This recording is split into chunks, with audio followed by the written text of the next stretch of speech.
quite a welcome party. Be silent. Close your eyes. Can't hide the truth.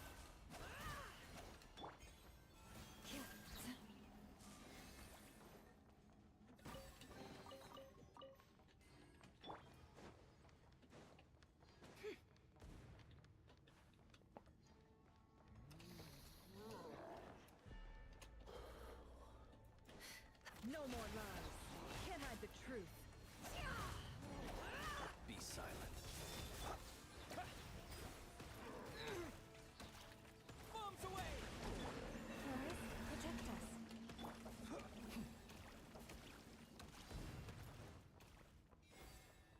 Get back! I said get back! Do you hear me?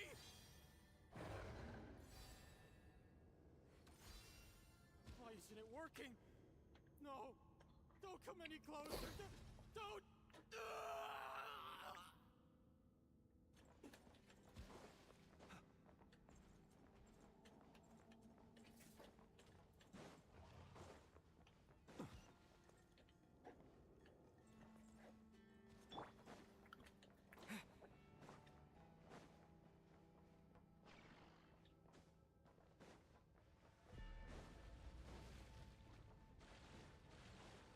You poor lost lamb.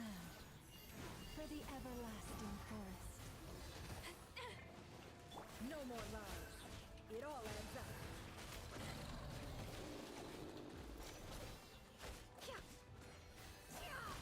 Observe. Close your... You poor souls.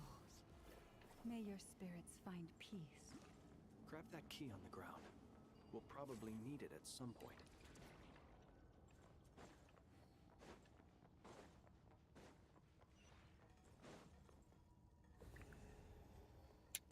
Watch out. Ugh, there's no way through. Let's go around.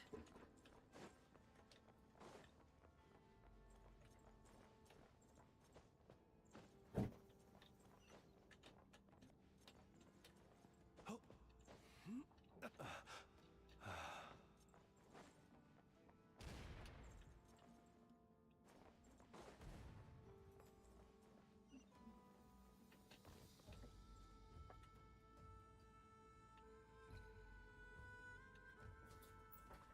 What the? Trespassers? Here? What's wrong with you people?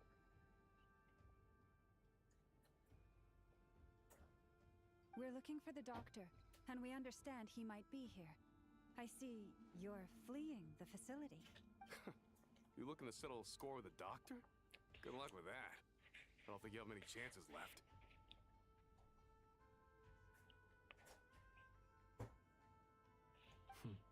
Perhaps. But you might have a chance to live if you start talking. Two other Harbingers had the same idea as you. They're already inside. But what good is it gonna do? The doctor wouldn't do something like this unprepared.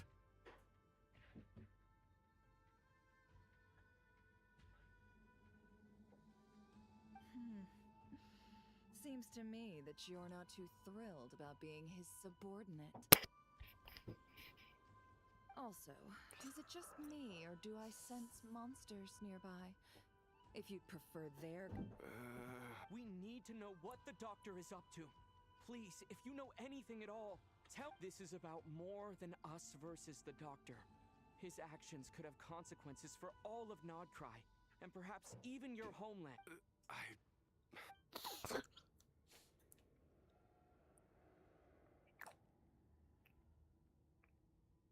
He's building something.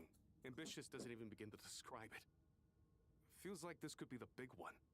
God knows how long he's been planning it. A while back, he told us he'd be returning to Snezhnaya.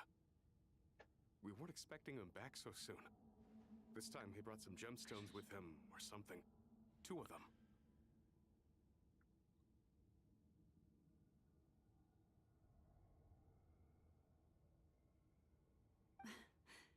The moon marrow spheres. He stole them from their rightful owner, Columbina. Oh, Lady Damselite? Last I heard, she left the Fatui. Before she went, she told us she'd finished what Her Majesty asked of her, and wished to focus on some personal matters.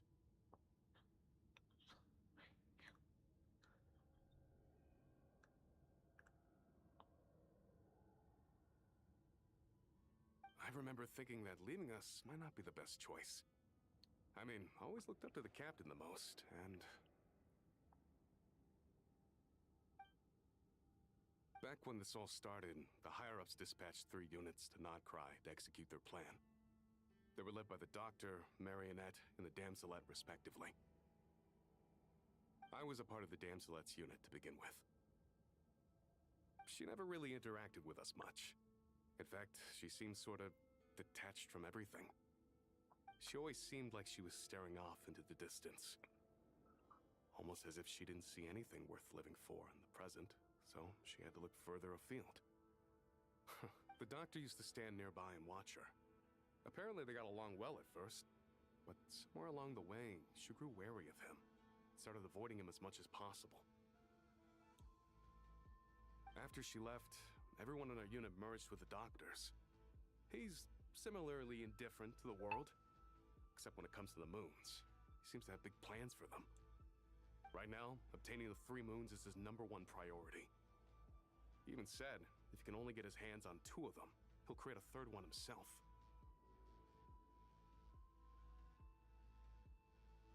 How would he create an artificial moon marrow?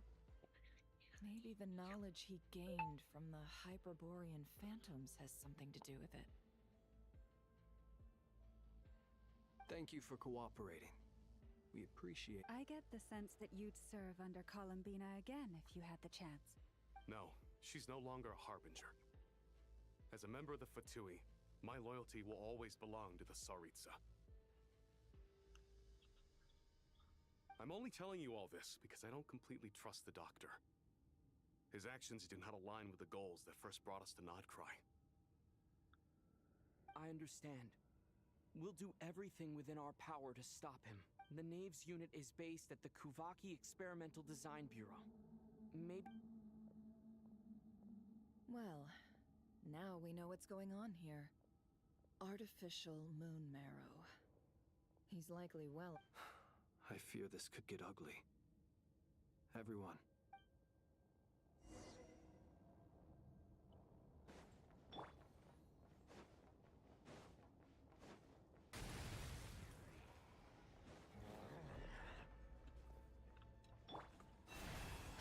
Be silent. Close your eyes. To dust.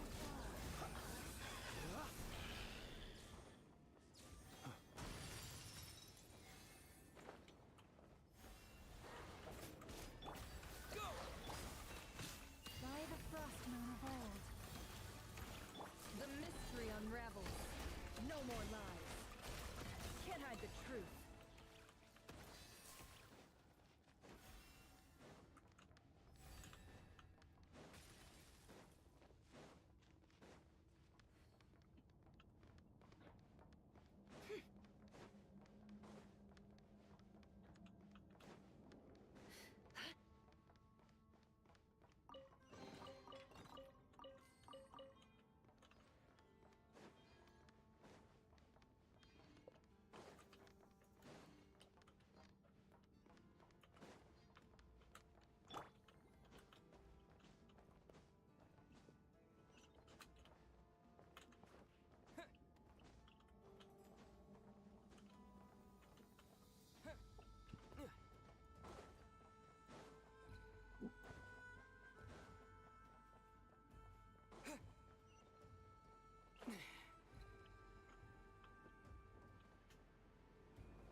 Welcome, one and all. I've been expecting you. I hope my Alaba. research facility is to your liking.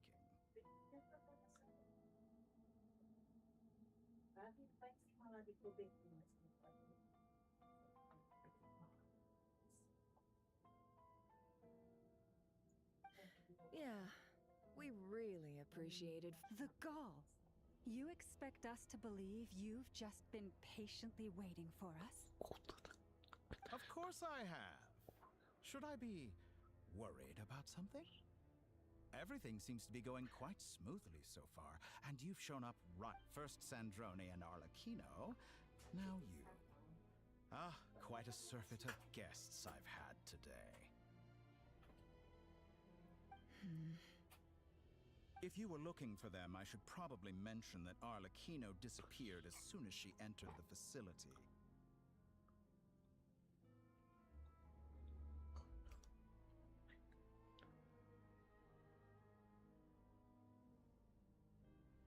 As for Sandrone, why, she stood right here only moments ago, demanding answers from me at the top of her voice. Hardly out of character. She never was one for basic courtesy. But I have to admit, I was a little surprised to see her showing concern for someone besides herself. Does everyone you associate with undergo such a change in temperament? Speaking as a researcher, I have to say, it is not a change for the better. It threatened. Well, since you ask. So you've got your hands on the moon marrow, and now you're claiming godhood. Don't you think that's a bit of a stretch, Dottore?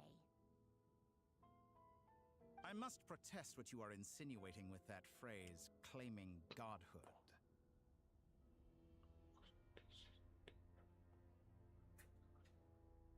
I am not claiming anything. I am stating a fact. You're a researcher. I'm sure you appreciate the distinction between the two. Huh? Wait, you'll excuse me if I'm not being a polite little lady for you. We're colleagues. We both know what kind of person. By the same token, I knew you'd respond along those lines. You and I both understand that facts speak louder than words.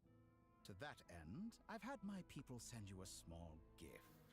It should go some way toward helping you understand my... What gift? Where have all your troops gone? Who knows? Perhaps they are already marching toward a new world, following in the footsteps of an unknown god. As vulgar and arrogant as you may be, dear Sandrone, I have no intention of taking out my displeasure on your subordinates. They will enjoy equal rights to my own. You sent your people to the Experimental Design Bureau? That's the Tsaritsa's property!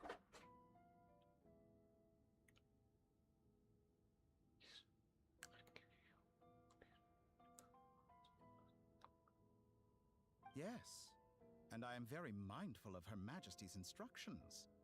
But you know full well that they do not conflict with my present goals.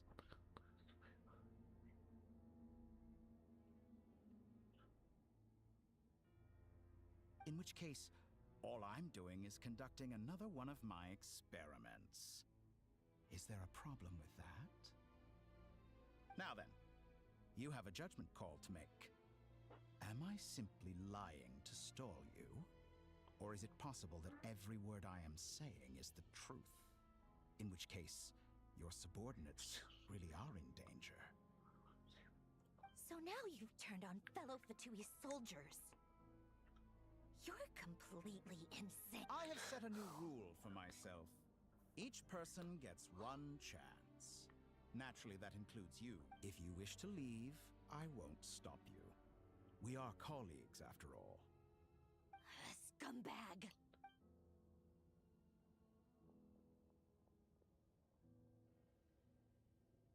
Still, I hadn't counted on Sandrone sparing any thought for the people of this world. Shame. I always found her self-centeredness to be one of her few better qualities. How can she ever hope to achieve greatness when she's so obsessed with protecting her little design bureau? It's more than a little disingenuous to speak of achieving greatness while honor. I have the marrow of 2 moons in my possession and will soon complete the construction of a 3rd. I will be the god of a new world. And you speak to me of honor? How charmingly naive. Those are sacred relics. You do not deserve them. In my view, many in this world do not deserve to be alive. And yet, I mercifully permit them to go on living. Do I? You come to regret your actions. Will I now? Let's see if you can make me.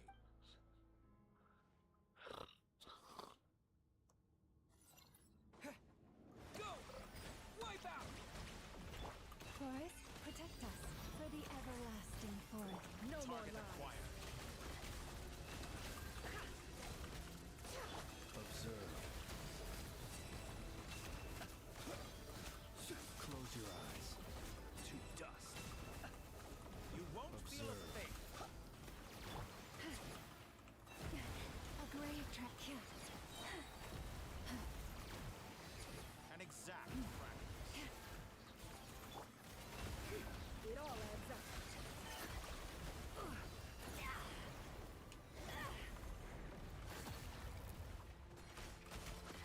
No more lies.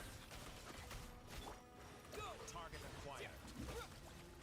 Close your eyes. Observe. Thanks for the assistance. Arlecchino. They see you as an ally. What a farce. You're clearly here to destroy my research, not me. I say your research is more valuable than your life. Am I wrong?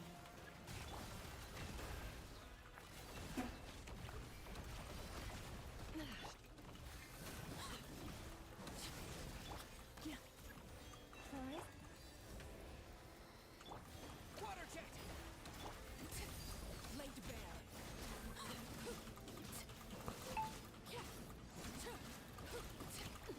you poor lost lamb. With one heart, we pray. Close your eyes. To dust. Observe. You won't feel a thing. Go! No more lies. Seek within. It all adds up. Overruled. Everlasting as the moon. Interesting. Pitiful.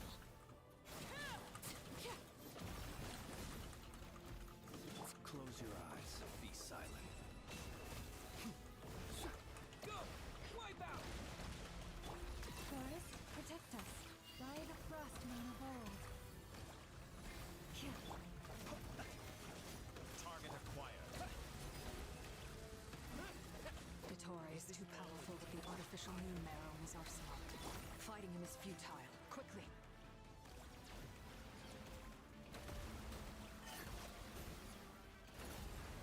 Olha lá, instalou horrível o bicho. Let's go. Bicho instalou. Always thought it is wiser to flee than surrender.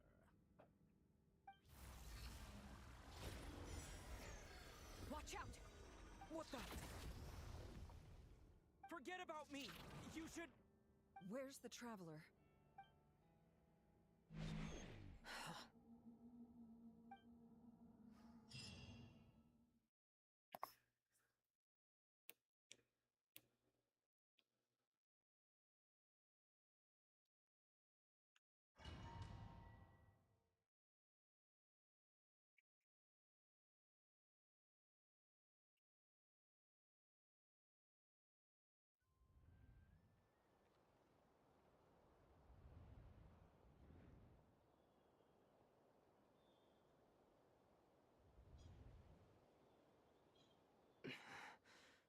Nasha Town?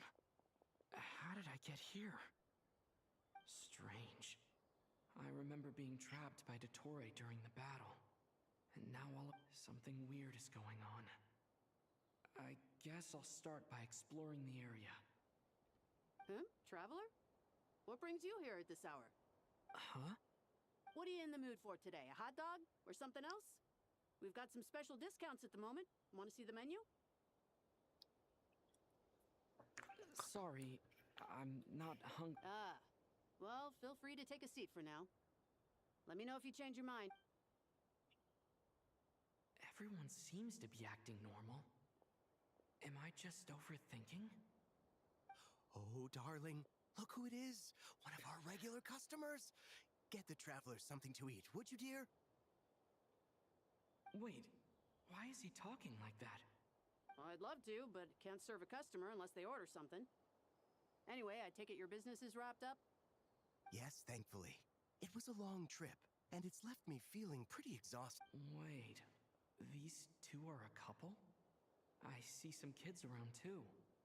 I didn't know they had a family. Hey there! I haven't seen you in ages! What's keeping you so busy? I've been looking forward to playing with you again. You forgot already? You're silly. Daddy brought you over to our house recently. What is she talking about? We've had a lot of customers over the last few days, so we've been real busy.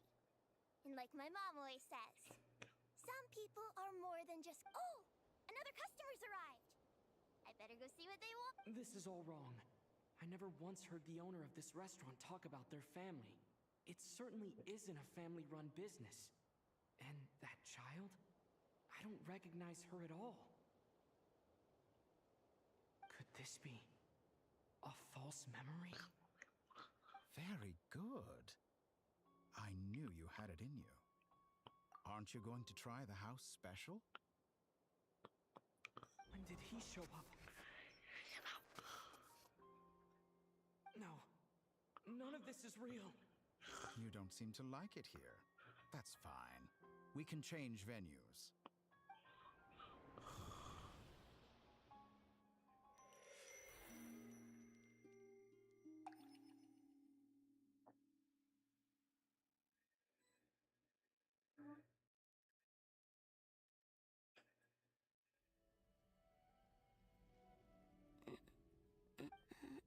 I'm still alive.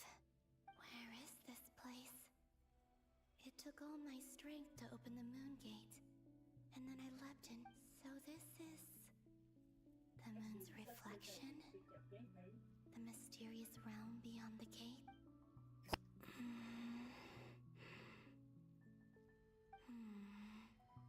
I guess I could try opening the gate once more.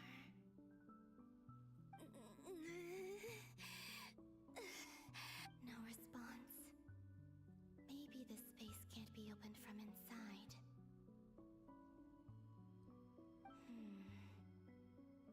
If this was the space that killed both Revier and his lover, then why am I unscathed?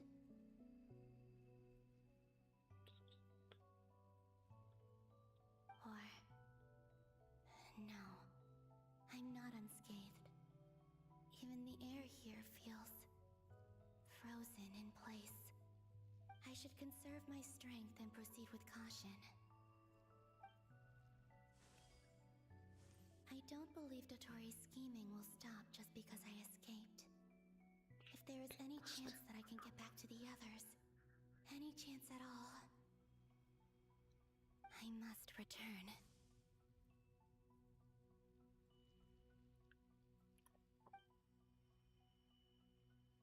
Emptiness. Silence. What is this place? Or maybe the real question is, what is it for? What's this? Looks like it responds to my power.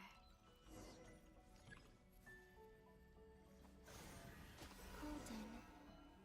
Like Kuvaki. Is it some sort of guide? And why does it feel so familiar? I might as well follow it.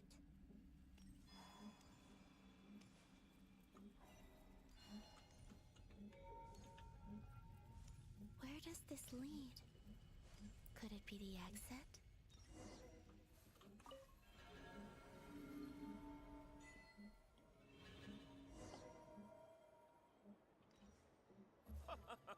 Welcome home, Moon Goddess. Is this Nasha Town? But isn't Moonbriar Night over already?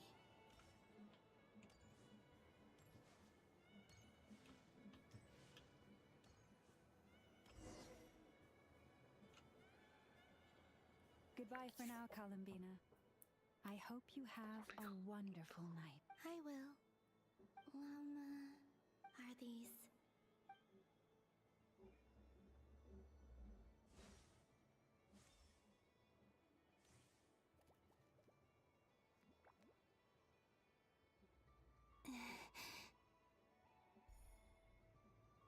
I can't touch them.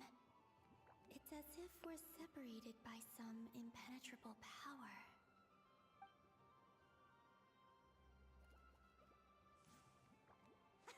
Over here! Over here!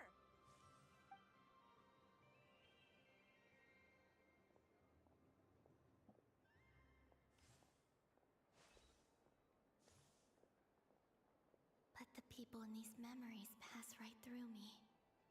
Just like when I disappeared. If only I had known what would come to pass after that. Even so, I should still take a look around. Just being back here. It...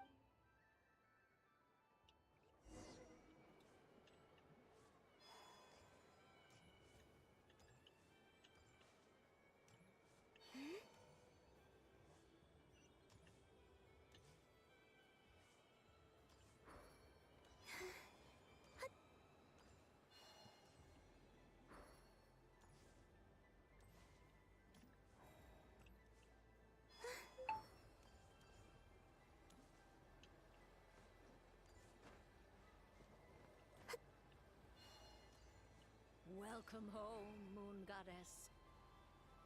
Oh, you're the genuine article. Alice was right. This Moon Prayer Night was worth watching after all. Oh, yes.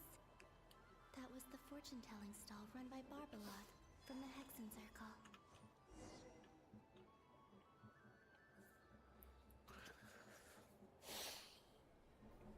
Please, draw the first lunar arcana. This... My destiny. I believe the card I drew was the moon, now that I think about it. Barbeloth's divination was absolutely right. It's almost time to draw the last card. The one that...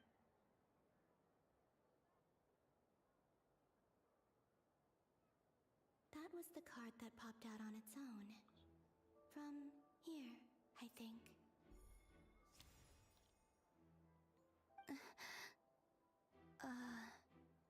What? Fascinating. I've never encountered this before in my role as... What's going on? Did that card leave the deck? Because of my influence? All I did was try to touch it. And then... Maybe this memory space is not untouchable after all. Or... is it possible that there's more to this space than my memories alone? This card is death. I need to get to the bottom of this. I'll try touching something else. Is this... the wind? No, it's gravity. It's... no, Traveler!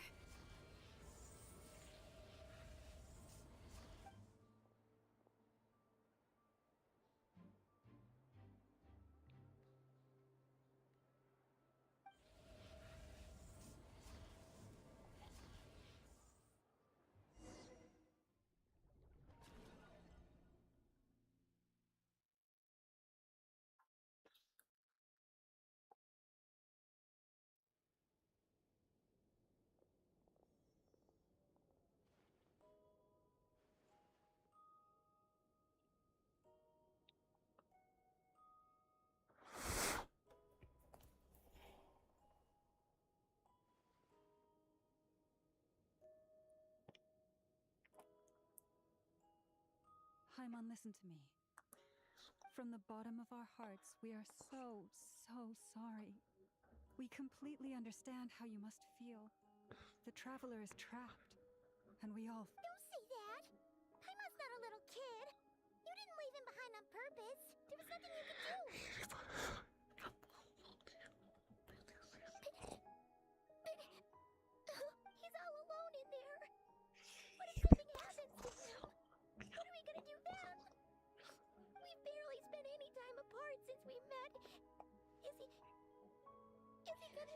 We must find a way to rescue him.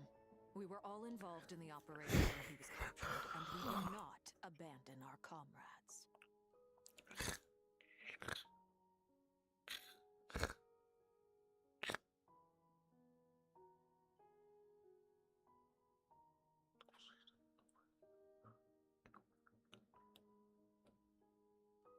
That being said, it won't be easy. Through conversation with the others on our return, we've arrived at a basic idea of what we're up against.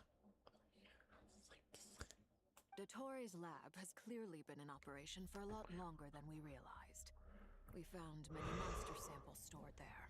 In all likelihood, we also know that through his contact with the phantoms of Hyperborea, he gained knowledge about the moons and certain Hyperborean technologies. Using this knowledge, he then fashioned an artificial moon marrow to serve as a replacement for the frost moon beyond the sky. Unlike Columbina, Dottore is not being rejected by Teyvat. And even with 2 of the 3 moon marrows, his power far exceeds all of ours combined.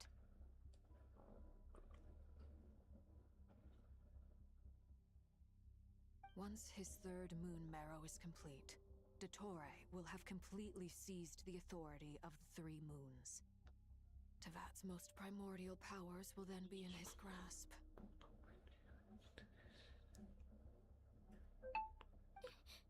Does that mean... I'm afraid so. No one could have predicted this level of insanity. Not even from Dottore. And unfortunately, his insanity is This is dire. Sounds like the world is done for. The 3 moons' authority can influence the very fabric of time and space. I dare not imagine what The trouble's already begun, I'm afraid. On our way back, we discovered that part of Nodcry is being enveloped by an unknown energy. I'm convinced this is Dottore's doing. Not that there's any way to prove it. The issue is, we have no idea what his intentions are. The only thing more frustrating than facing down evil is knowing that it will surely come, but not knowing when.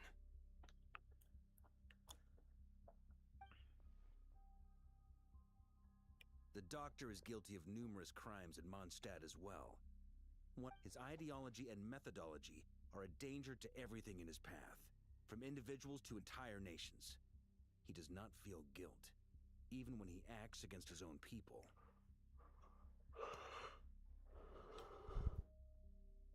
He doesn't see them as his own people, that's why. People like him see everyone right. He views other people only in terms of how they can benefit him. That's the basis of all his social connections. Granted, he's hardly the only harbinger to pursue their own interests. We all do. And Her Majesty is gracious enough to permit it.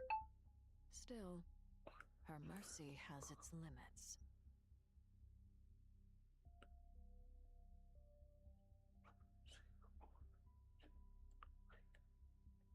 Dottore's actions have gone beyond even what the Fatui could have imagined. Usurping divine authority to become a god. For a servant of the Tsaritsa, that goes beyond being disloyal. It's treason of the highest order.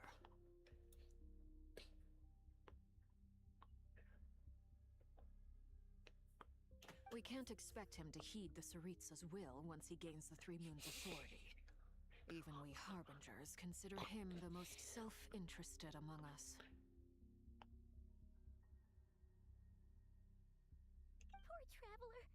Of all the people to get caught by... We have to go save him right now. Please, we gotta find a way. Paimon, I promise you, we are with you. I get how you feel. I do. But it's gonna take more than strong emotions to take down an enemy like Dottore. What we need now is more information. Right. We can't even guarantee he's still at his research center. Before we can think about mounting a rescue operation, we need to confirm the Traveler's location. I'll find a way. Paimon knows, but... She's so scared. He might be the strongest person Paimon knows, but he's still human. He feels pain and bleeds just like anyone else.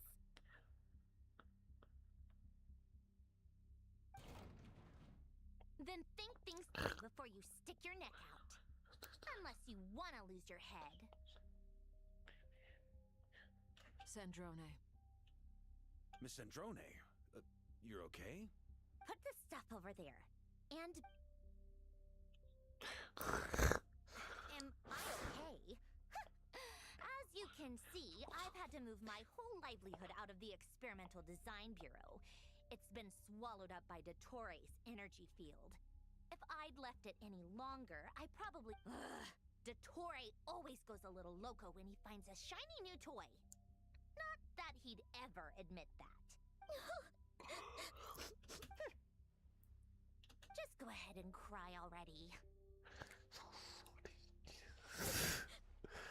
Sorry. Paimon's not trying to make it seem. It's just... Oh, Paimon. Let it all out. There's no shame in it. When you're overwhelmed by fear and despair, crying can help get it out of your system. You'll feel better for it. Okay then, while the baby of the group is having a moment, how about the grown-up? Give me your... muito sono. É engraçado. You've made a discovery? Tá bom.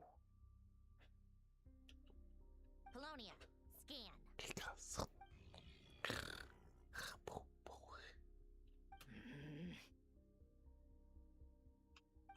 You, hand, now. Oh, I thought you'd never ask, my lady.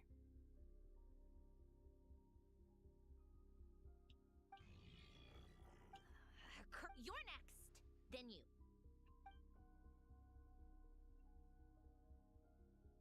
Dottore, you son of a...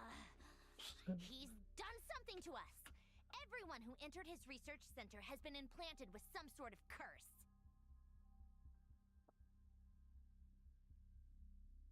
I don't feel anything unusual at the moment.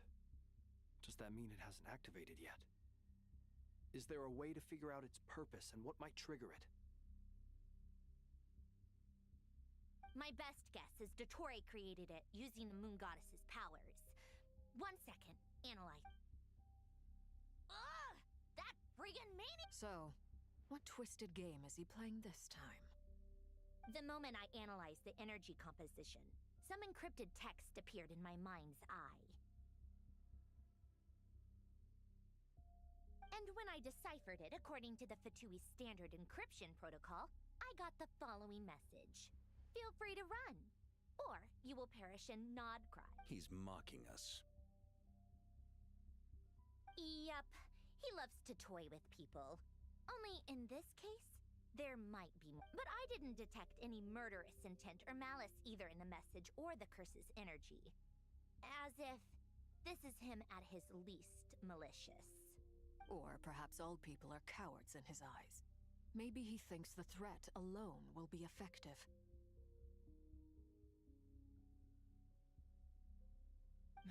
What a despicable person. And he has the Traveler. If I may. As unhinged as Dottore may be, he has always exercised great patience with the objects of his interest. I remember a comment he made when we first arrived in Nodcry. He said, "This world is, on the whole, an exceedingly dull place. But at least there are a few intriguing features, such as the gods, or the Traveler. Presumably, they interest him because they're unknown quantities. He wants to understand as much as he can." Agreed. The Traveler is Tevat's 4th descender. All Harbingers are aware of this.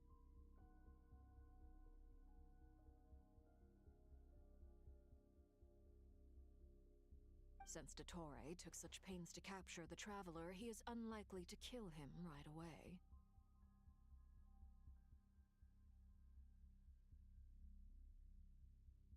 Okay, but we still have to do that rescue operation. Of course. I also think we need to read between the lines with Dottore's message. If he's encouraging us to run, that means we mustn't leave Nodcry under any circumstances.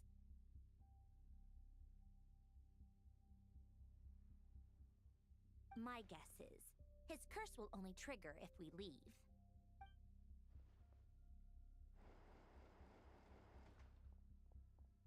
We've discovered multiple energy fields. Albedo is still attempting to analyze their structure. He told me to report back first. Each field is slowly growing, swallowing up more of the surrounding area in the process. And the pace of their expansion has increased since we first examined them. He's probably trying to swallow Nodcry whole. His nefarious ambition knows no bounds. If this continues, the whole of Tevat will be in trouble, not just Nodcry. The loss of Columbina could not have come at a worse time. She entered the space beyond the Moon Gate, knowing what became of Rerir and Thelindis. I'm sorry, but I fear the odds aren't good.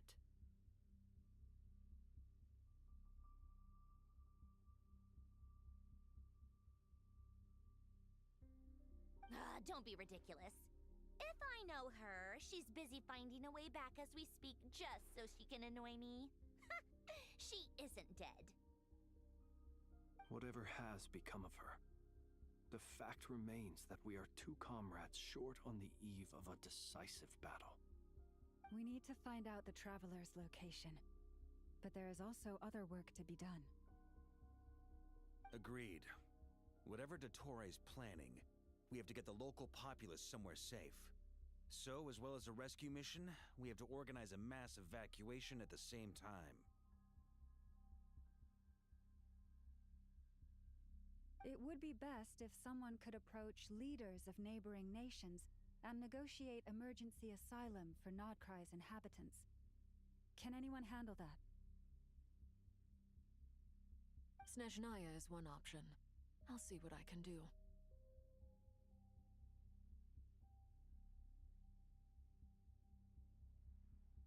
This would be so much easier if the Traveler was here. No! Stop thinking like that, Paimon. Paimon will join you. She's pretty well connected thanks to the Traveler. Maybe it'll come in handy.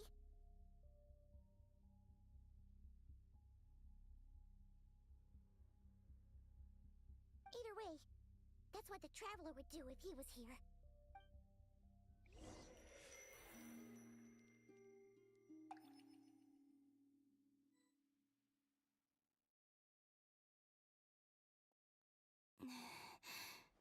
Back here again. That gravitational force that pulled me back. Is this where it came from? When I saw that memory of Moon Prayer Night, I think I influenced reality. If only I could have sent the others some kind of warning on Moon Prayer Night. Maybe we could have stopped Dottore.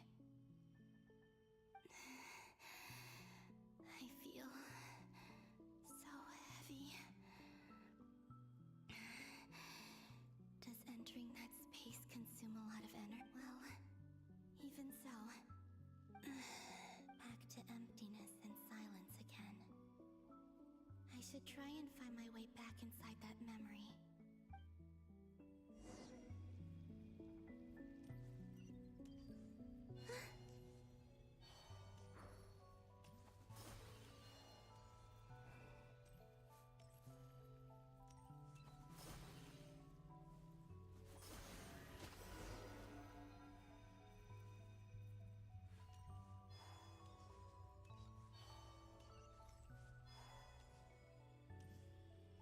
The entrance from last time isn't showing up.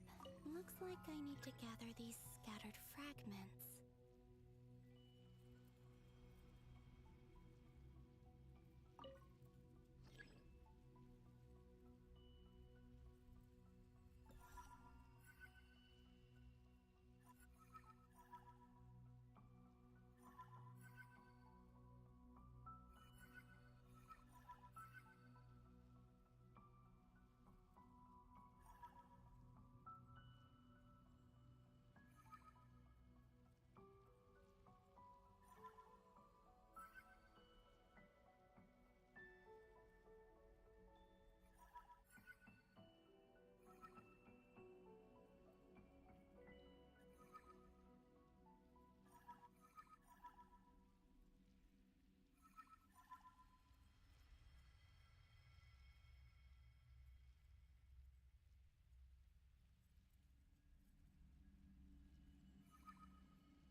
can stay inside for a bit longer this time.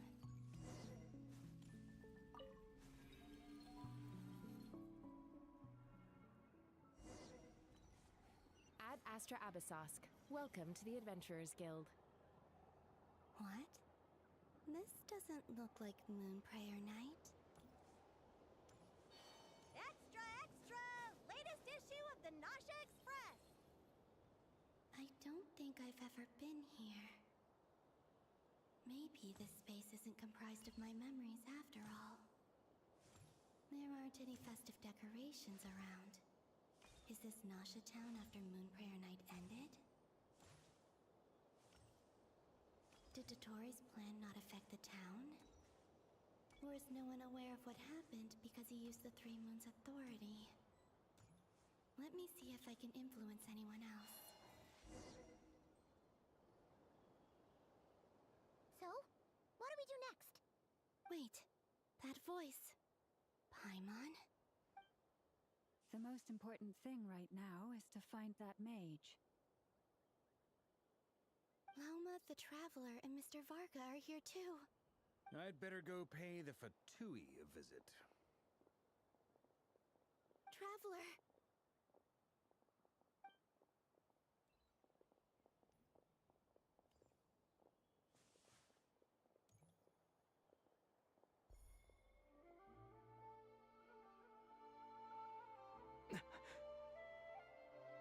Columbina? I made contact. It's me, Columbina. Huh?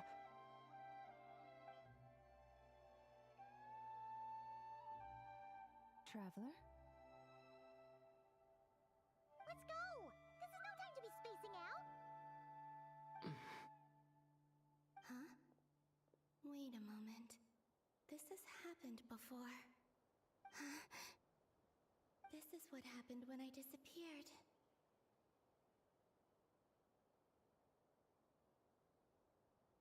I stood right over there, thinking that no one would ever find me again. It was only when he called my name that I decided to follow them. But did he turn around because he sensed my touch just now? Is it really possible that from in here, I can change the path if I keep following them? Maybe it's that gravity again.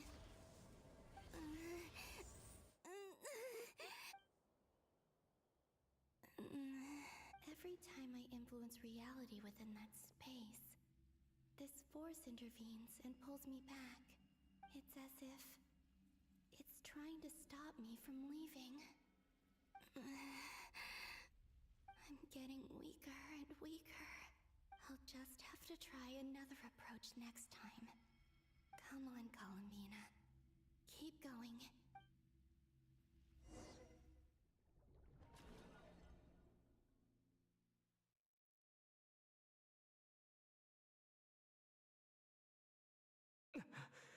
Suddenly, I've been plunged into darkness. Alone. It feels strange. As if something has grabbed hold of me. Is Dore now powerful enough to interfere with space itself? Look at you, standing so still in total silence, I almost didn't recognize you. Hello there, traveler. He seems to be in a good mood. Wait, what's that behind him? Ah, so you noticed. This is the completed Trilune. 2 primordial moon marrows and 1 artificial specimen.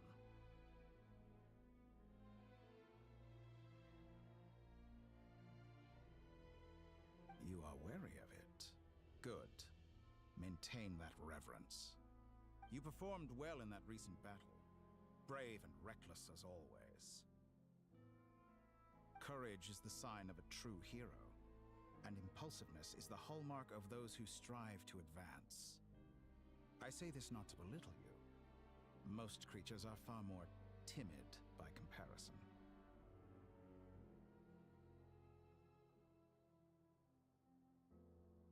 Three moon marrows? Does that mean The artificial one is now complete too? Well spotted.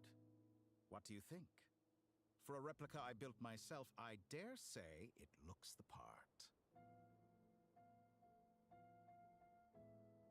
Dottore, are you planting illusions in my mind? I have no interest in fooling your eyes. On the contrary, I hope to show you the true essence of all that you see before you.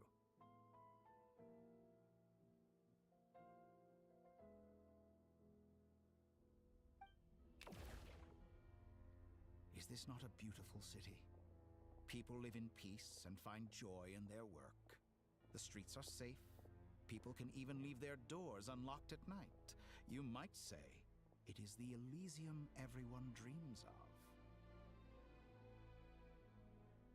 All available data indicates your values and worldview conform with the mainstream.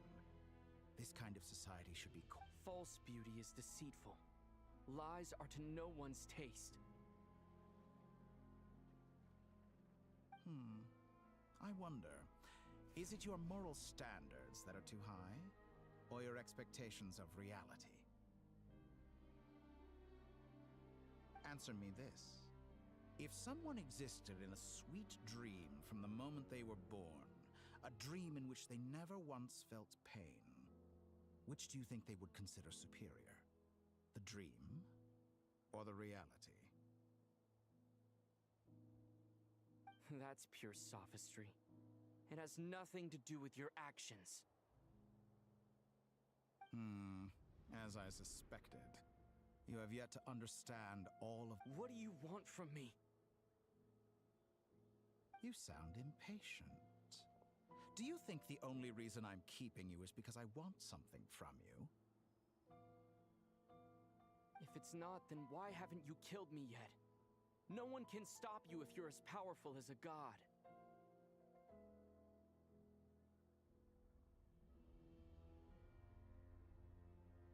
I'm delighted you recognize that fact. I believe we last squared off in Sumeru. Ah, the memories. How time flies. You and I have both grown. I'm not surprised that Arlecchino and Sandrone worked with you. You've always a way of slowly but surely ingratiating yourself with all levels of society. People laud you as a hero, but I suspect there's more to it than that. Oh, but to be clear, I don't say that to flatter you. Do you always give your opponent an appraisal before you deal the final blow? Call it a long-time habit. I'm a researcher, and one of my duties is to give an objective assessment of my subjects. But you misunderstand. We are not opponents. Not at this moment. I just want to talk. Think back to Tartaglia, Arlecchino, Capitano, Colombina, and now even Sandrone.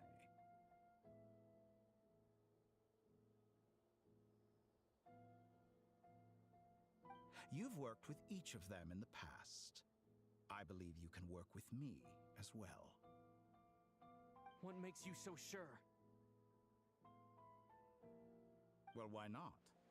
Should the good associate only with the good and the bad befriend only the bad? I like to think we could have a more mature relationship than that.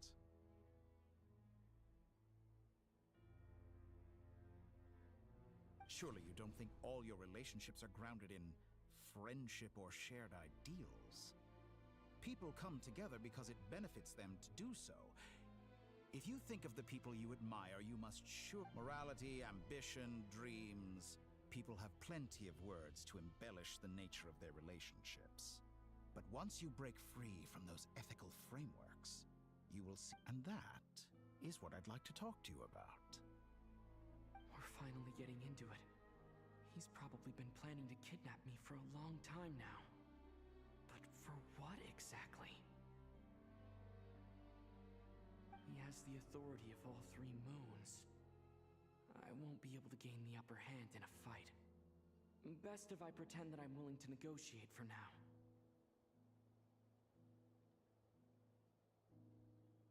You say you're a god, but you also speak of mutual benefit. What could a god want that the three moons cannot provide? Excellent question. But before I answer, I would ask you the same thing. Gaining Columbina's allegiance was a rare and extraordinary feat. But the Moon Marrows are now in my hands, and I have the edge over her. For this artificial moon is not being rejected by Tevat. Her identity and lineage may have been a thing of glory in the old world, but they were also shackles that prevented her from ever integrating into Tevat. I, on the other hand, you may view me as a thief, but I have overcome that limitation. So what is it that the Three Moons cannot grant you? What stops you from negotiating with me to get what you want? I don't make deals with lying psychopaths. That's quite an accusation. Are you expecting me to get angry with you? Well, this is one aspect in which my personal growth has served me well. In the past, my less mature self might have been disappointed, perhaps even angry, over a small setback like this. Like when you and Lesser Lord Kusanali joined forces to oppose me, for example. But things are different now.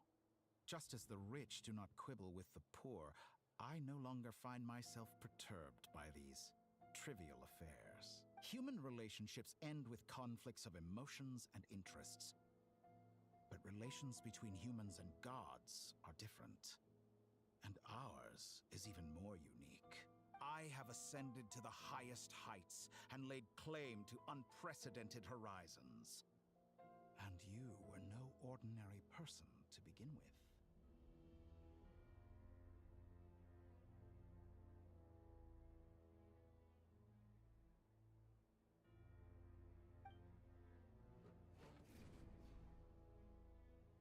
Allow me to show you the world, Descender.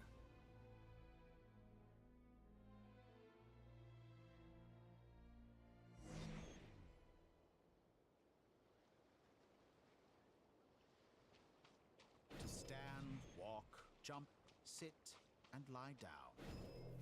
These are the most common of behaviors.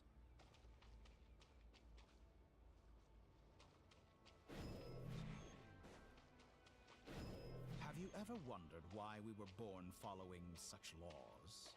Who stipulated that we could not fly instead of walk?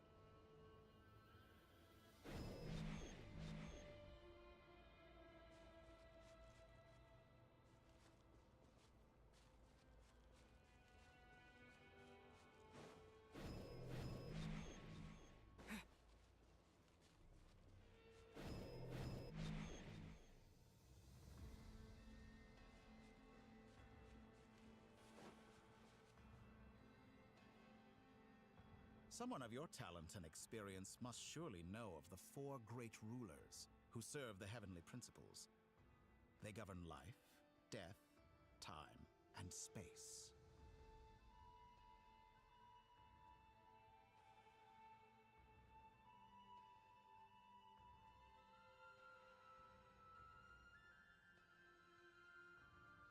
One wounded by a blade will die from blood loss or infection, and one who falls into a lake will drown in agony. The elderly wallow in solitude, and the solitary age faster.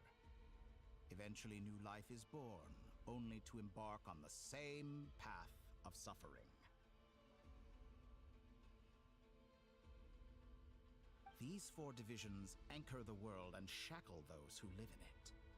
But they themselves transcend its boundaries. All who live yearn for equality, but unless the gods prostrate themselves and profess that they are mere servants of the living, equality can never exist. Who makes the rules we must live by? Who has the right to restrict us?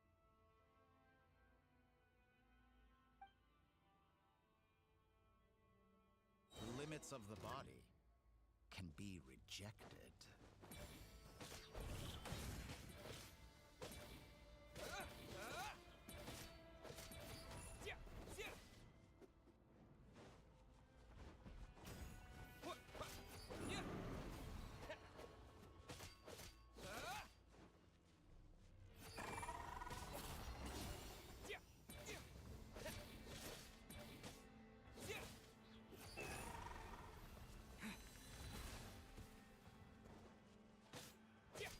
How does it feel to be among those with absolute power?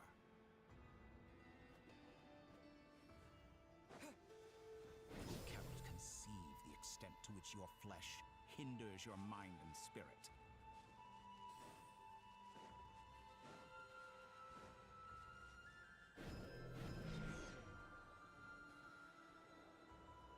Only by discarding our useless, primitive eyes can we perceive a new world.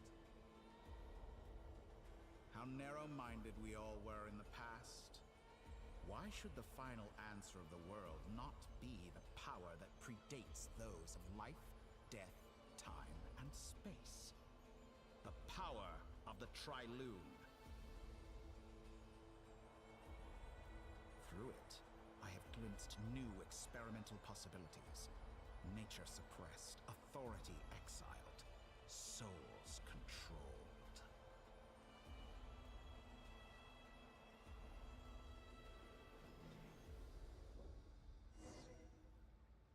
You know, I heard recently that a group of critics reviewed countless stories and drew an interesting conclusion.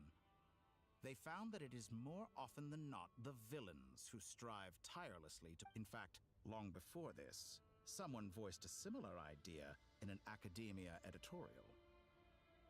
Fanatics are trampled down for their transgressions, and those who transcend are rebuked for their audacity. And so, the majority of creatures are too timid to follow my lead.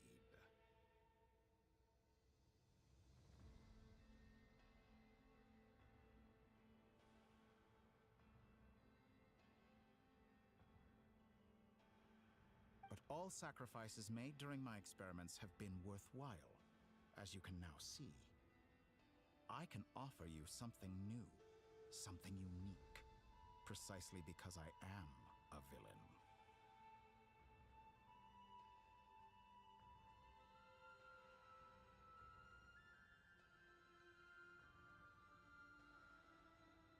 Think about it. We are eternally bound through mutual interest.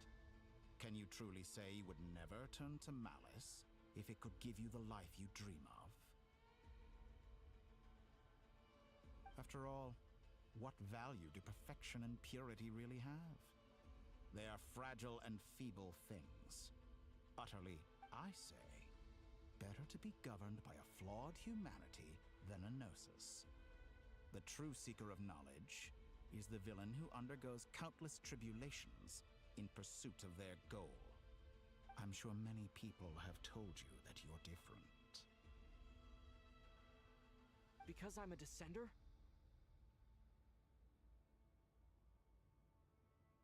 Exactly.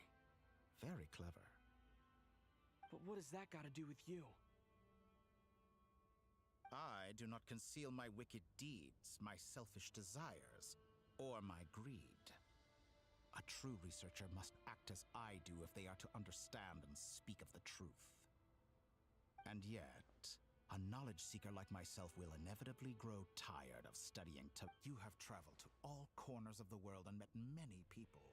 Along the way, there have been moments when you were misunderstood or even became a wanted criminal. And all the while, you have spent your days doing some of the most mundane jobs in the world.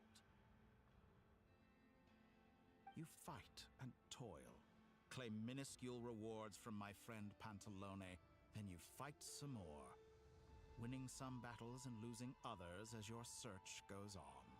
And this cycle continues, with no end in sight.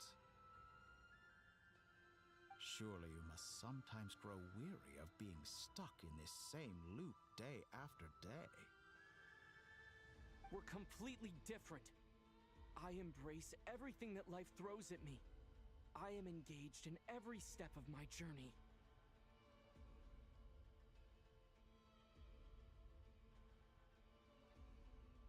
How does that make us different? I too embrace what life brings. Think of all the novel things I've managed to create. Like the artificial moon marrow. Don't you see? As unique a specimen as she was, even Take that back! She's gone because of your actions! I didn't say that to anger you. Though admittedly, I don't see what there is to be angry about. Anything Columbina could do for you, I can do better.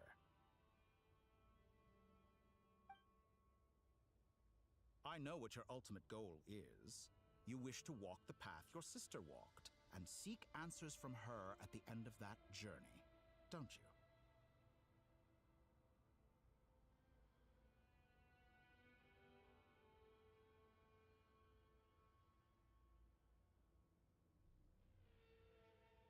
Someone like you could never understand what it feels like to care about another person the way I care about her.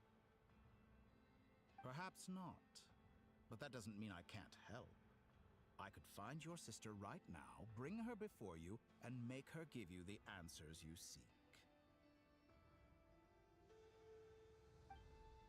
Don't be so presumptuous. You'll never begin to understand the situation between us. Oh, no. This is no presumption. I'm only offering what I know is possible with the power of the Triloon. But it seems like you would sooner continue with your journey through this world. Why? Do you truly desire this journey? Or is it simply a necessary process from which you cannot escape? Think of all the time and energy you have spent, everything you've had to endure just to make it this far. Is this really what you want? Or has your hand been forced by the prompt? Yes, you have made many friends. But do they ever spare a thought for the void in your heart and what it yearns for? What you want is not friends. It is family. I, on the other hand, am far more considerate. Join my experiment, and in return, I will bring your meaningless journey and all its struggles to an end. This is a malicious attempt to manipulate me. But at the same time, he's stating some very human truths. Of course he's right about my predicament. How can I deny it? I have faced ungrateful strangers, never-ending troubles, an endless quest for answers. I want to see her. After everything I've been through, words can't describe how much I miss her. How much I want to be reunited with her. Wherever you are right now. Do you miss me too?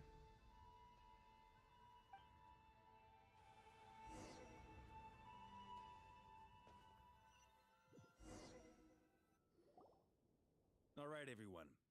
Our next mission is clear.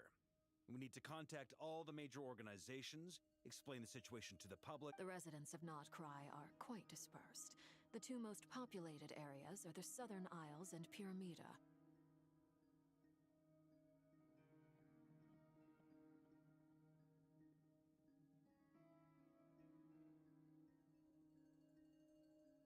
Miss Lauma, I will leave Hisi Island and Nasha Town in your hands. I will liaise with the Fatui and Pyramida.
Agreed.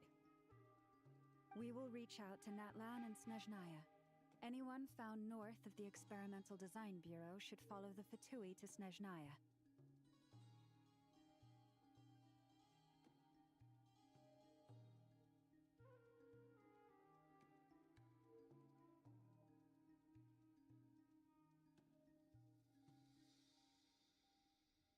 As for those dwelling south of that line, I will ask the Voynich Guild to help persuade them to leave.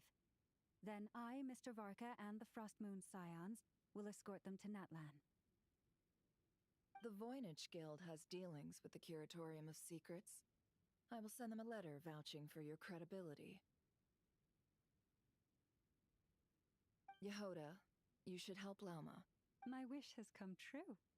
You're willingly lending me your most capable... Well, good for you if all this only takes a day.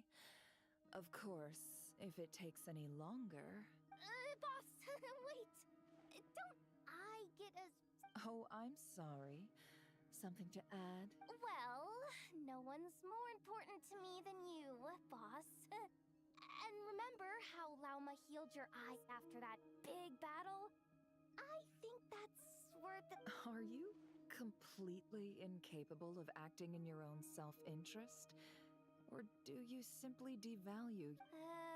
Are you sure you don't want to come with us? Who will see to our other work if we're all busy evacuating residents? Sandrone insists that Columbina is still alive, and we have a traveler to rescue.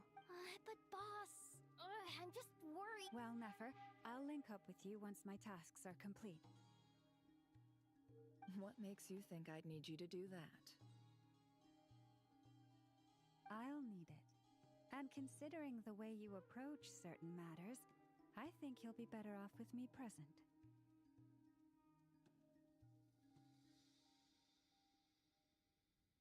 That's quite enough. Just focus on your work first. I bet we're in for an uphill battle here. But we can help out too. Inefa and I are gonna help Nasha Town's residents carry their stuff. Loading schedule. Store essential local research data and technology samples, then escort the people to Natlan. Understood. I will execute this to the best of my ability. Great stuff. Thank you, ladies. I've contacted the Lightkeepers. A colleague of mine will join us shortly. I will persuade them to conduct a thorough search of the region to ensure that no civilians get left behind. As for me, I guess I'll be making an early return to Sumeru.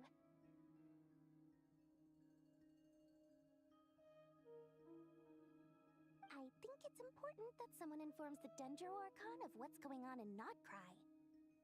Roger that. Someone should inform Mondstadt, too. Mr. Durin, can I trust you to handle that? I think you fly faster than any of us can run.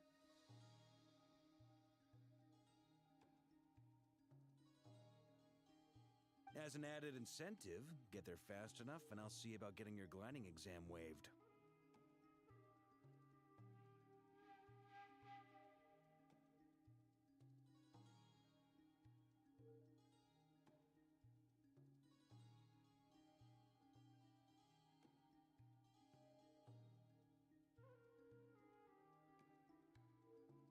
Really?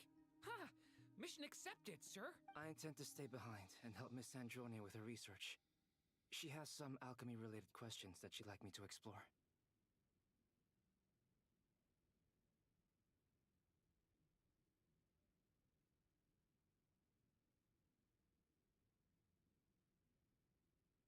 She recognizes your expertise, then. I wish you a Thank you.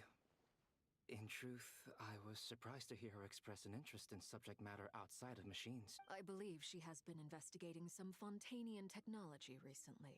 She made a point of bringing the relevant materials with her when she left the Experimental Design Bureau. She's sorting through everything in her room as we speak.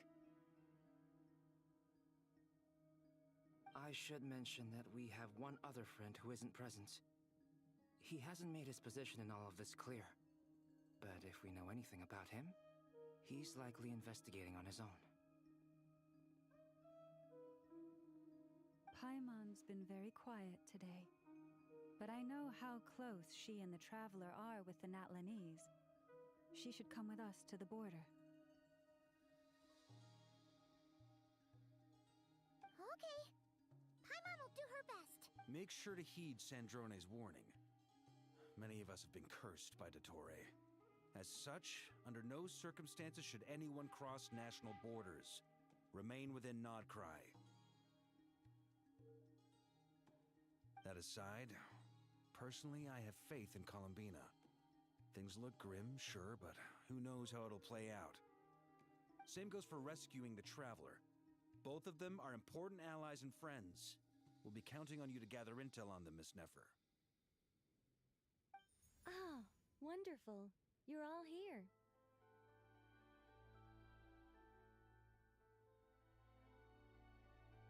That voice again. Nicole? Whoa, that was loud. And it came out of nowhere. Sorry, this is the only way I can speak to you all right now. Please accept my apology. Anyway, time is short. I'll cut to the chase. We're still facing quite a catastrophe here at the world's borders. Alice has roped in every Hexenzirkel member she can get a hold of. Except for me. She told me I had to come and help you all out as a matter of, I quote, "You love talking, don't you? Well, now it's finally your time to shine. Take these.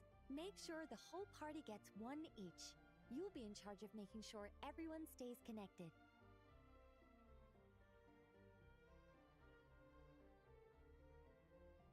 Huh? Is this a Dodo communicate? Scanning. Unknown device. Analyzing. Unknown device. Affirmative. It is cute and good. I believe that I quite. This is no ordinary Dodo communication device. It's my very own special modified version, specifically... Ah, sorry. I almost went off on another tangent there. Anyway, it will allow us to communicate over long distances within Nodcry. No more worrying about shuttling messages back and forth.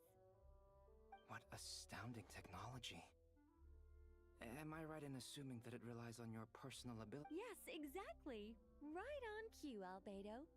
Ah, I'd love to brag to you all about how it all works. But no, next time, next time. Anyway, I'll be right with you. That's all from me. Head off as soon as you're ready. I'll be staying here to keep watch. And...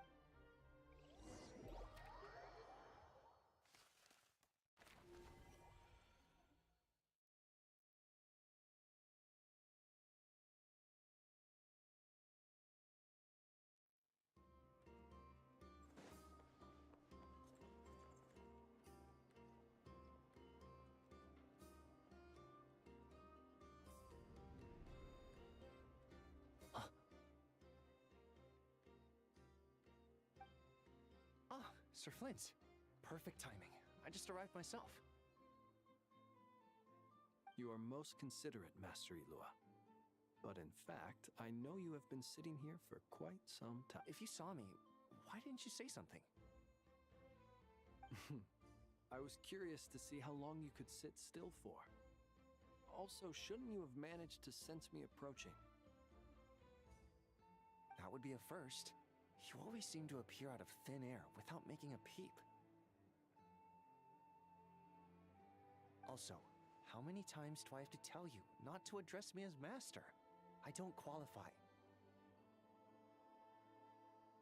I beg to differ. Why should a young man so well... Please, Lord Flint's... Sir Flint's. I'm begging you, don't flatter me into complacency like you... You understand me better than most. I think they don't understand why you do it. You just love puffing people up till they're a big, happy ball of hot air that... In all sincerity, I can only hope that they... Is the situation that bad? We just held a strategy meeting. Let me fill you in.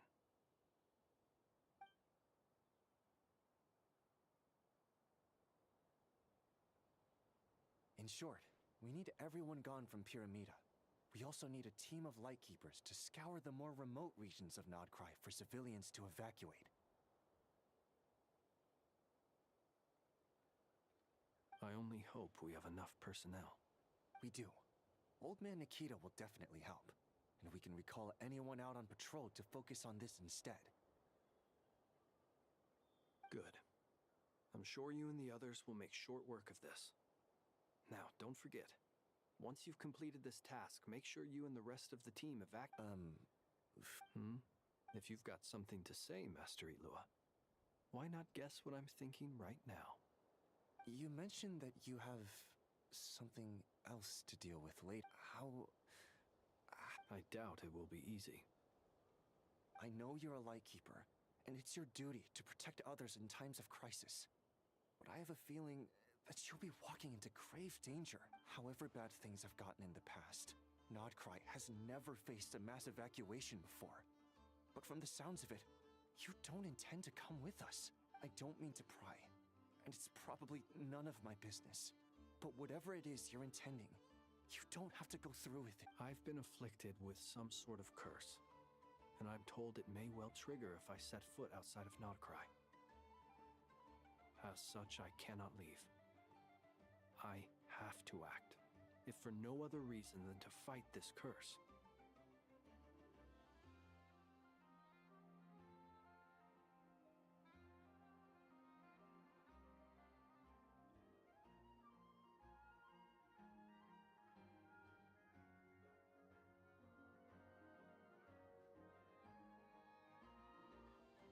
What?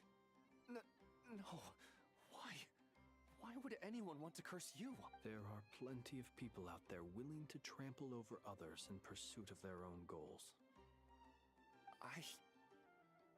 Frankly, Sir Flint, I am furious. You're making light of what is an incredibly... Indeed, I am. And what? I told you, I'm furious about... Nothing I can do about it, I'm afraid. Things happen, and we just have to deal with them. Hey, you mean you're completely unmoved by my anger? I'm devastated. Then allow me to express my sincerest regret. Come by the lighthouse sometime. We'll catch ourselves a few fish, have a little barbecue, play some cards, and bask in the sun.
Maybe I need to spell this out.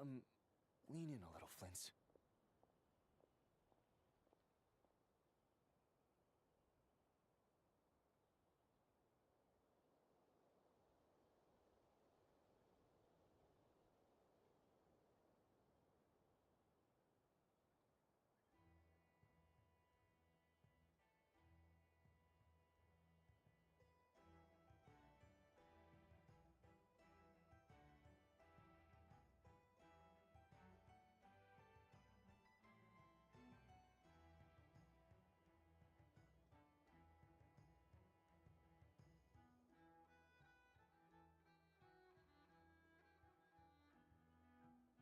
Oh my, this doesn't bode well.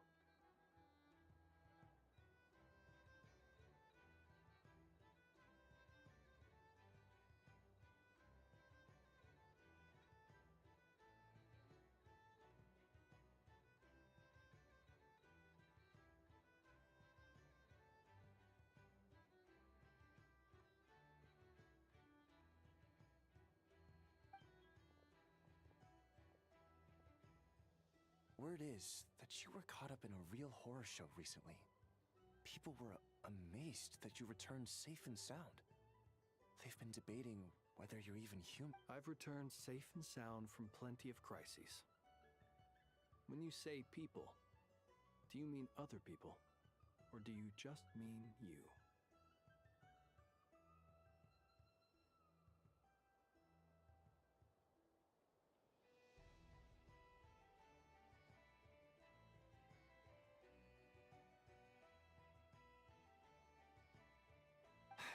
Fine. I'll be frank. You're not human, are you? Heavens. Now that's a horrifying thought.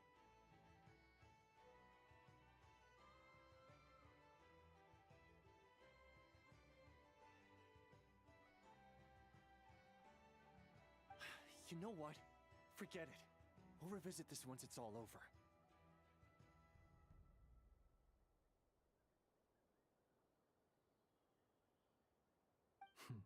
A sound plan. Just promise me you'll come back in one piece, all right?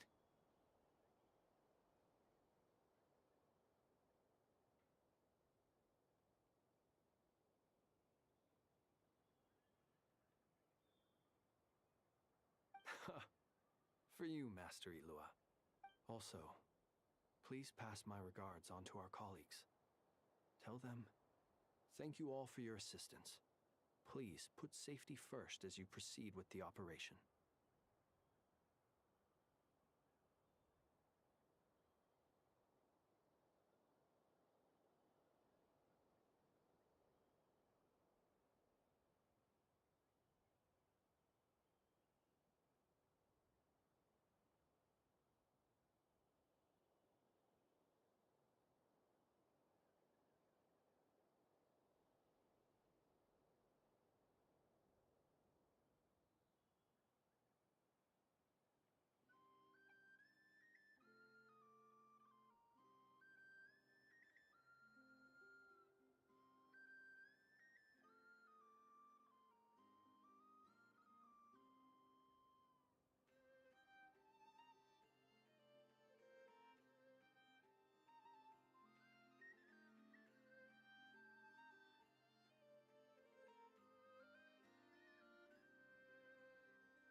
I have to keep searching for a path toward reality.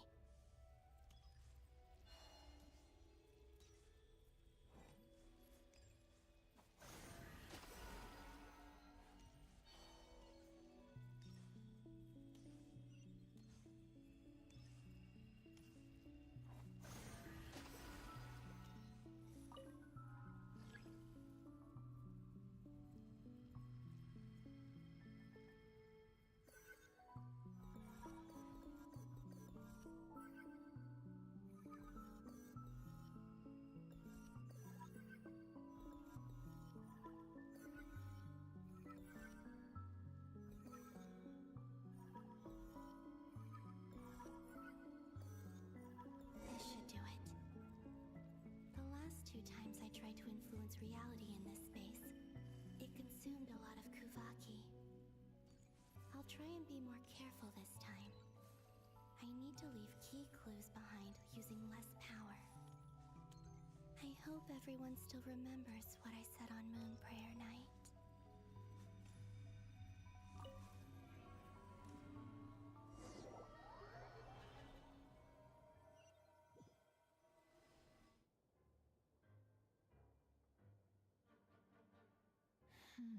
Nothing here either.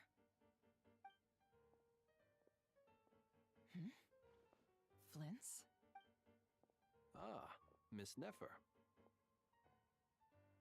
What are you doing here? unless... I just spoke with Itlua about arrangements for the search and came for a walk nearby. As for you, why would... Huh. It appears we think along similar lines. As well as figuring out how to gather intel on the Traveler, I wanted to confirm some of my own suspicions. Also, we'll need to bring a lot of force to bear against Ettore, even if we're only looking to rescue the Traveler. We can't leave anything to chance. You don't think Columbina perished either, do you? I'm merely considering the possibility that she survived. Do you remember what she said on Moon Prayer Night? About using moonlight to send messages to us? Of course. I think that's why we're both here.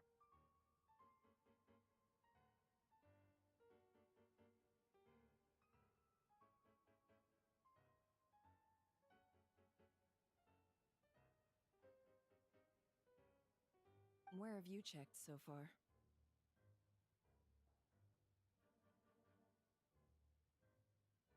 I've been focusing on the outdoors. Anywhere the moonlight shines. I checked most of Nasha Town, but didn't find anything. I checked the Curatorium of Secrets, and a few rooms where I thought I might find some leads. But no luck here either. The only places I haven't looked yet are the rooms in the flagship. But process of elimination isn't the only thing that brought me here. Oh, really? What's your other... After all that build-up, our mystery ally never showed up even once! Huh? Am I imagining things?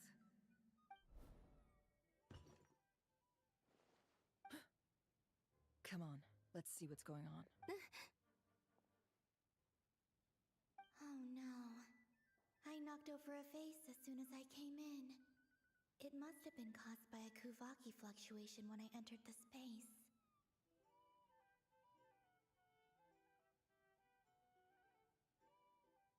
Although, it seems like I'm not about to be pulled away this time. It looks like as long as I'm careful with my actions, it doesn't count as influencing reality. Anyway, is this the flagship? The Traveler mentioned that's where he was staying. I only went into the lobby last time, so I've never actually been here before.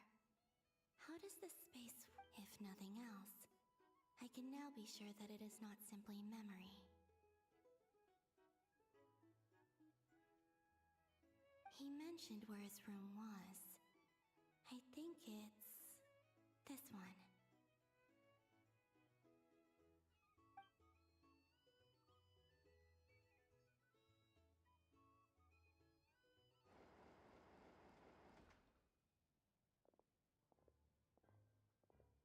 The door is closed.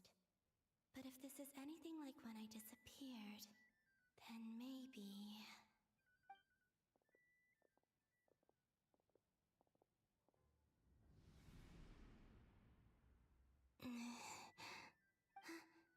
I'm in.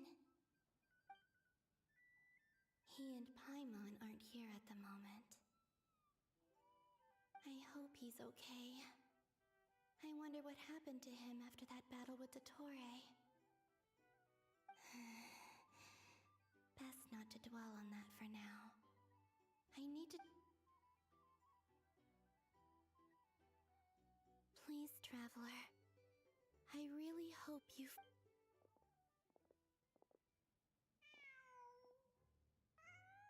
Huh. Just a cat. Nothing else here strikes me as noteworthy. Didn't you stay here for a couple of nights once? Before Rerir showed himself, yes. It's also where the Traveler and I first met. Did you notice anything unusual during your stay?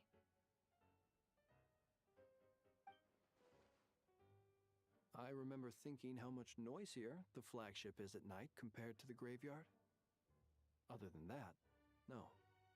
The Traveler and Paimon were most congenial neighbors. This is where they've been staying, yes? Over here? That's right. I wouldn't usually condone breaking and entering, but we can make it up to them later. Focus now. I have to write a message on the wall using Kuvaki, just like I said on Moon Prayer Night. Simply open your windows on nights when the moon shines bright, and the moonlight will naturally flow towards the words I have written. Here goes. I'll need to carefully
There's a noise outside the door.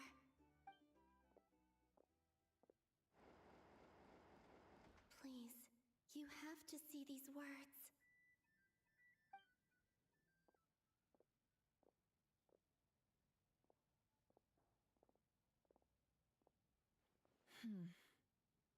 Well, do you sense anything? Unfortunately, no. And this place was our last chance. Not necessarily. We've only looked in Nasha Town so far. Miss Columbina said she would leave messages at her friends' dwellings. It's still worth checking where Miss Lauma lives and where I live.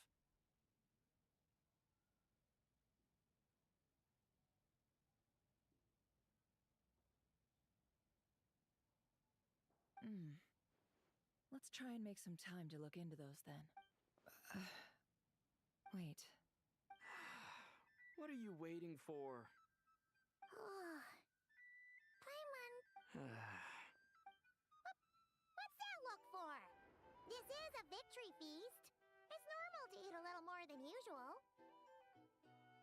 The Traveler in Paimon. It's really you. But why are they talking about a victory feast? Huh. You worried Paimon sick while you were out there fighting Rare. So this is your chance to make it up to her, alright?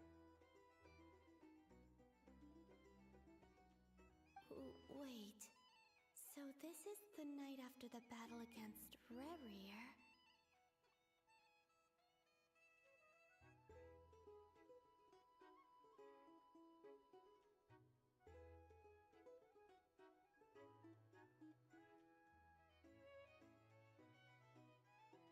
How did I end up here? That's quite a long time ago now. Wait. That's it. Every time I've entered reality within this space, it's been at an earlier point in time. Every one of those points has been before I fell into the moon's reflection. And everything I've done to affect reality, does this mean that within the moon's reflection, time flows backwards? Starting from the moment I fell in? Not long till Moon Prayer Night now. It's gonna be even livelier than tonight. Although, it's gonna be sad saying goodbye to the damselette. She seems like a really nice person. Paimon. No, I can't. Even if I make contact, they probably won't understand what's... And in any case, I'll likely get pulled away again if I do. Instead, I have to find a way to get them to notice what I've written using the moonlight. Wait, even I hadn't thought of doing that before Moon Prayer Night. They'd never conceive of that possibility. Is there truly... Don't lose heart. We'll find a way somehow. Huh? Oh, you say that, but the frost moon is beyond the fall sky. If we wanted to go visit her, how would we make it through to the other side? We might not have all the answers now, but I'm sure we'll find a way one day. Huh. Guess someone's gotta be the optimist. The present. The future. That's right. There are still things... What's your plan? Flint's, when you were staying next door, did you ever open the window? No. The rooms here are dark and damp. And there's such a buildup of dust on the windows that the moonlight can't even get in. I didn't think it was worth the... The moonlight? Ah, I think I see where you're going. One moment. I'll see if the owner is available. Don't bother. Time is of the essence.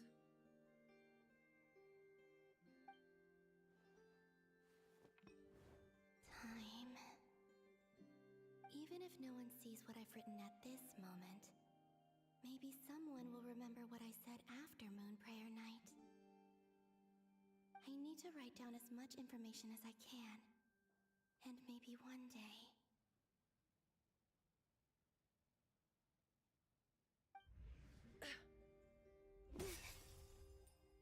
Huh?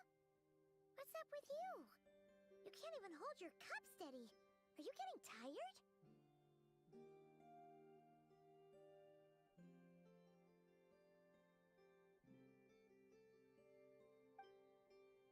A little. Well, you should probably hit the hay then. You've had a really tough couple of days.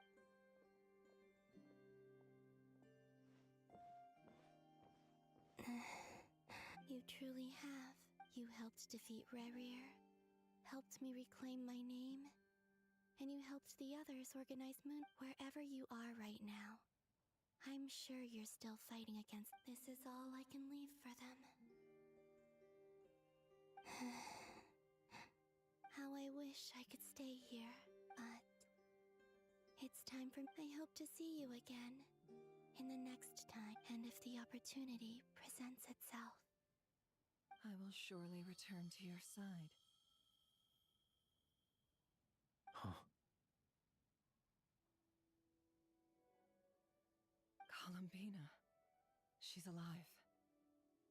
Not only that, but she's left us an entire wall's worth of clues. She even wrote down what would happen on Moon Prayer Night. It's just a shame we found it too late.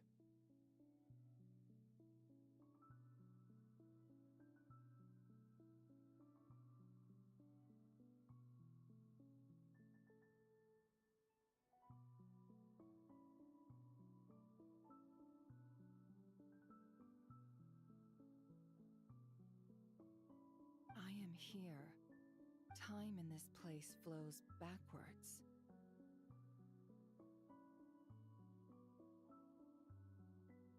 I am constantly moving forward. It sounds like she's found a way to influence the past using Kuvaki. But her future is our past. So, these words have been here ever since we defeated the Ray Hero Solnari. We just never discovered them. Which came first, the chicken or the egg? Only when I'm in a good mood and at leisure. Well, I never do. Everything that has happened already belongs to the realm of fact.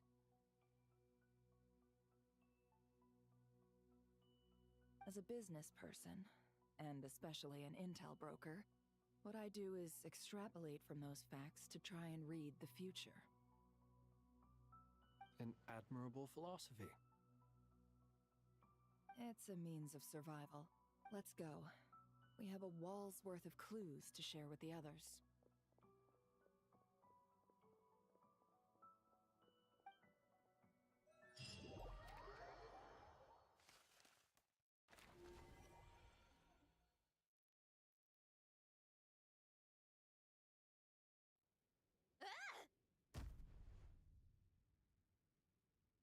It appears that the doctor's energy signature has changed to something similar to Kuvaki. But not Nodcry's Kuvaki devices will only have a limited effect on it. I can see why you've chosen to place your hopes in alchemy instead. Also, I must say these books are rather profound. My subordinates just shipped them in from Fontaine.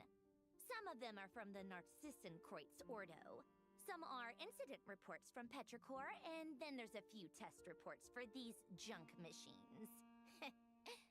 Additionally, after some further scanning, I've discovered something extremely What's that? Teyvat's skies contain multiple moons. A long time ago, when I did my first scan, I detected 3, just as the legends say.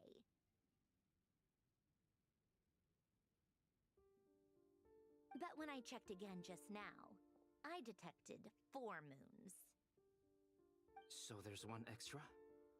Yeah. Originally, I thought that if I could still find 3 moons, that would at least mean Columbina's still alive. But then it occurred to me that apart from the frost moon, Teyvat's moons are just husks. And husks surely shouldn't show up in the scan, since they're not alive. It's weird, isn't it? If we can't even distinguish between a dead and a living moon, how are we supposed to know whether a moon goddess is still alive? Or does this mean that the moon marrows are equivalent to the moons themselves? It's certainly possible. In which case, the 4th moon you detected may be Dottore artificial creation. So he wasn't bluffing. He really built his own moon marrow. It's easy to get overwhelmed when you have too much on your plate. Maybe you need to relax. Perhaps try going for a walk. Or simply take... Nothing can calm me down at a time like this.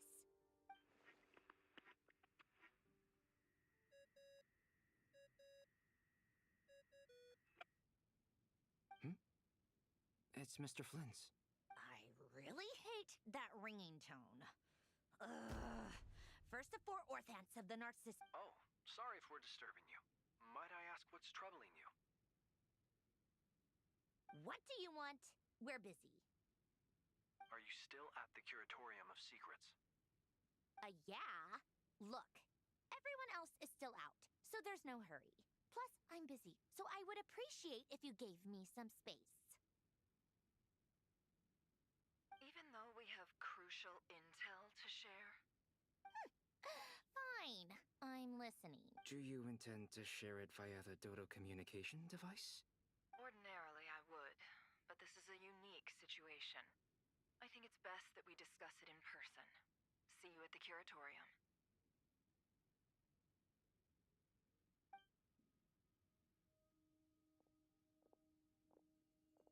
All right then. So, what's the situation? The rest of the team is still out working on their missions and evacuations, but we've decided to fill you in on the most crucial information first. Sandrone, you were right. Columbina is most likely still alive.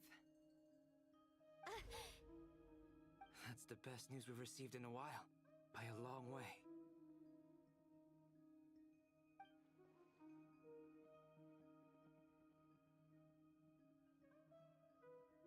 Random locations. Appearing in reverse order? Are you serious? So not dying isn't enough for the moon goddess, huh? Anyway, does this mean we can deduce her condition from the moon marrows? Miss Sandrone, there's nothing wrong with simply admitting that you're happy to hear the good news. I'm not. And she's the least of our problems. We're facing a huge crisis. If she can't control the flow of time in there, she's just gonna keep moving backwards. Different points in time won't intersect, and she'll never find a way out.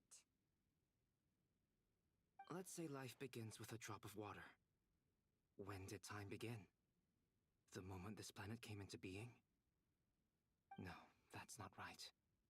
Her final destination would be the moment at which the space she is in. But it doesn't seem like we can influence that space from the outside world. So how can we help her? Also, if she's alive, Rerir and Thalindis might be too. But as far as we know, neither of them have come back out. That space may not have an exit at all. I'm afraid I must concur with Miss Nefer in this. Can't exactly argue with that. Let's leave it there for now. I've taken notes on everything you said. Will it help with your research? I doubt it's gonna help with breaking Dotori's energy fields. But who knows when it might come in handy. Better to have it all written down than try to remember everything when I need it. Alright, I need to get back to my research. Mr. Albedo has made a lot of suggestions. Sure, I'll stay here. I have things to work.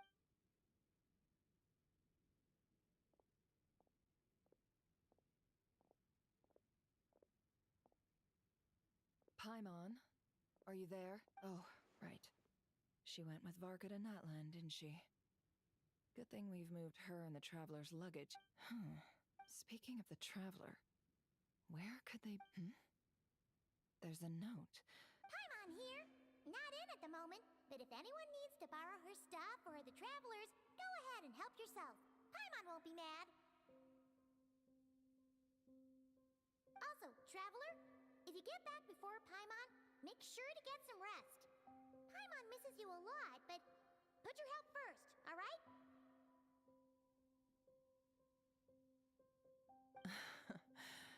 Well, since you offered, Paimon, don't mind if I do. This is the Traveler and Paimon's luggage. All the items they use day to day are here.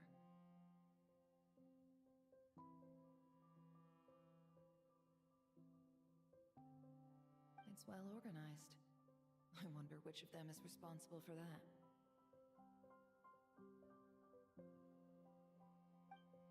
What do we have here?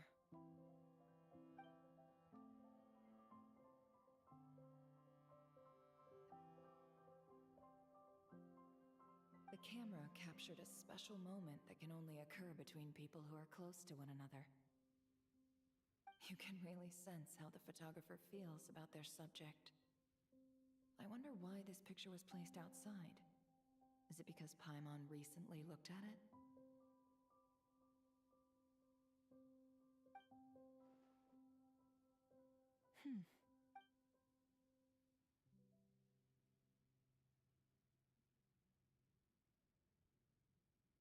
This must belong to the Traveler. Perfect. Hang in there. We'll find you.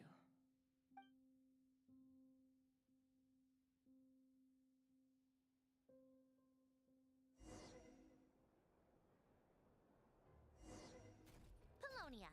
Search keyword world formula and bring me all relevant books.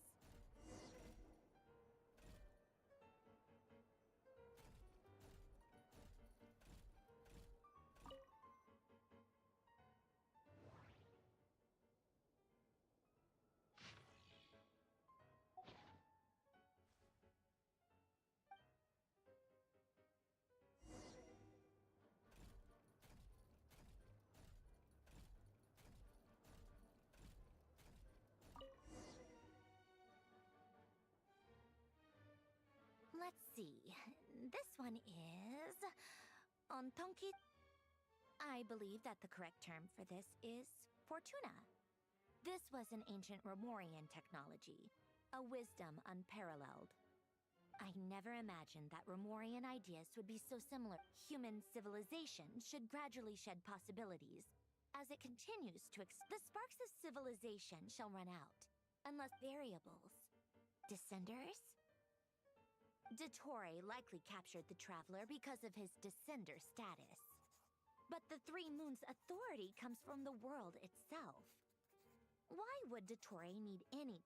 Where does this variable factor in? The world formula calculates the fate of an entire world. And...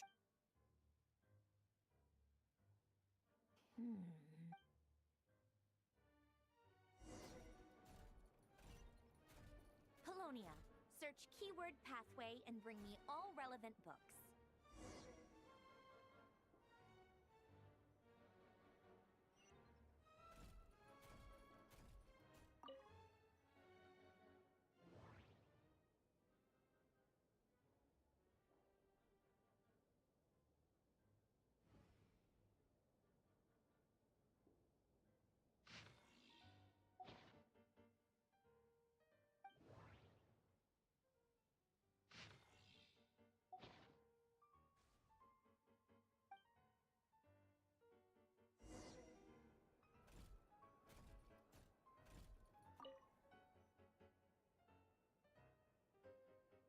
Otonki Sermon Dictation.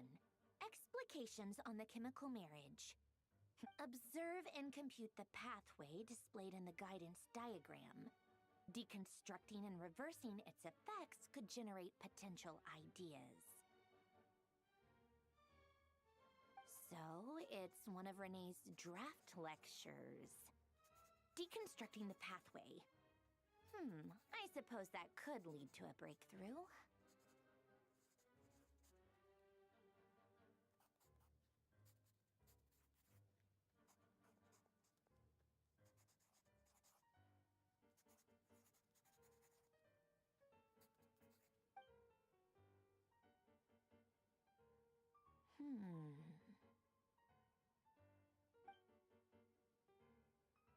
This is so long. This guy sure loves showing off his knowledge.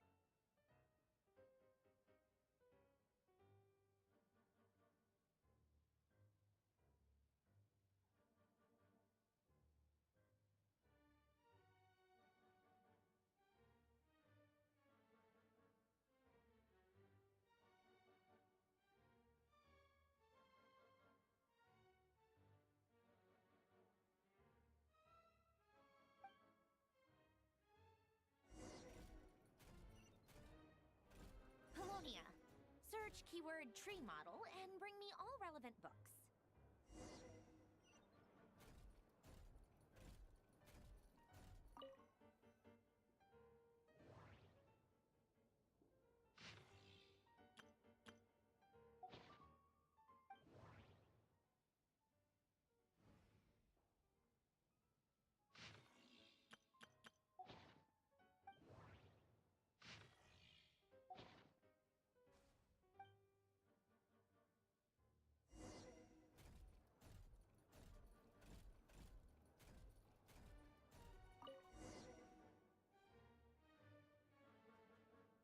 Most of the experimental devices Lilia Crucis.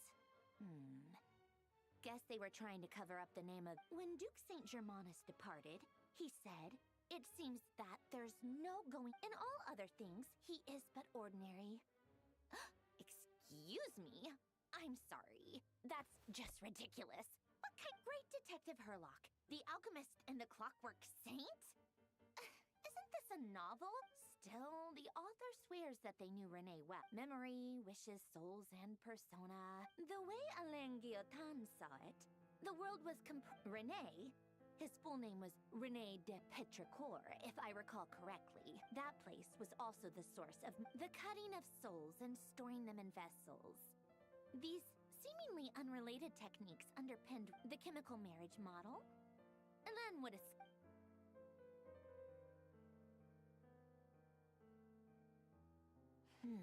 What was Alain's view on Renee? I know he mentioned the name. Oh, now I remember. Alain's old notes are here too. They mentioned Renee once. Renee seemed most out of sorts when he spoke to... Yep, that sounds like Alain. My subordinates actually did a half-decent job to... Some of Alain's old files are completely consistent with these records. He may have kept them, but he never even come to think of it. Renee's world formula was filled with calculations of... As for Alain... It's been too long. What would he have said? A guy like him, he created that procedure to save this world.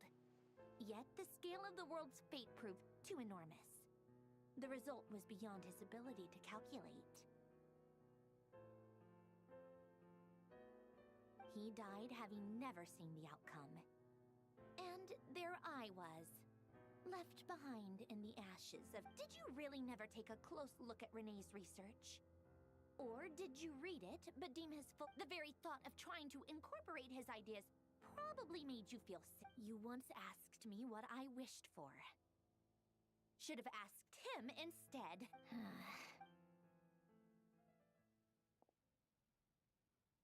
Even the tiniest variable can make big waves in the present. Now then, allow me to put these incompatible first. Establish and verify the existence of the Great Circle.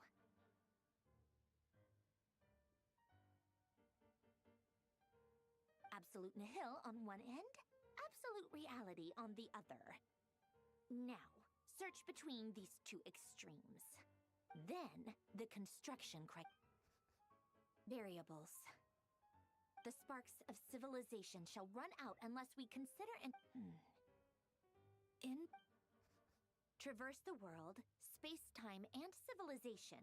Then extract the primordial power that differentiated itself from the void. The power of light. Yes, light. Records. Hyperborea. This is so horrendously complicated. After all that, I'm still missing a few variables. I need to think this through again. How do you think it looks, Polonia? Like the frenzied scroll? Fine, keep it to yourself. It's not like you can talk anyway. I'll assume you gave it a passing grade.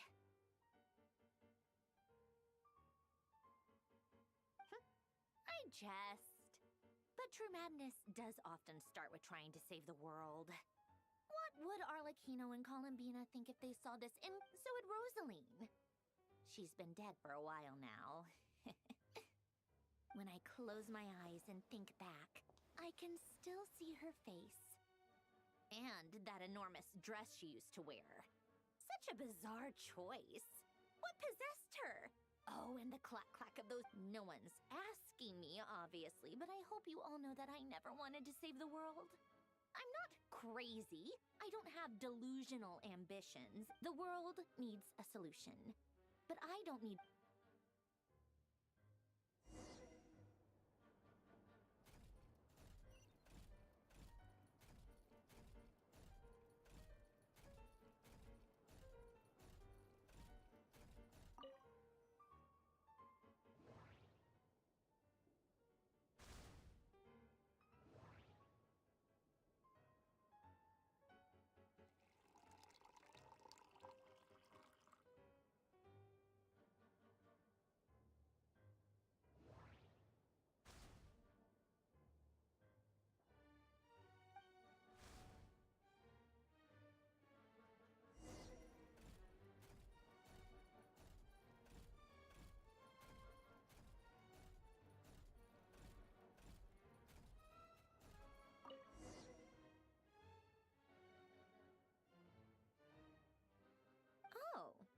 Cookies to go with the tea. Let's see. They must be from that person who brought... Something's written on the box. We are proud to present this homage to the fortress of... Sounds like a dumb gimmick to me. Be early to bed and early to rise. Get plenty of sun and drink plenty of water. Then things will surely go well for... What? Are you kidding me? Somehow I doubt that an early night and a glass of water is magically gonna save a world on the brink of existential peril.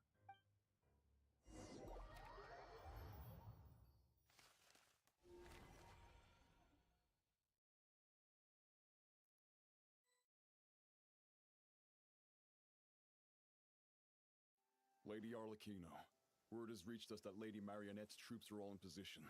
They are ready to act as soon as the order is given. Excellent.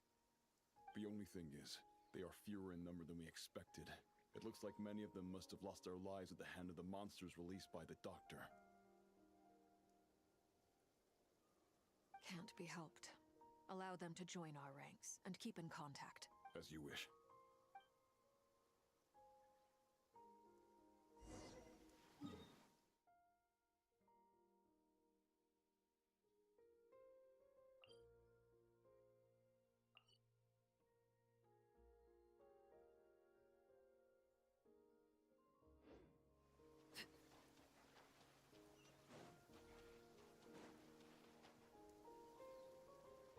Been a while, Arlecchino. You look well. Did Dottore really have to build his lab right on the sole path between Snezhnaya and Nodcry? Had to go on a huge detour to stay out of its line of sight.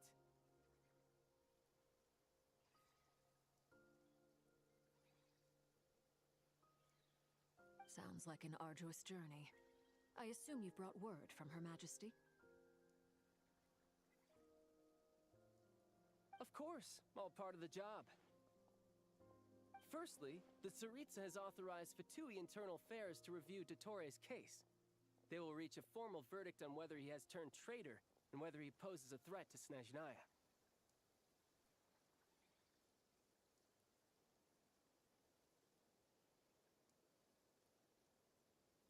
While they're working on that, I've been ordered to come and receive the refugees from Nodcry.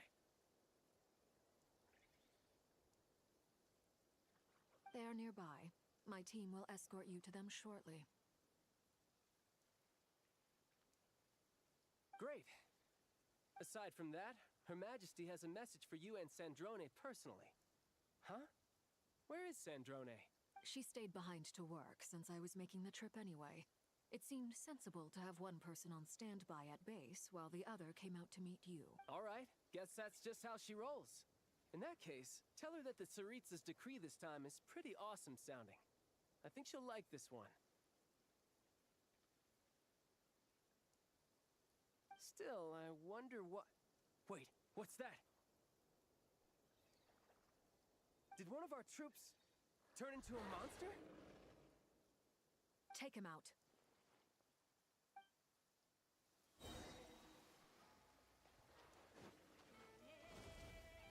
Transfixed! Tidal wave! Brace yourself! This is gonna hurt! Bring it on!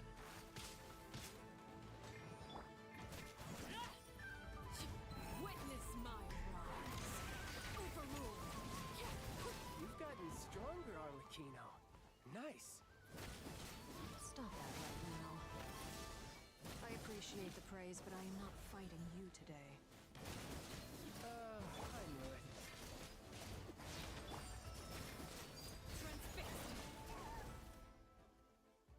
I can't believe it. He was a living, breathing human one moment, and the next... Another fine piece of work by our dear colleague. What in the world has been going on in Nodcry? A lot. But long story short, Dottore stole 2 moon marrows that should have belonged to Columbina, then built a 3rd moon marrow of his own to concentrate the Trilunar Authority in his hands. What? What do you mean he built a moon marrow? People build roads and houses, not moon marrows. What's his next DIY project? You could stand to be less surprised. We are harbingers. The work we are engaged in makes the creation of gods seem mundane by comparison. I tell everyone who asks that you once crossed swords with Rex Lapis while serving as a key supporter for Rosaline's plan. But right now, you're acting like a common adventurer.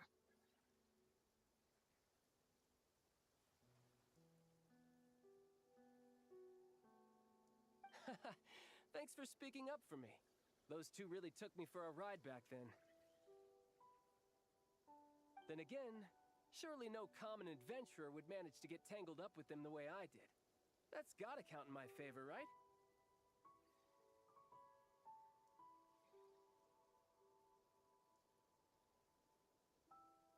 It almost sounds like you wish to repeat the experience. I might have to lower my opinion of you. No. I'll stop talking. Please, go on. Dottore is currently still experimenting with his newfound power in ways that continue to corrode the outside world. As for the human mutation, I believe this is simply a consequence of his that radiant beast was once a subordinate of Sandrone's. I suspect he was only allowed to live so that he could become an experimental subject. Also, those of us who fought Dottore have been afflicted with a curse. As such, I cannot leave Nodcry. This is so much worse than I thought. No wonder Her Majesty's decree is so extreme.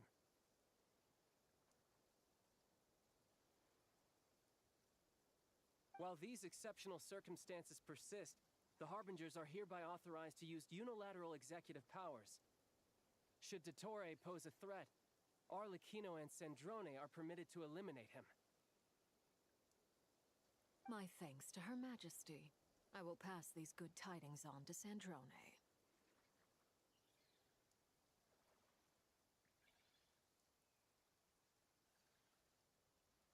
Her Majesty has also declared that she will refrain from launching an attack on the now evacuated Nodcry due to the presence of unretrieved research material.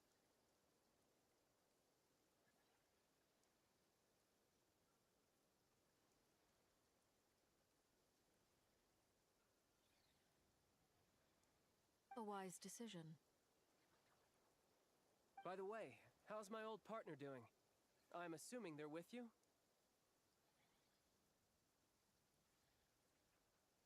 Partner? You mean the Traveler? I'm afraid I have bad news. He was captured after our failed assault in Dottore's lab. His whereabouts are currently unknown.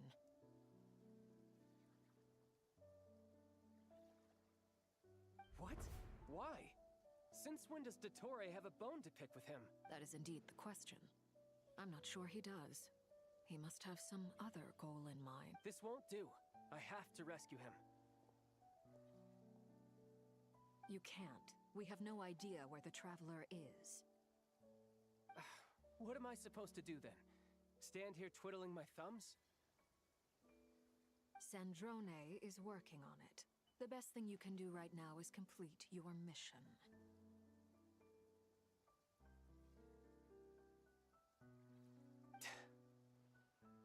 Fine. I guess I'll leave this to you then.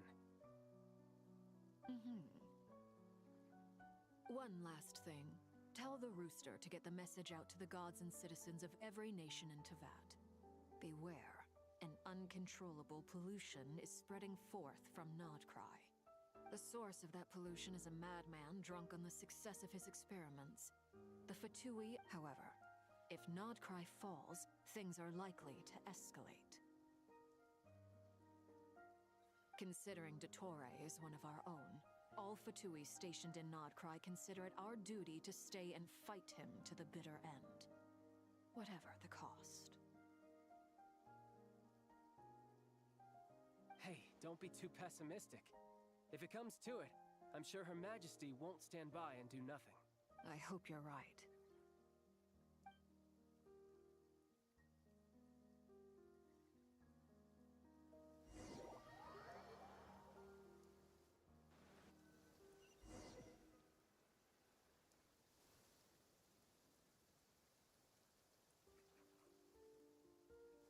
You're right on time.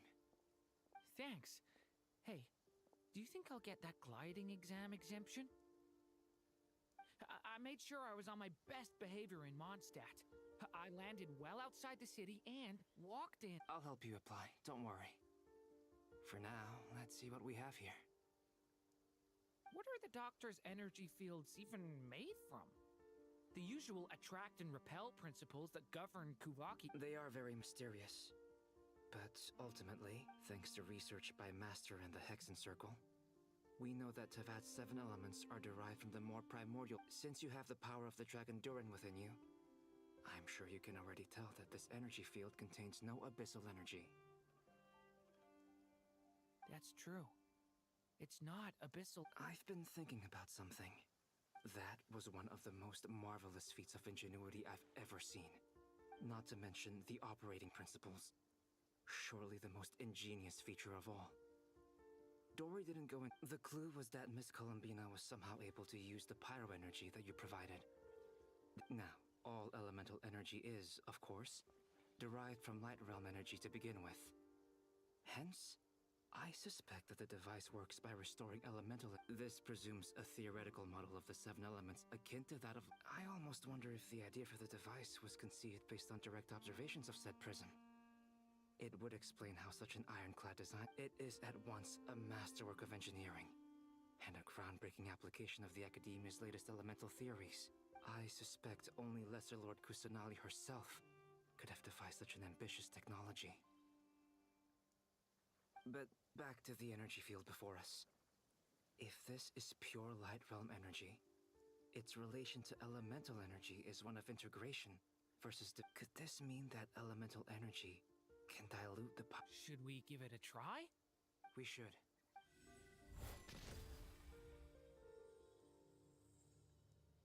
Ha!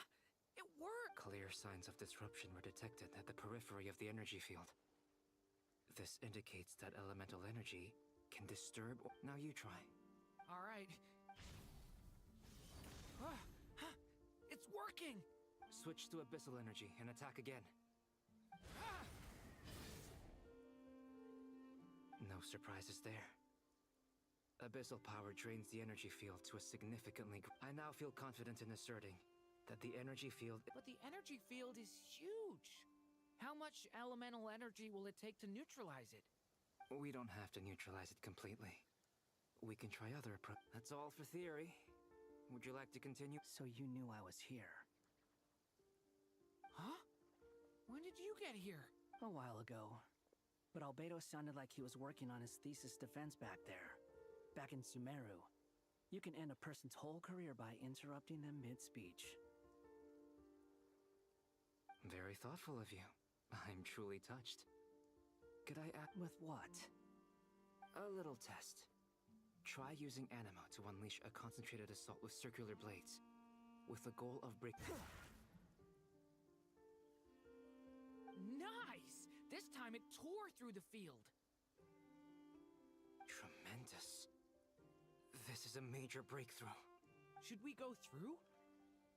We probably shouldn't risk having mutually antagonistic energies in such close proximity. Durin, you stay here and watch the entrance. Sounds sensible to me. Keep your eyes peeled, Durin. Don't worry, I got this. You two be careful in there. What do you mean, signal? It's based on a new alchemical concoction I developed last month. Glad I asked. Thanks for the heads up.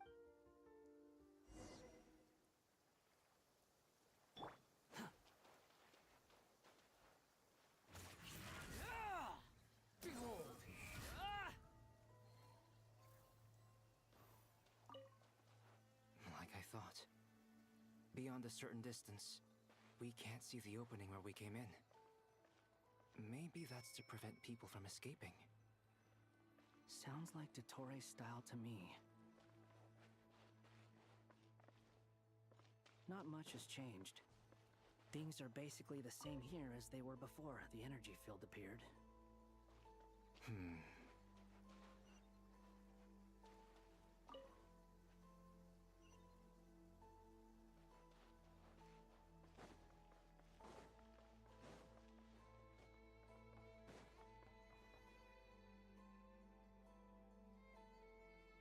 They have no heartbeats and they're not breathing. We can only assume they're dead. But there are no visible wounds. Also, there's an animal squatting next... It's watching us. That's not an animal's gaze. What are you trying to tell us? Doesn't seem eager to talk. I guess maybe it's just an animal after all.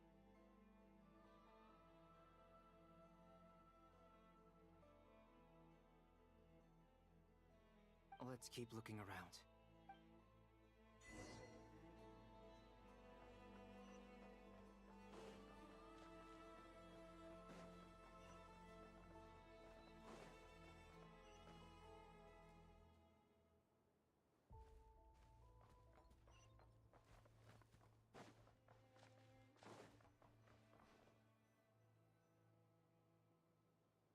Same situation everywhere. Not a living soul in sight. Just count. Well, I think we can safely rule out the possibility that they're all pets.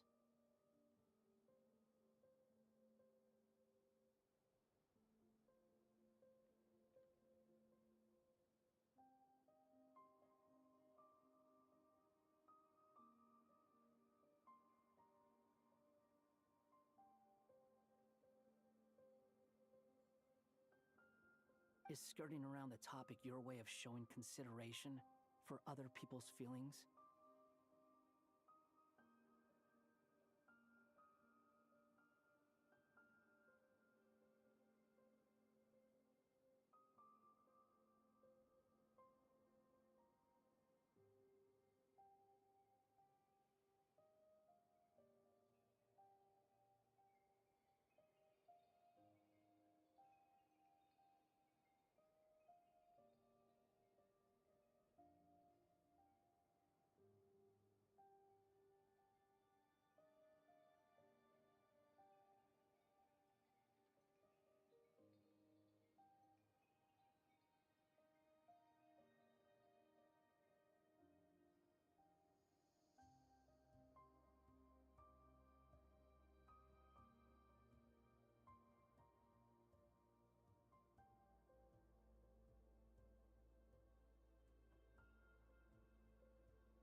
Just being cautious. I don't doubt that you can handle the truth.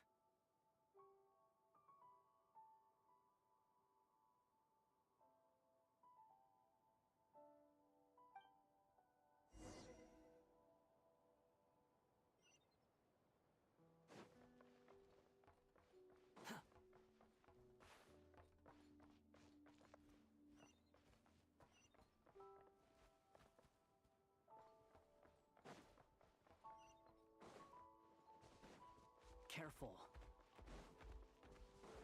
Please. Help us. Please. Over there. I hear a voice.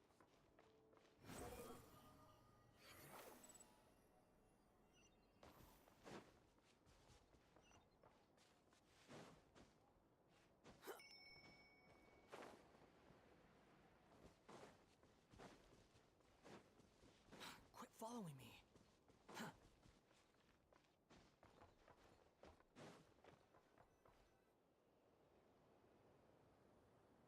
Please. Help us. What happened here? I don't know. Suddenly, everyone collapsed.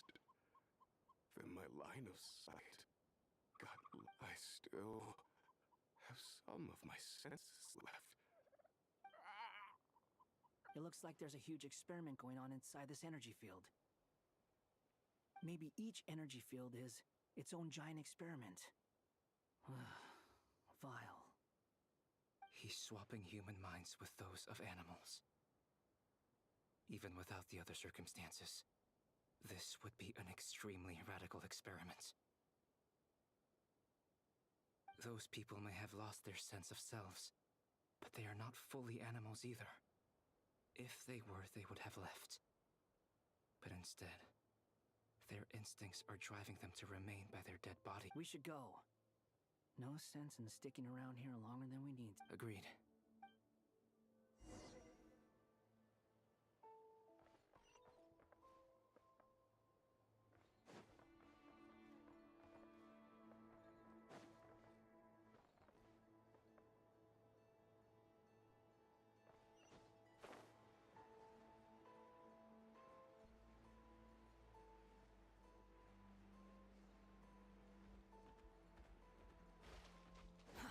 Too slow.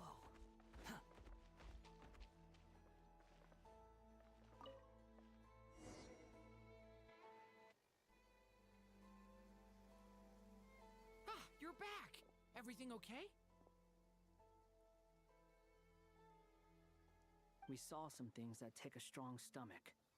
Otherwise, we're fine. We should share our findings with the others.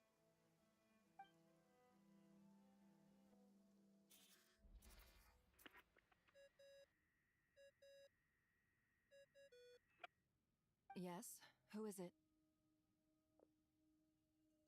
Miss Nefer, it's me, Albedo. We found a way to break through the energy fields. With enough control, it's possible to tear them open using elemental energy. Also, we managed to take a look inside. Dottore is carrying out his cruel experiments on an immense scale. Any residents who have failed to evacuate in time will likely meet a grisly end. Sounds like he's living down to our expectations. Might I ask how things are proceeding on your end? I'm just about to get started. I'll be in touch once I have a result. Understood. Stay safe. I will.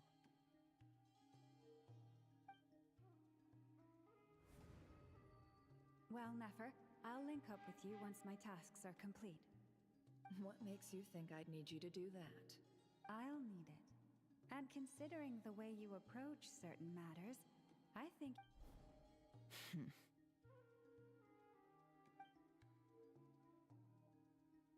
Let's begin. Entering simulation mode.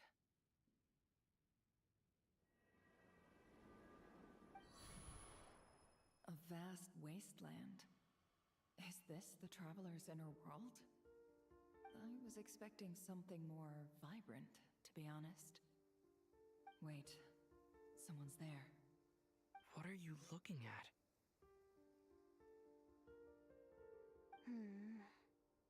In that case, I'll look at it with you. I want to know all about everything you've seen and experienced. Is there somewhere I should return to? Or should I stay here and be the hero everyone says I am? I don't dislike my current life. Roaming the land, fighting battles, accomplishing missions, earning a living, looking after Paimon. It's not so bad. I guess the only thing that's missing is that you're not here with me. This is the conscious layer, which contains a person's true feelings. It is filled with both longing and kindness. I suppose anyone who lives long enough ends up wishing for someone who can't be there. Maybe it's the only way we... Time to delve a little deeper.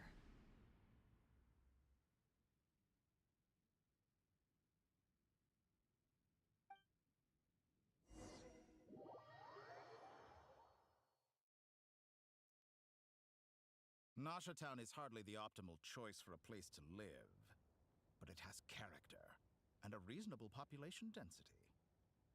What are you trying to say? Oh, don't be nervous. I was just thinking where might make a good starting point for your journey. Perhaps I should send you further afield. Conria, perhaps.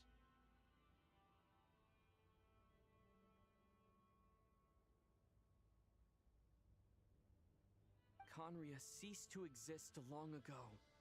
Once again, you fail to understand the possibilities that the Tri-Lune creates. Anything that has existed in the past, I can now recreate. You simply do not wish to see that happen. That might be because you miss your sibling and fear getting answers that you are not ready to learn. But this is not for me to judge. If we are to collaborate, we need to maintain an amicable relationship. In a moment, you will be able to...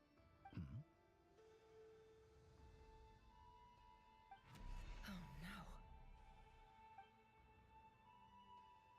What are you...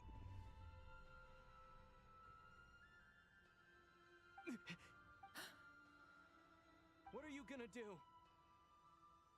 Don't move. Something unwanted has crept into... Oh? Gone is...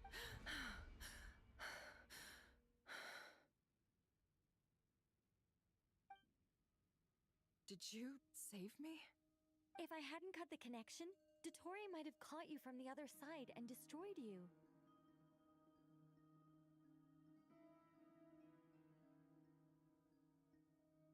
This was a good idea, but once is plenty. You were exceptionally brave. Excellent work. Thanks, but now's not the time for that.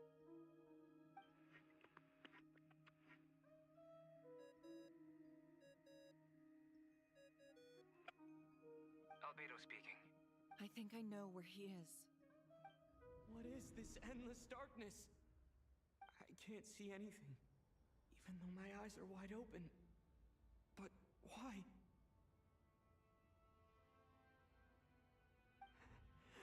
What happened? Ah, sorry about that. I take it you didn't notice. Just now, a friend of yours took a little peek into your mind. Could it be Nefer? How did she do it? Did she use something as a medium to connect to me? Do you think she's aware of your current circumstances? Oh dear. Have I stunned you into silence? I only wanted to slow down your time a little so I could stop your intruder in her tracks. It would have been nice to capture the spy. I must say, I'm finding the ability to adjust the flow of time rather intriguing. The moment you closed your eyes, time seemed to grow impossibly viscous, didn't it? A whole month passed before you opened your eyes again, but only for you. No one else was affected. I I dare say this is something only a god can achieve. Point taken. You've proven once again that you have god-tier powers. Oh, you misunderstand. This wasn't about proving a point. I was testing things out. I find I learn best by doing, and I have to admit, time is not the easy. I only wanted to make you sleep for a short while, but it ended up lasting a whole month. Clearly some finesse is required to wield the authority over time as I wish. I hope you're not angry with me. It was only a month's discrepancy, nothing too serious. You could have frozen me for millions of years. So much for collaboration. You aren't showing much sincerity.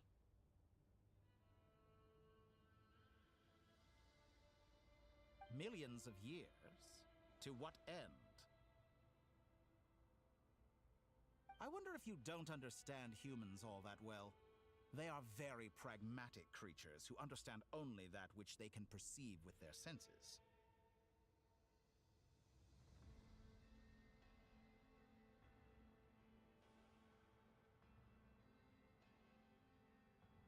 If I had you sit here for a week, I imagine people might sympathize. But if I left you here for 100, 1,000, or 10,000 years, the sheer size of that number would cause it to lose all meaning to them. They would not have the capacity to comprehend your suffering, and thus they couldn't. Unfortunately, while gods do exist in Teyvat, it is ordinary humans that account for most of the population.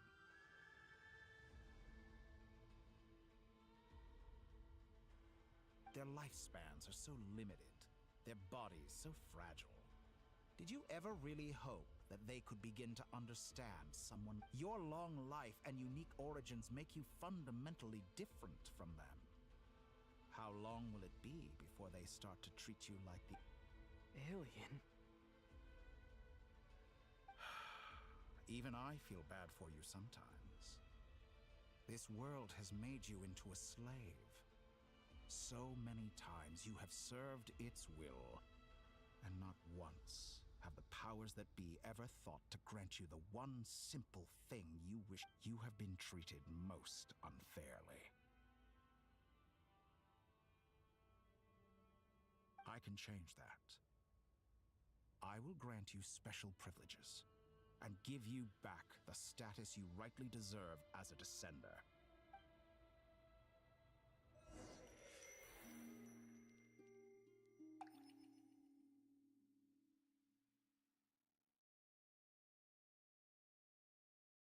I've entered the past 3 times at this point, but I still have so many questions.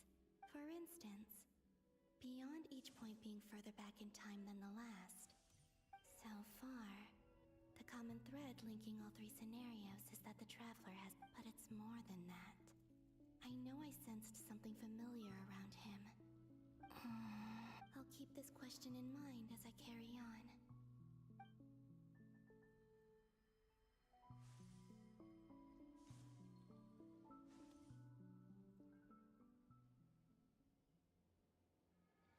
Humans, you never change. Always trying to use powers you neither... This looks like Star Sand Shoal. Was this before Rerir regained his physical form?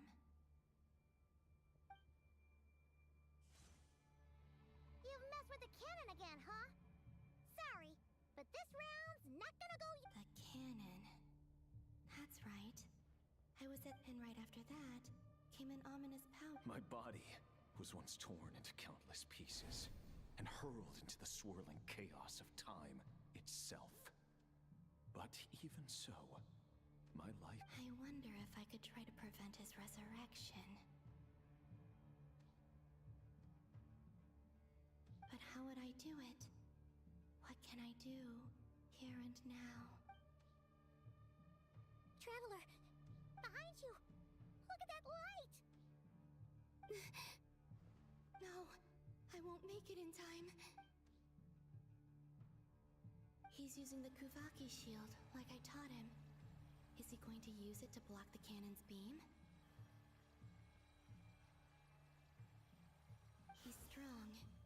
I'm sure he can manage. But the force released when the people... Easy Island. The Frost Moon Scions will be exposed to lethal levels of Kuvaki. A question, if I may. Kind Miss Columbina.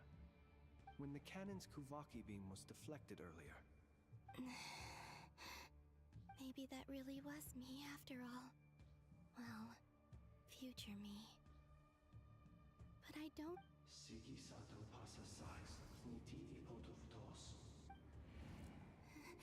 There's no time.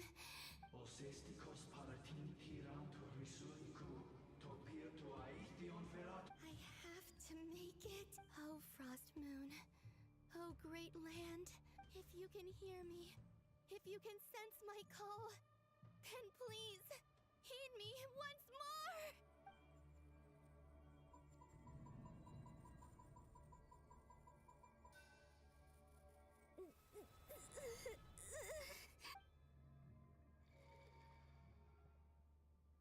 Did it work?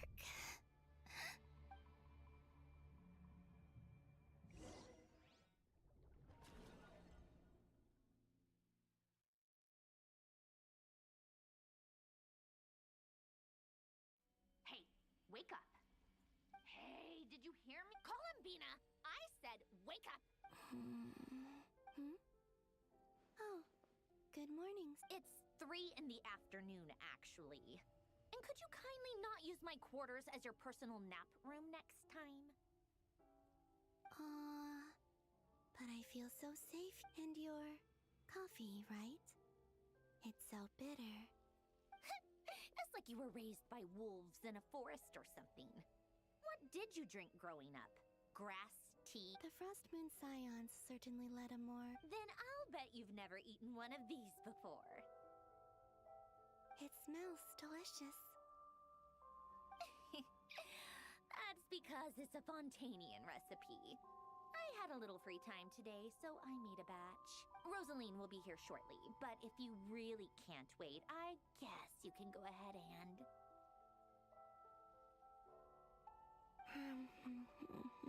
Hey, at least let me finish before you start eating! Did the Frost Moon Scions not teach you basic table manners? Or did the rules not apply to you because you're the high and mighty moon goddess? Of course they are.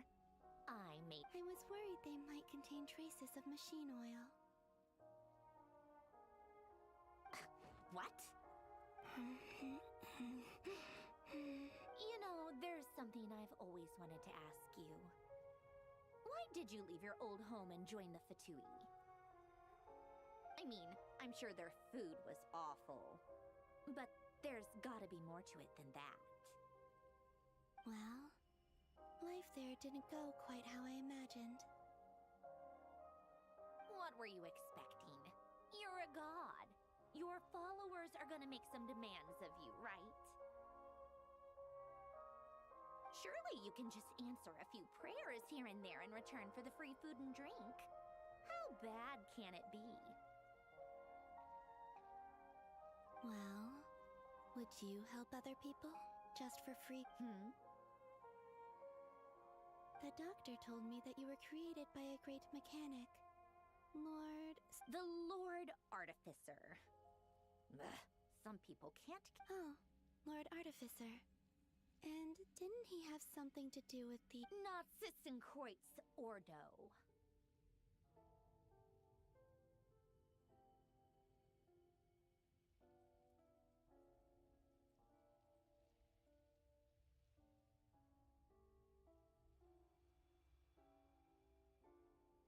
Yes, that was it. Nazissenkreuz Ordo. You must be joking.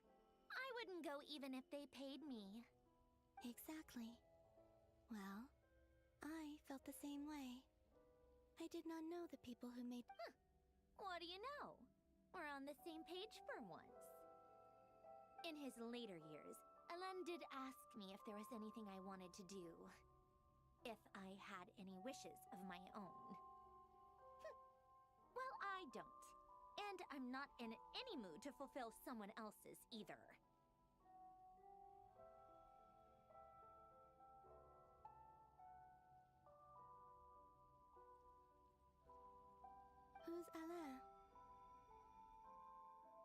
he was the... You know what? Never mind. You're not gonna remember. Anyway, the point I'm... Let me ask you this. What sort of place would you like to live in? If... A place where people don't ask me for things I cannot give them. Where they don't worship me, or fear me, but just want to chat with me like a normal person. I'd also like the freedom to come and go as I please. And ideally, it would be somewhere with the smell of... Not to burst your bubble, but no such place exists in the world. Now, take your snacks and scram.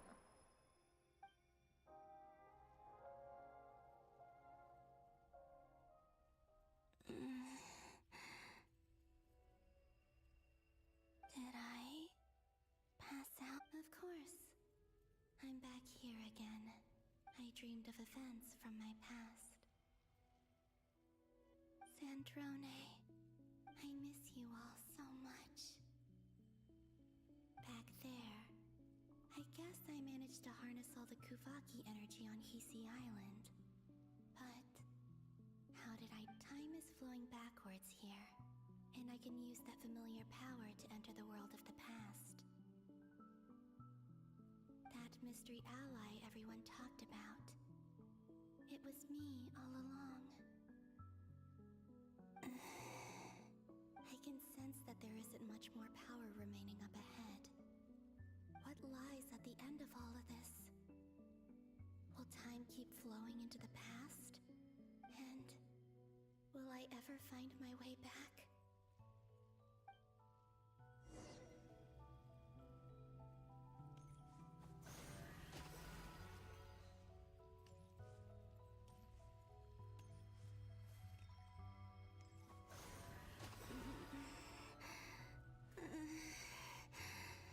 It's getting harder and harder to use my power.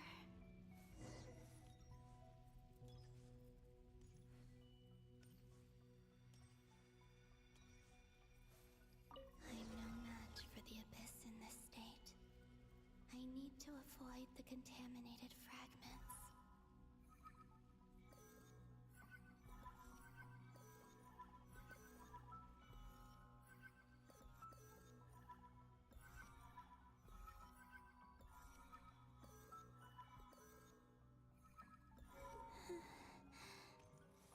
Time to go.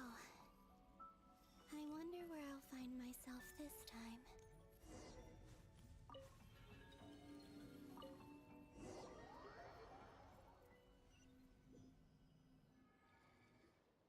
The Final Night Cemetery. Or not! How are we supposed to read through this many files? Difficult, yes. But it is also our... Seems like they're searching for information. Oh, I remember. Flintz and Varga talked about some files on the... Was this my doing too? To expose the true intentions of this Rarir, we need to dive. Are my actions changing the past? Or are they simply completing a process? Is all of this inevitable? If I choose not to help them now, will it change how things turn out? Hope we don't land on our heads then. They're my friends. I can't not help them.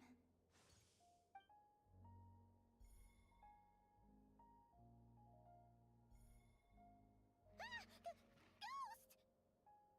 And the other one was... here. Hey! Another file's moving!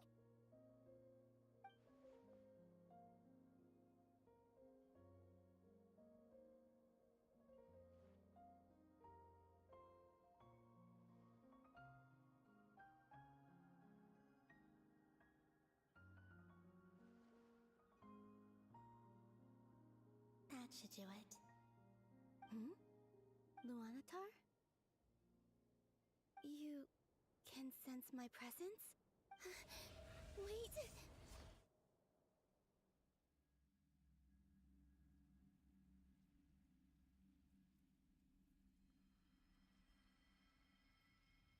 Luanatar. So she's that familiar presence I've been sensing all along. She's always been by the Traveler's side. That explains why the Traveler has been there each time I've entered the past.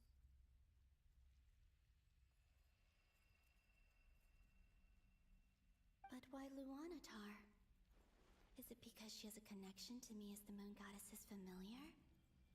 If so, why not any other Kuhenki? That's...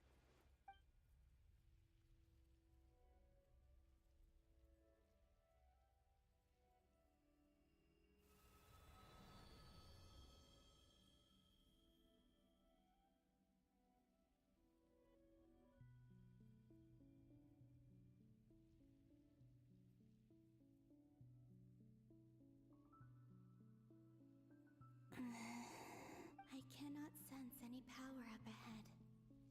Just a void. Struck, this is likely my final chance to enter the past. It's now or never. I have to find a way back.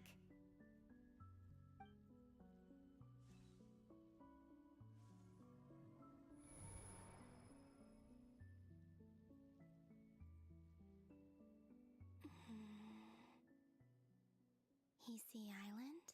Where's Luanatar? I can't sense her presence this time.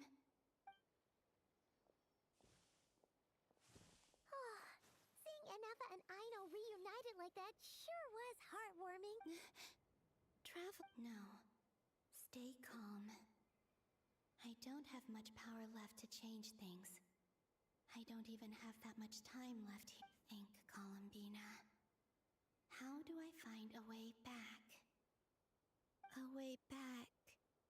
Do I go back to Moon Prayer Night? Or to the future that followed? And if I return in my current state, what will become of me then? Dotori's actions that day proved that he'd been planning that for a long time. He had already seized the power of 2 moon marrows before capturing me. Even if I manage to get back, how can I fight against him when he wields the Tri-Lune authority? I can't.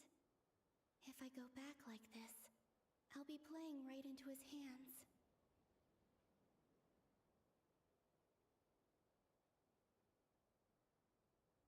I have to find some way of rivaling the power he has usurped.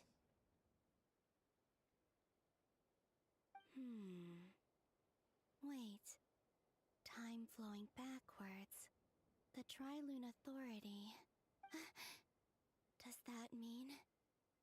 I think I know what the final destination of this lunar reflection might be. I know what I must do. Speaking of homes, we must already be close to where the Frost Moon Scions live. The vibe here feels different, just like the scenery. But how do I communicate my plan to my friends? Should I write it down here? No, someone else will see it. I need something with a close connection to me. Something I can use as a medium to tell them what's happened to me.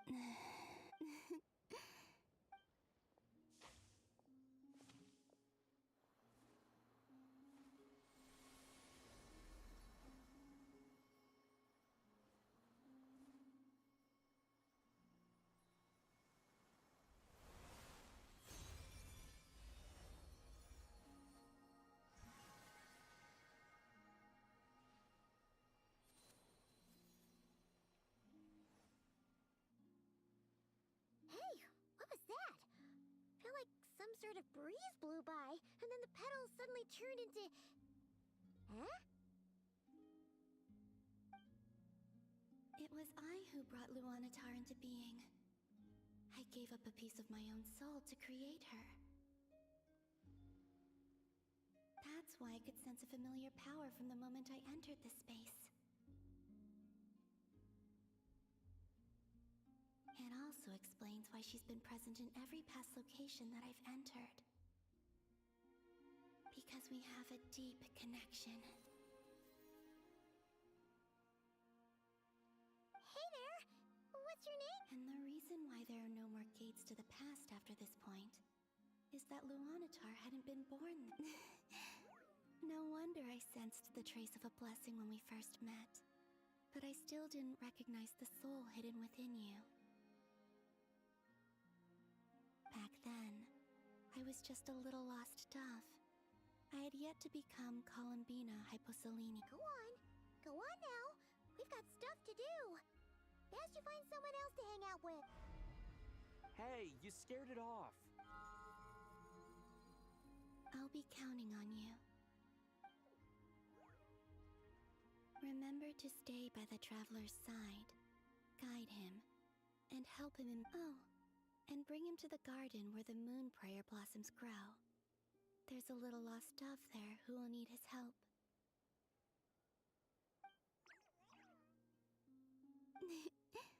Go on.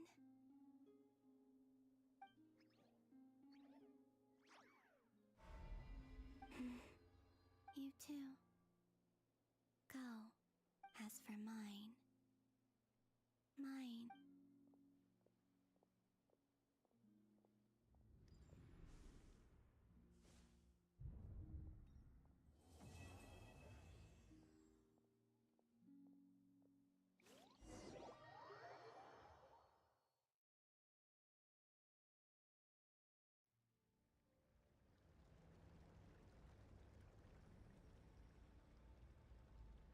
How would you like to experience the thrill of never being held accountable for your actions?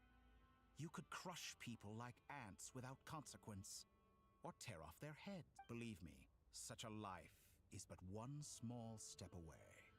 What point is he trying to make? Freedom?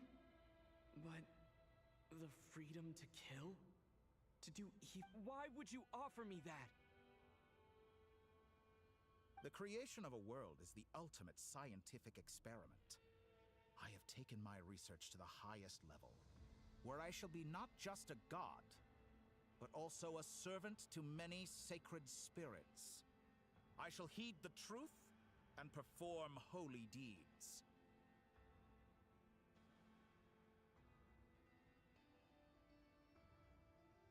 A god's laboratory is the perfect playground.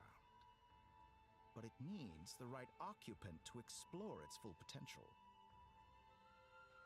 Mortals are found everywhere one looks. Not so with Descenders. I'd prefer my first guest to be a distinguished individual such as yourself. And I know you could make the most of the opportunities it offers.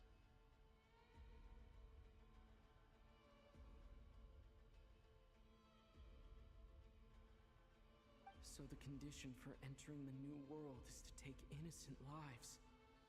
In the same dilemma that Rerir once faced. Could I really bring myself to kill others for my own benefit? Rerir did. And look where it got him. Have you made up your mind? I can't do it. Your playground is no place for me. You're putting your hopes in the wrong person. But we both know I'm not quite the hero you say I am either. I have my own reasons for the journey I'm on. And they aren't all selfless.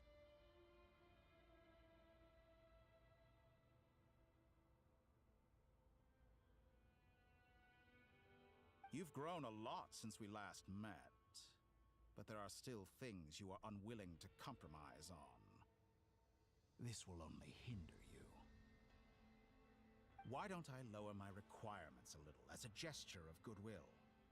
I'll give you a little time to learn to be a less noble soul. That'll make things much easier for you.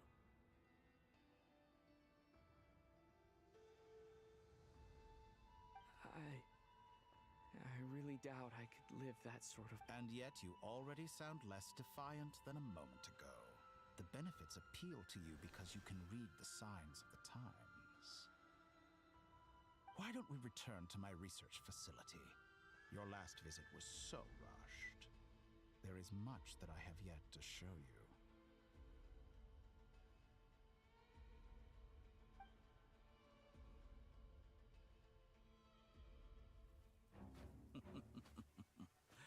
Now to that question, Heroes don't attack from behind. Guess I'm no hero. This is most disappointing.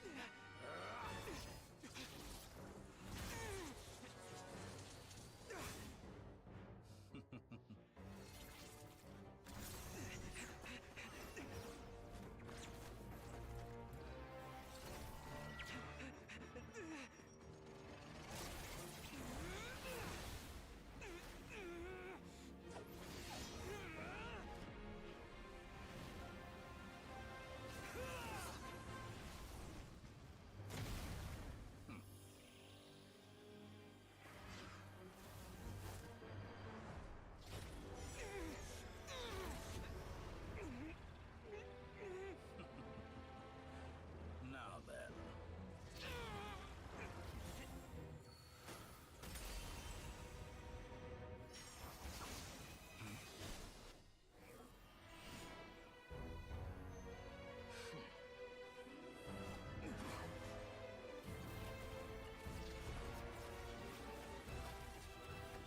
A new face.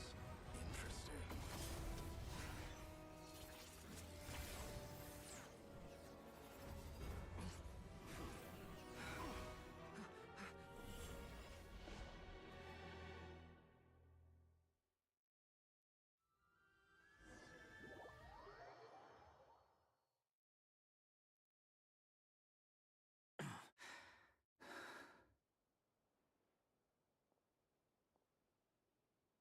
You're still gonna call me Hat Guy after that, huh?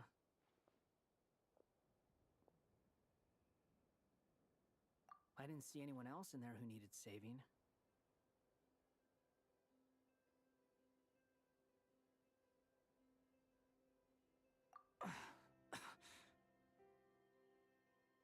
It's nothing.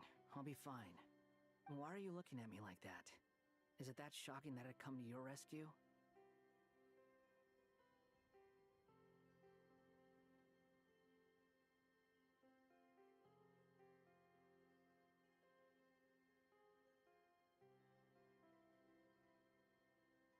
I owed you a favor back in Sumeru. Now we're even.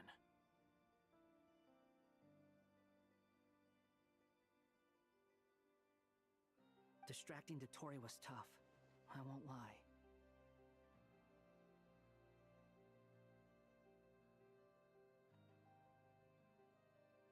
He's not gonna fall for the same trick twice.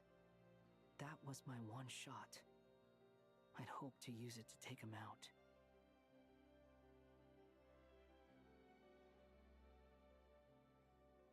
Ugh. I never wanted to obliterate someone. Dotori doesn't recognize me. But his segments were originally made based on an analysis of my operational principles. I expect it's only a matter of time before he figures out what I am. So Dotori doesn't recognize Wanderer because he deleted himself from Irminsul.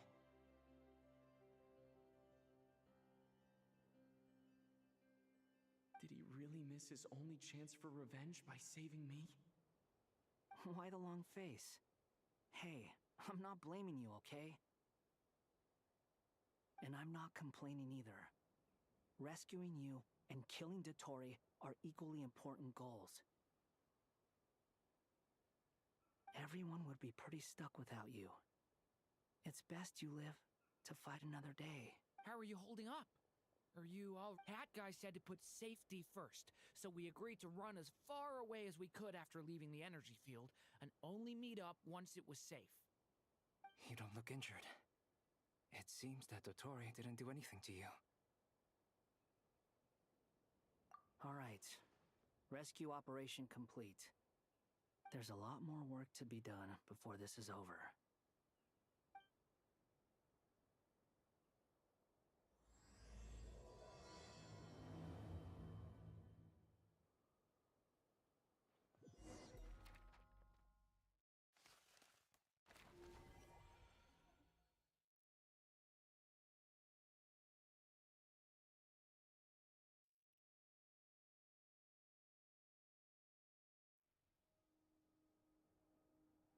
Understood. I don't see what's so awesome about it, though. Does he really think everyone else is as immature as him? I'm not stooping to Tartaglia's level.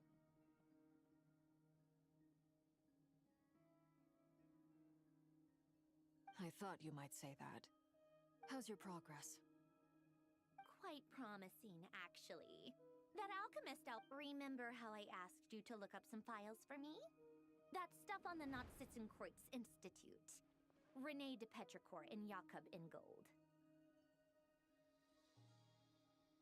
Alain Guillotin despised René's theories and methods, but he never managed to come up with better alternatives either.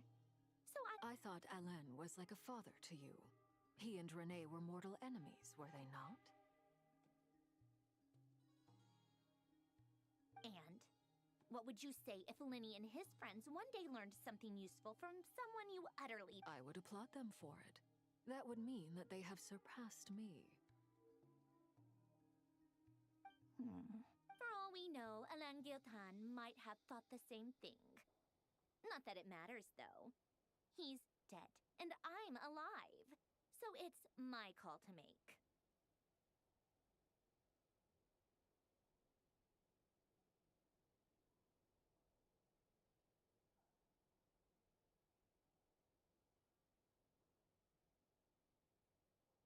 Once you die, it doesn't matter how great you were in life.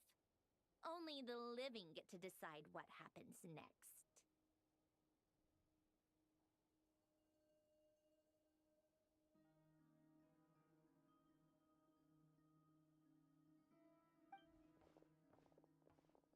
Hey, come on out. They're back. Huh?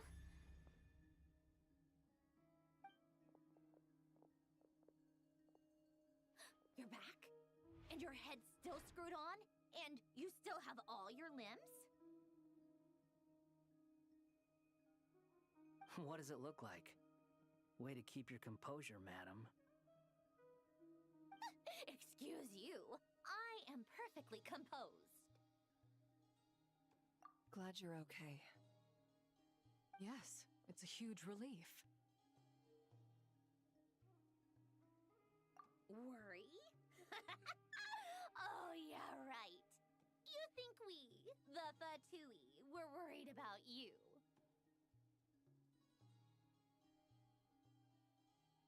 We were worried sick. Hey! The Traveler and I were already friends. You are free to join this mission in whatever capacity you please, much like your tea parties. It's a laugh a minute with you guys. I must say, I was quite surprised when Mr. Albedo told me he would need no additional aid.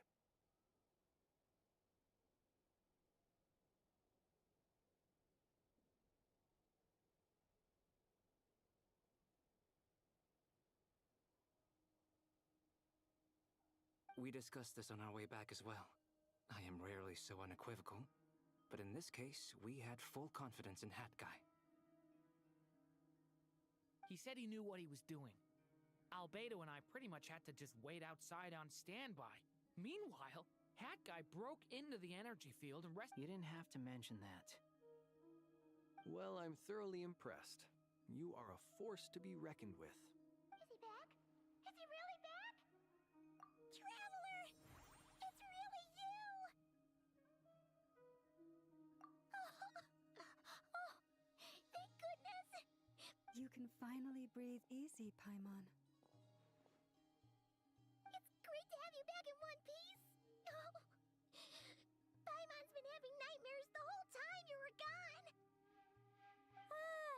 Look at them. You know, once you reach my age, there's nothing better than watching a misty-eyed reunion between friends. It's nothing. Same goes when you get to my age, too. I bet Ino and Anefa would be tearing up as well if they were here.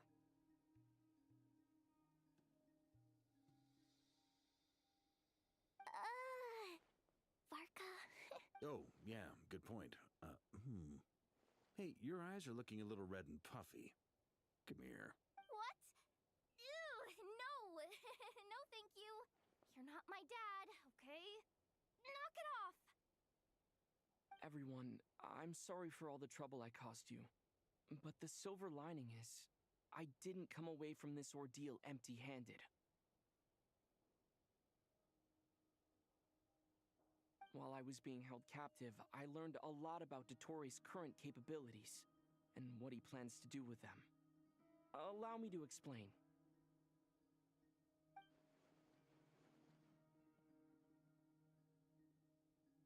The three moon goddesses were even more powerful than we imagined.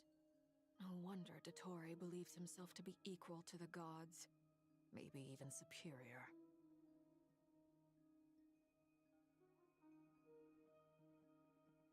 Utter blasphemy. While everyone was gone, Nefer and I made an interesting discovery, and I believe Miss Sandrone has something to share too. Ma'am, perhaps you could do the honors?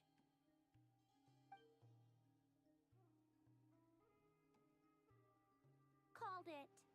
Getting rid of a pesky troublemaker like her is like trying to clean up after a crumbly cake.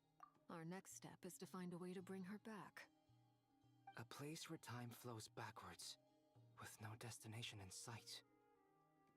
Surely it must have been created for a specific purpose. But I fear the answers are buried deep into Vat's history, held by great powers beyond our reach.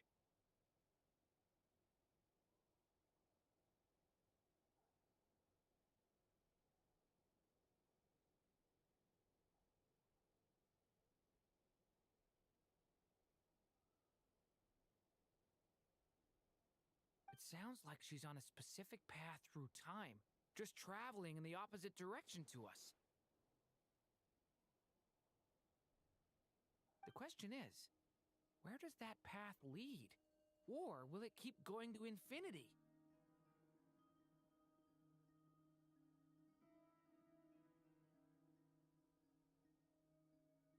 We considered that question as well. Strictly speaking, time is not... Indeed not. Every road has an end. Nicole! You sure loved quietly sneaking in mid-conversation. I do, in fact. It's something I've always done at our mages' tea parties. Quiet, mysterious, and persuasive.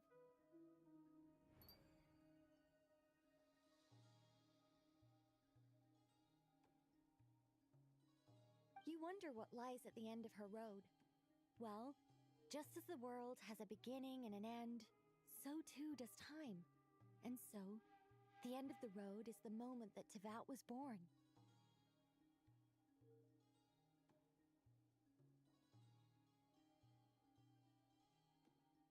But where Miss Columbina will end up along this road, that depends on where this particular river of reverse time began.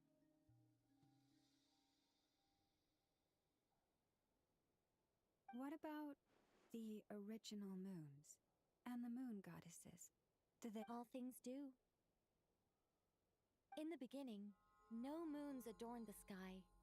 It was the Dragon King Nibelung who raised the three moons into the heavens, and thus were the moon goddesses born.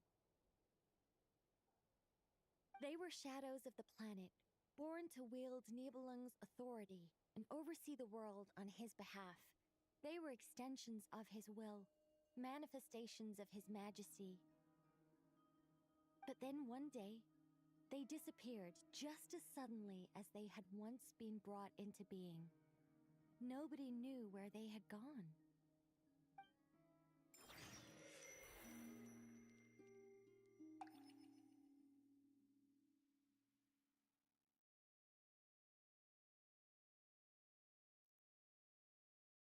Like I thought, no more paths back to reality have emerged since. But how can I be sure that I'm going the right way without scenes from reality to keep me on track?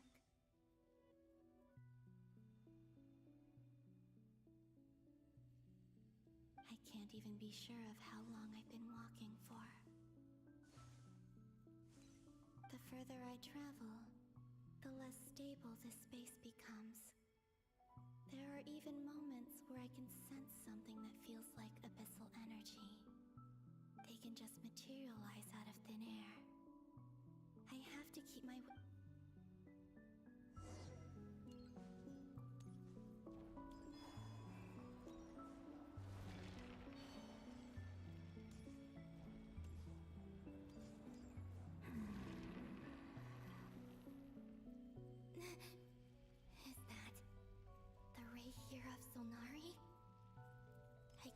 believe he survived. How did he do it?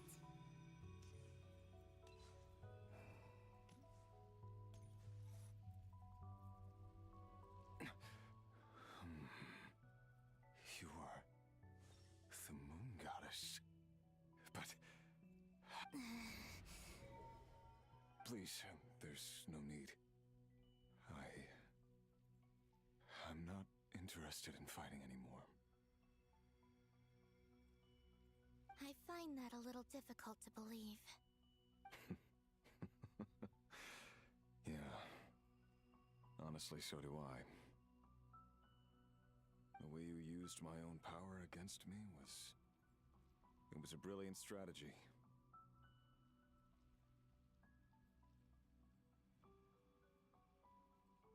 And then, in the final moment before I was thrown into this space, I got to see an old friend.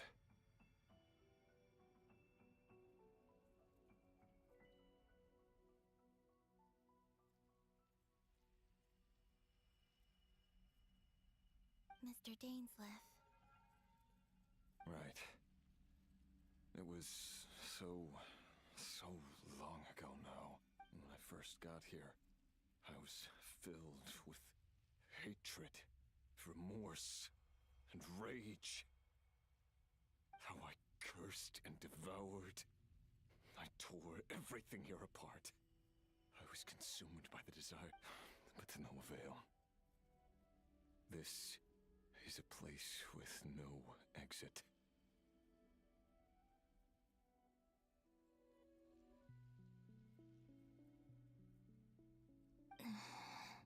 This is the second time I've entered this space. Though I have no memory of the first. I was torn to shreds the moment I entered.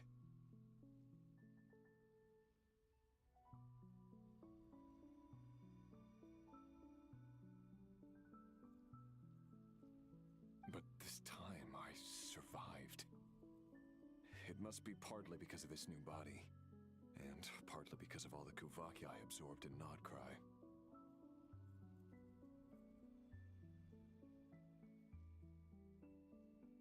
Are you the source of the abyssal power in here? Not all of it. Some is from when I first arrived here and tried to destroy everything.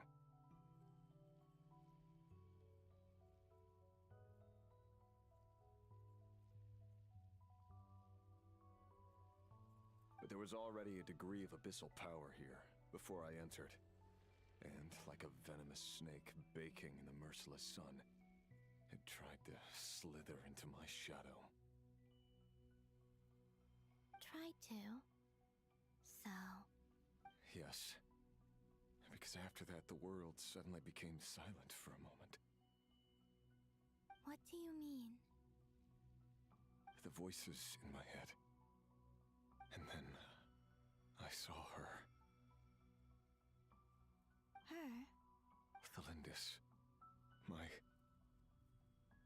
former lover. Never mentioned that she saw a memory of Thelindis leaping into the moon's reflection. More precisely, I saw her afterimage.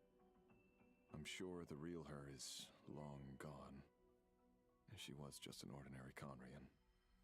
She couldn't have survived here for very long.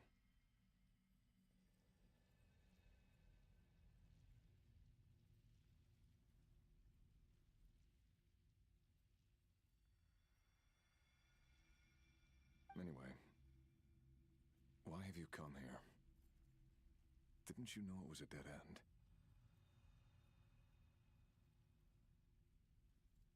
If I hadn't escaped through the moon gate, my friends would have been in far greater danger.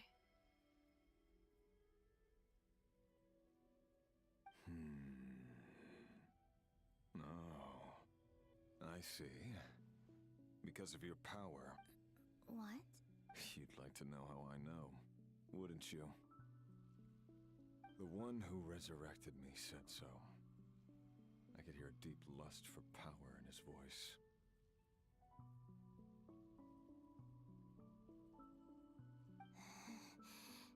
Do you mean... Dottore. So that's what he's called. He'd been collecting fragments of my body for a long time, all so that he could resurrect me at the moment of his choosing. I had no interest in his research. But being as corroded by the Abyss as I was, we were aligned as far as hunting the moons and recovering my strength were concerned. So that's why the Wild Hunt suddenly became so active in Nodcry. When I left the Fatui in my weakened state, Dottore... Moon Goddess? Could I... What? I know this is a lot to ask, especially from someone who tried to kill you. If you refuse, I won't fight it.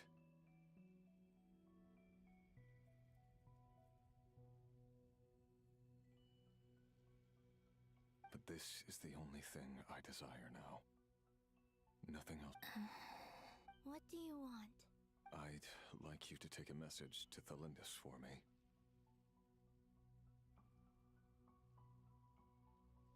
Thalindis? But... Yes, she's dead. But like I said, I saw her afterimage.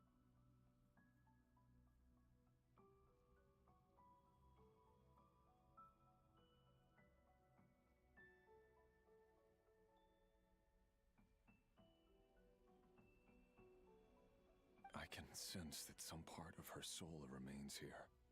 Far, far ahead. Why don't you go and speak to her yourself?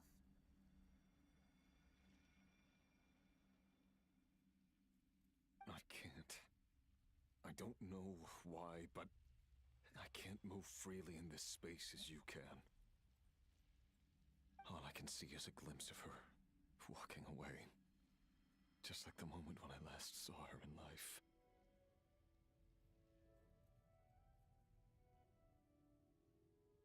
In return, I will clear these abyssal obstacles for you.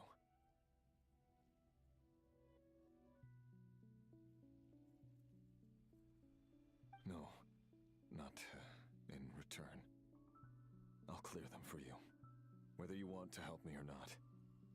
It feels like something I ought to do.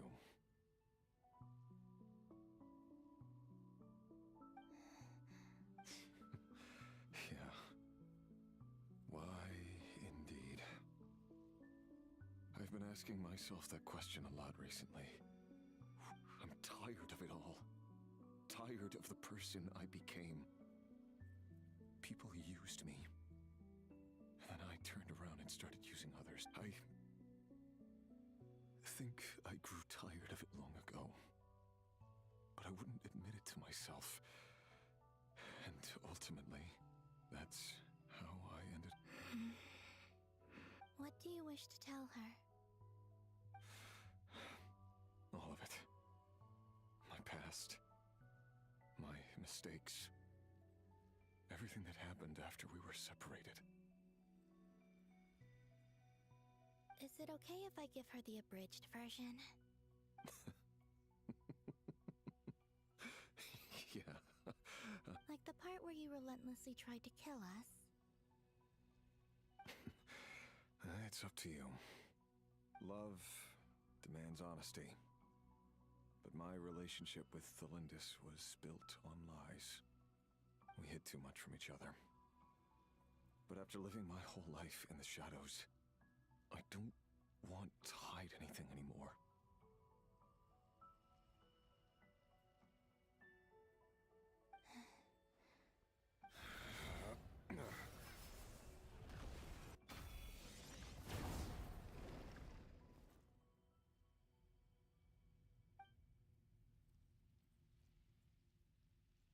There.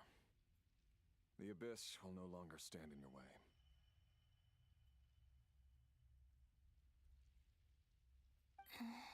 Even though Mr. Dainsliff felt he had to fight you, I think he still regarded you as a friend.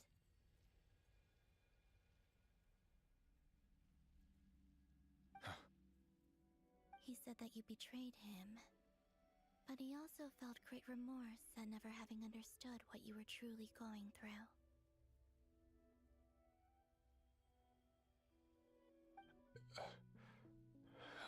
Why tell me this? Because he'd known that someone could take a message to you, I believe that's what he would have said.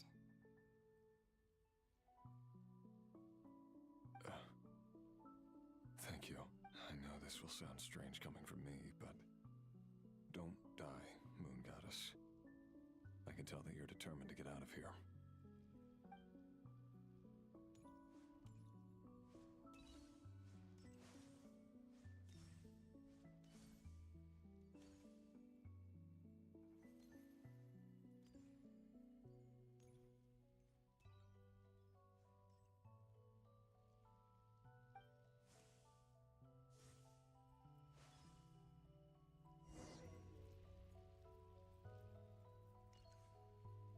He kept his word. The abyss is no longer obstructing my path.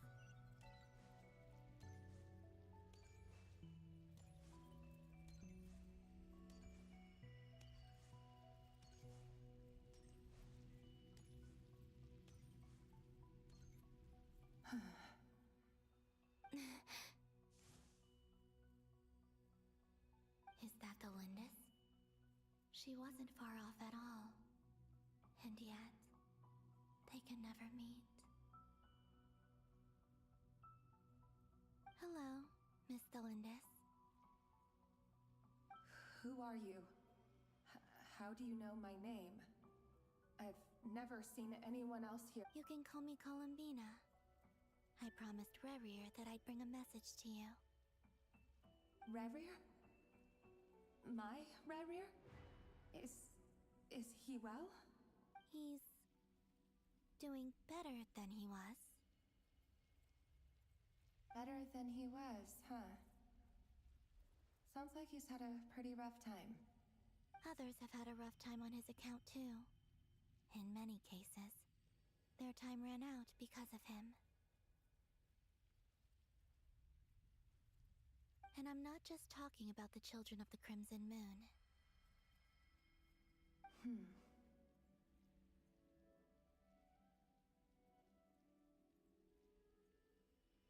So, things got worse before they got better. Could you tell me what happened, Miss Columbina? Are you sure you wish to know? Yes. This is my opportunity to learn the truth. No matter how hard it is to hear, I have to know.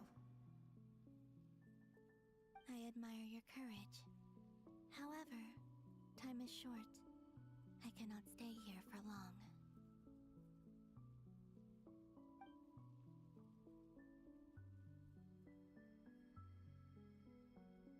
Rerir had seeds of hatred in his heart, and many people nursed them for their own ends.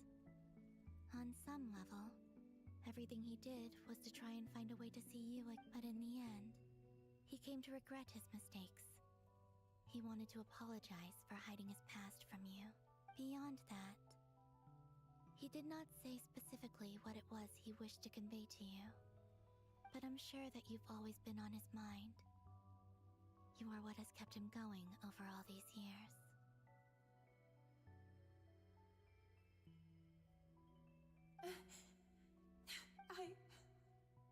I'm sorry, Miss Columbina. This is so upsetting. I'm not... It's all right. I understand. Well, that's everything from me. Wait. Time flows backwards here. The road ahead only leads further and further into the past. I know. I intend to reach the end of that road. Without a moon marrow, without the 3 moons' power, you won't make it far. Wait, unless... You could say that. I see. I often think to myself, if life is like a train ride, why haven't I reached the terminus? Where am I even going?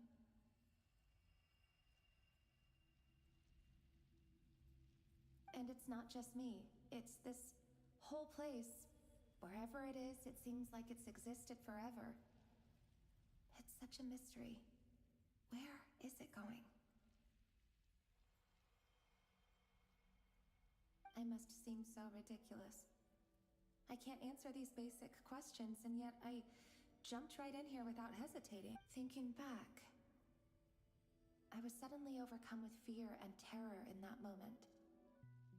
Perhaps I too became bewitched by the abyss. I may have been the leverage it needed to control Rayrir. I used to be a researcher at the Universitas Magistrorum in Conria, researching the iridescent moon's marrow. Eventually, I came to the conclusion that time in here flows in reverse. Rayrir was one of the Vinster King's retainers. With me, he was in an impossible position. It plagued him constantly. I wanted to help him escape his lot in life. I wanted him to be happy. At the time, I thought I could just go back to the day that the Vinster King first found the princess.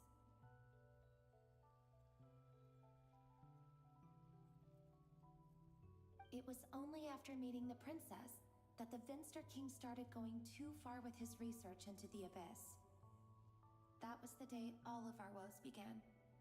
I thought I could stop the king from ever meeting her and solve everything. I couldn't kill the Vinster King himself, so I had to find another way to save Rayrir. That's why I wanted to go back. I'm sure it was a futile endeavor, but the abyss probably enhances the basest human desires. So I naively hoped, but I was simply too weak. Like a speck of dust against the whole universe. Look, I know I'm never getting out of here. But you're different. You can make it, and I want to help you. I owe you that much. How do you plan to help me? Have you noticed the golden energy that exists here?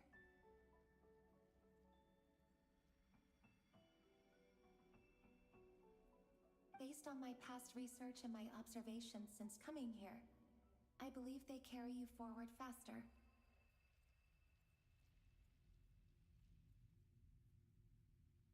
I can share what I've learned, and help you understand the pattern in which this energy appears.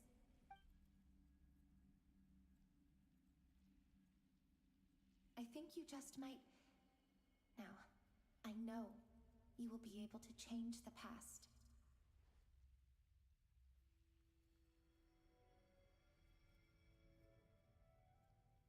Also, I've been speculating about where this phase ends. The documentation was scant, but from what I know of the legends about the moons, I have no way of verifying any of it by this point. But if it's true, you might be able to reach that era if you keep walking. Understood. Thank you. I'm the one who should be thanking you. If you hadn't entered this realm of everlasting death, what use would my deductions be? Thanks to you, they have some meaning. About Rayrir, I'm so... It wasn't your fault. That's not true. Because we both feared bringing trouble upon each other, neither of us ever told the truth. And that dishonesty sealed our fates. But enough about that. I wish you a safe journey, Miss...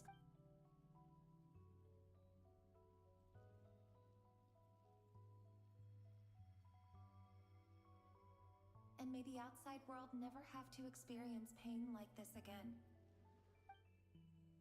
Rayrir, you're there, aren't you? I cannot see you, because you exist in the future.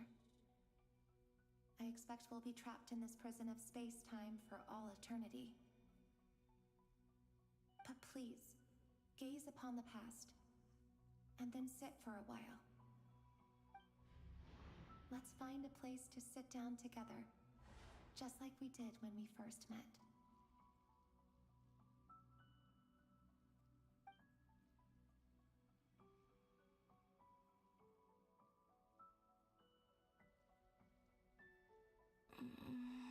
How long have I been walking? How much further till I reach the end?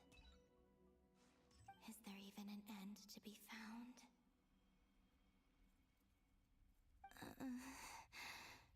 Everything's getting blurry.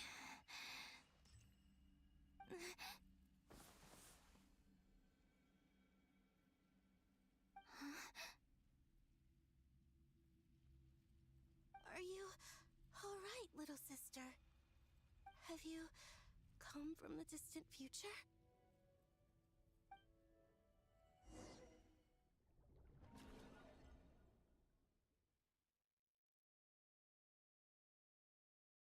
So, how exactly did the moons just disappear? Shouldn't it be a little harder to get rid of major creations like moons?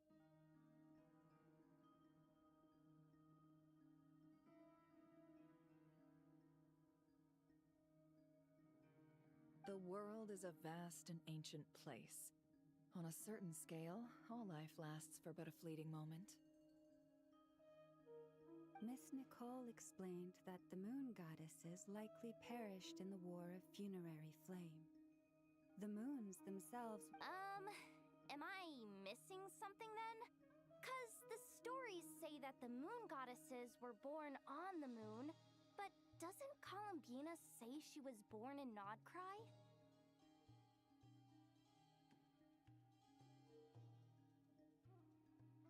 Huh. You're right. Why do their birthplaces differ? What's the difference between the two generations of moon goddesses? Also, remember what Sandrone said? Her scans detected 4 moons. In other words, 4 moon marrows. Technically, the result of the scan means that 4 moon marrows were detected and positively identified as moons in that moment. In other words, this piece of information alone isn't enough for us to know how Miss Columbina is doing right now. Yep. We have no way of staying up to date on whether she's dead or alive. She's on her own for now.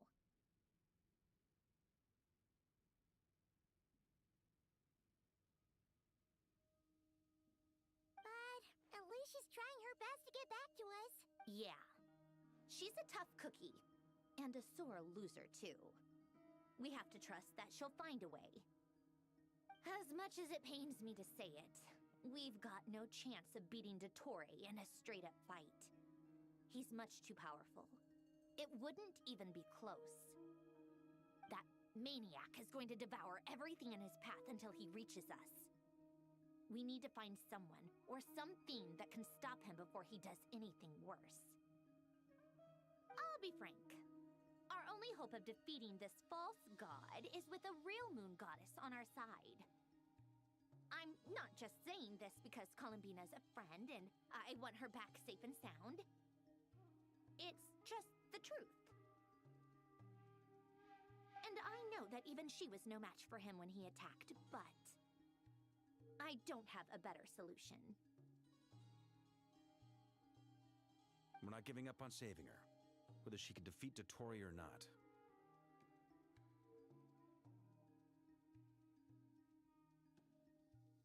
Right. Don't worry, Miss Sandrone. We're all alive. No one's trying to argue that we can only justify saving our friend because it will help save the world. This is about multitasking. So, she's more than just a moon goddess to you guys? Absolutely. Duh! She's part of the gang! And you are too. Yes, I know. You don't need to labor the point. I knew that the moment I came running over with my document anyway. As for how we get Columbina back, I've been working on it constantly. But I think I'm still lacking certain information about the moon.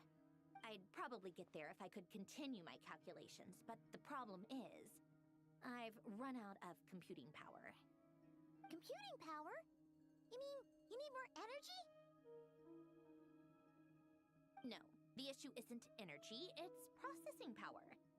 There's so much data to get through that the whole process has just ground to a halt.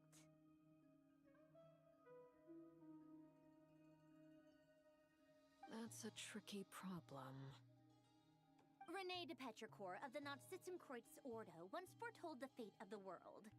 But I don't know how he did it. My guess is that he used the Primordial Sea's power.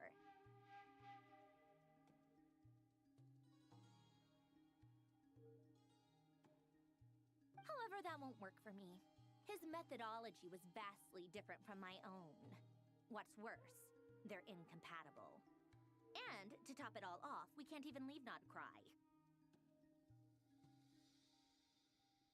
Ugh, this is so annoying. If I'd known we'd run into a bottleneck like this. Well, no, the design bureau's a bust as well. Oh, what do we do then? How about we grab a bite to eat and take a... You don't get it, do you? I'm trying to calculate the fate of an entire world here, and I need accurate results, not vague prophecies.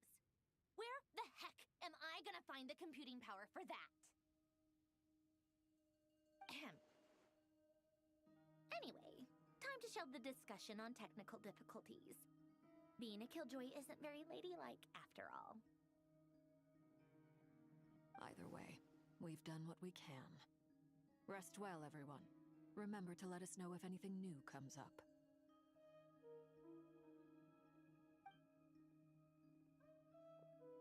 Hat guy? Is he hinting that we should talk outside?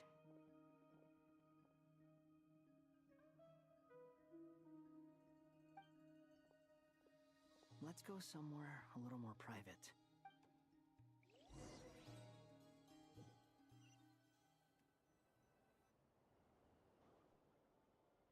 You know that Dory went back to Sumeru, right?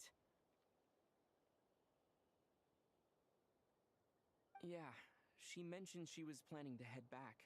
Things aren't looking good for Nodcry. She's gone to spread the word so that Sumeru has a chance to prepare for the worst.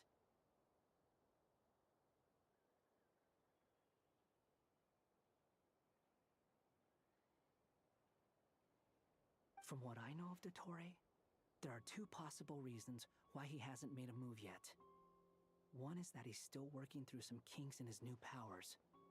The other is, he wants to see how we're going to react.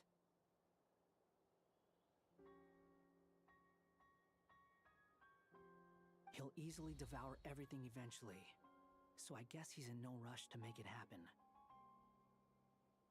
The first false god he made was me. Now it's his turn. Even though my records were erased from Irminsul, Dottore's ideas haven't changed one bit.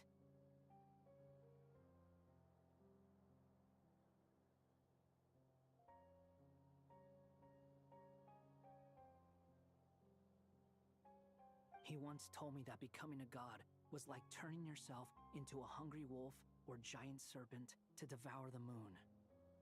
Clearly, he began studying the moon goddess's powers long before he even tried making a god. He's always wanted to get his greedy hands on divine in the desert of Sumeru. There is a chessboard built by King Deshret, also known as Al-Akhmar. I don't know if it was a real game, or if he was just trying to challenge his servants and citizens in some way. But creating games and setting rules, gods do that as a matter of course. That's the kind of power Dottore craves.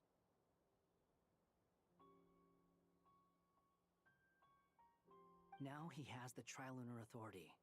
His power is leagues beyond the common people. I don't think there's any point in other nations rushing to the front line. They're better off focusing on defense and hoping they can fend off any threats that spill out from not. Either way, Dory will inform Lesser Lord Kusanali, and she will contact the other gods in turn. The Seven will have some recourse available. If nothing else, their protection should keep the rest of the world from descending into chaos as quickly as Nodcry has.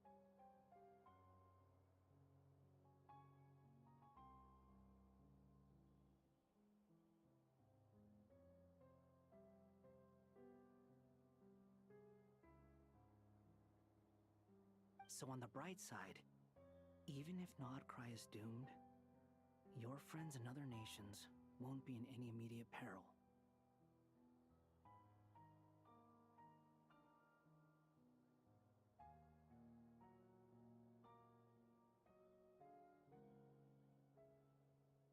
That's good to know.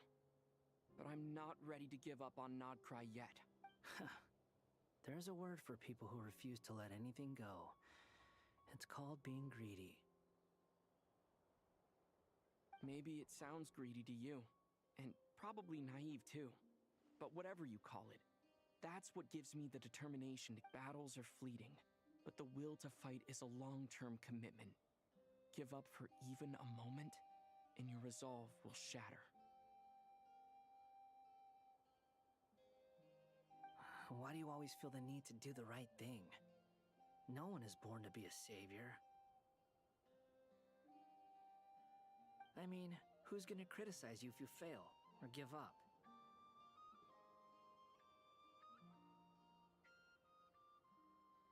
Don't take this the wrong way, but Dottore said something similar to me. I guess the Fatui attracts people who don't believe in saviors. Not necessarily. It's less about belief for me. I just want to know how determined you really are. After all, I don't owe anything to anyone else here. Only you.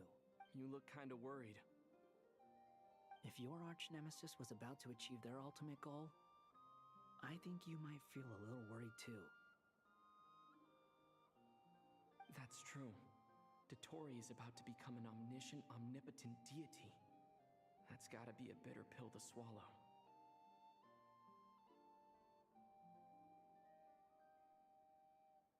Still, you're calmer than I expected. Obviously. I have to admit that my past self was a reckless fool who misunderstood not only the point of revenge, but how to achieve it.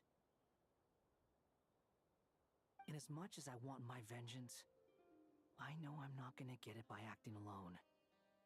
If the world's taught me anything... Too bad it never taught me any other virtues, though. So... I am going to destroy Dottore, no matter what it takes. So, what's your plan? I'll get to that. First, tell me, what do you think of Sandrone?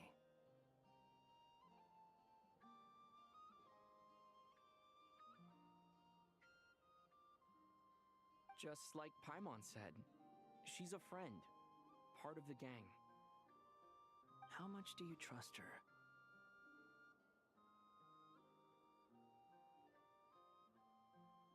This is a serious question. Think carefully before you answer. Although she's with the Fatui, she has her own values, and she's helped us a lot. If nothing else, she's clearly going the extra mile for Columbina.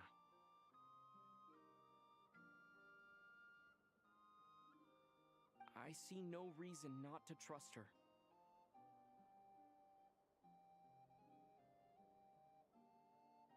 If you say so. In that case, the three of us need to talk. I have some thoughts about her computing problem. It can be solved, but it will come with a cost. How much? If I can afford it, I'll cover it. Sometimes your heroism really backs me into a corner. You know that?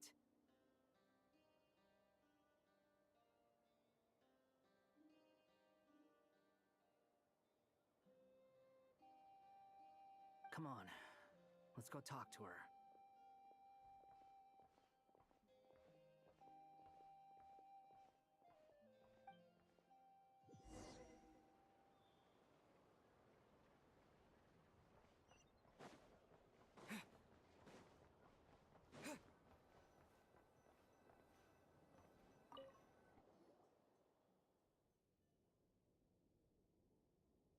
Miss Androne, Traveler. Hey there. Paimon's here too! She was just helping them sort through their things. How did your chat go? That was fast. The call only just ended. Well, you said it was urgent, so we got here as quickly as we could. Albedo, I have some alchemy questions for you. I see. Looks like my knowledge proved useful after all.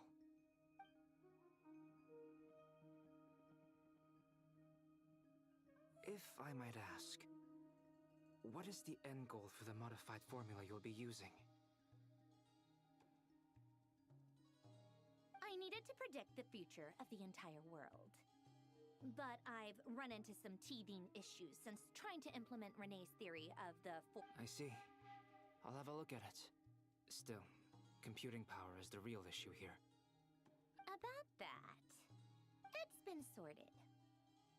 Oh, with the Traveler's help? Actually, you're not wrong. He found the person Was it Hat Guy? Yeah, it was him. Wow! Go Hat Guy! Seems like all that time studying at the academia is paying off big time. But where is he? Wasn't he the one who asked Al... Come with me.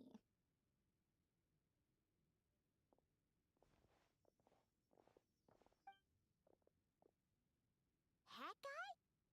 What's happened to... Hat Guy! Can you hear us? No response. I guess he's in hibernation. Hat Guy mentioned that he was a puppet. It seems that his functions are currently shut down. I presume this has something to do with the solution to your computing problem. That's right. He and the Traveler came to see me.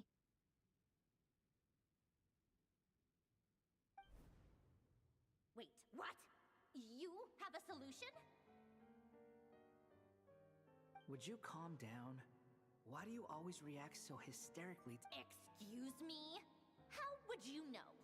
You shouldn't be so quick to judge complete strangers. It's very bad manners. Oh, please. It doesn't take that long to figure out that you have a temper. Where does a mere student get that kind of confidence?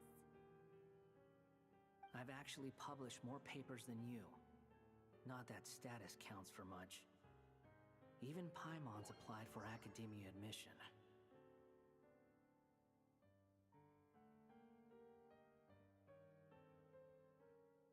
Huh?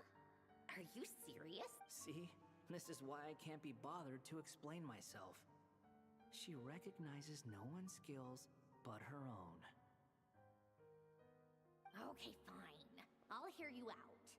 So, tell me, how do you propose to solve my computing power problem?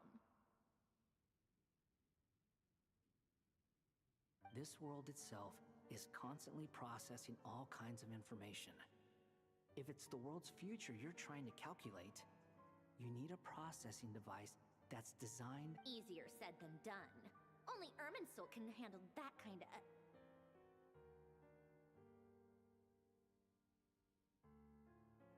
Wait, is that what you're suggesting?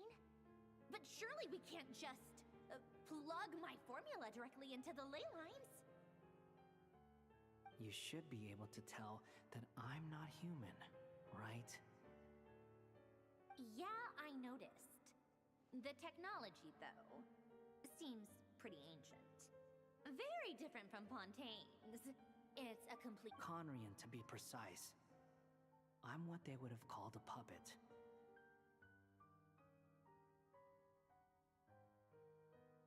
Puppets need an energy source and processing power. The artisans who built them sought out the materials most suited for that. You? Do you mean... The Traveler and I have talked it over. He's willing to vouch for you. So, I'll allow you to borrow my core for your calculations. It was built using wood from a silver white tree, which makes it a small part of Irminsul.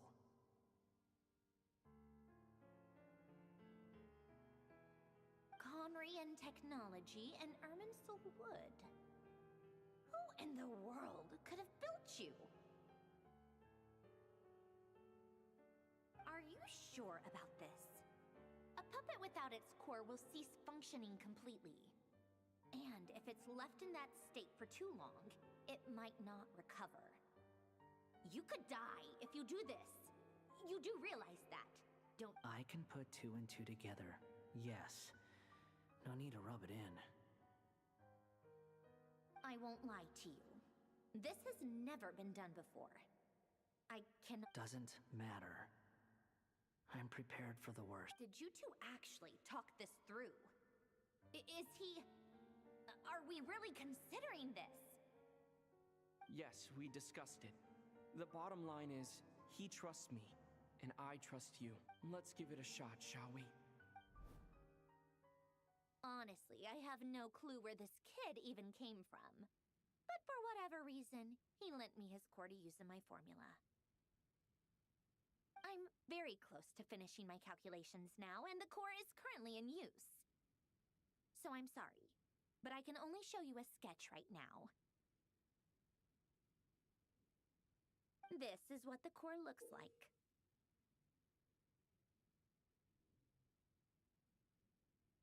A silver white branch.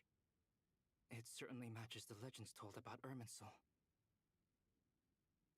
Is Hat Guy gonna be okay? He's not gonna die, right? In theory, he should be fine.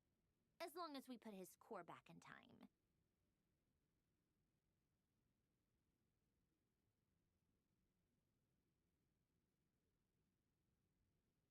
Beyond that, all I can say is that I'll try my best to avoid risk and make sure the core doesn't sustain any damage.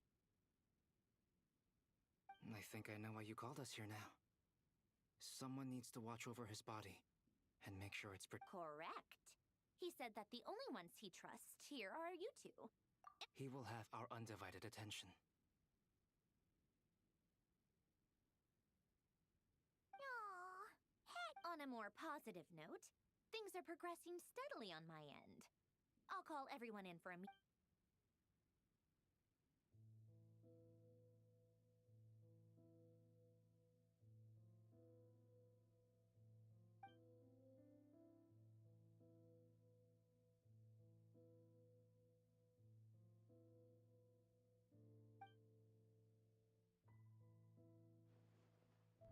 The worst case scenario with the core removal is either a system reset or a total loss of function.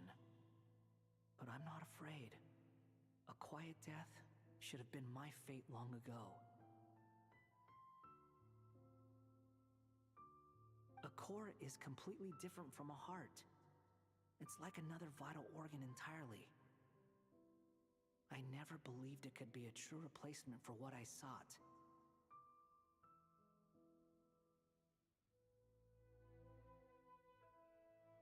But in the end, it turns out the core was more useful to me. Pretty funny when you think about it. It's like do you think there's any difference between a puppet and a human? If not, then this would just be another samsara. I have already experienced both a past life and a next life.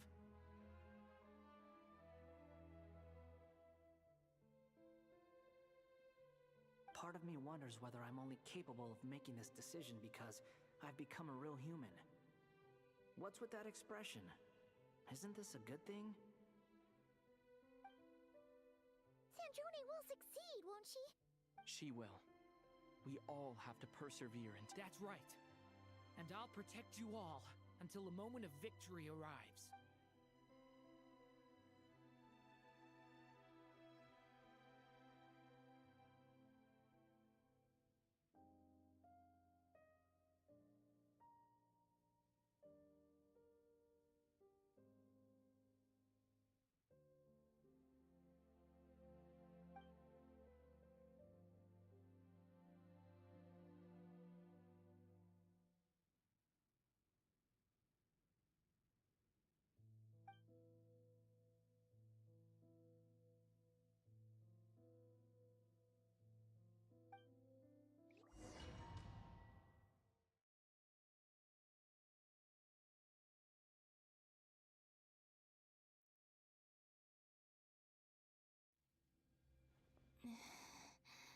Call me Sonnet.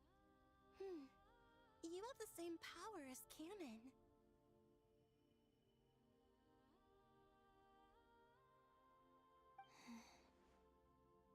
Sonnet. So... Oh, goodness! You recognize me? Well then, what's your name? Columbina. Columbina Hyposelenia. Hyposelenia? What a lovely name. It was... friends. You mean your friends in the heavens? Huh? Oh, sorry. You must be exhausted. I apologize. Hang in there. Let me, introduce you to my older sisters. Do you mean the other two moon goddesses? Arya and Canon? Wow, you sure know a lot. Hey, does that mean that our story goes on into the future? Oh, I guess that wasn't the best question. It's alright. We were prepared for that possibility. You could say we were too prepared. I can't even remember how long my sisters and I have been here by this point. When did you get here? How long has it been? I can't say for sure, but it feels like it's been forever. I see. Are you feeling alright? You look a little unwell.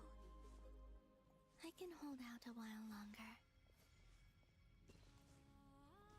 We don't have far to go. The place where my sisters and I are based is just up ahead. Don't worry, they're both really nice. I'll introduce you.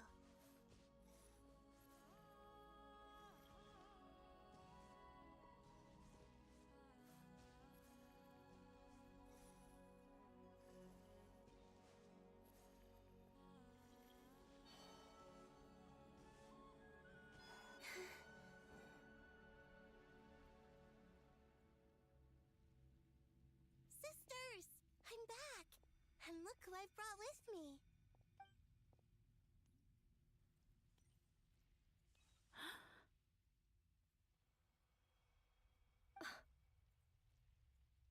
It's our lovely little sister, born in the far future. The pleasure is all mine. Allow me to introduce you to Columbina Hyposelenia. This is Arya, the goddess of the eternal moon. And this is Canon, goddess of the frost moon. Canon, don't you think Hyposelenia's power is similar to yours?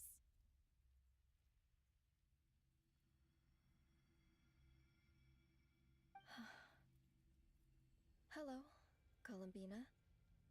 I apologize for our startled reaction just now. And please, forgive our little sister. It's fine. You seem shy. Don't worry, Columbina Hyposelenia. No one can hurt you here. Could you tell me where here is? Please. I must know. My dear sister, this is where Tevat's original ruler, the Dragon King Nibelung, imprisoned the moon goddesses.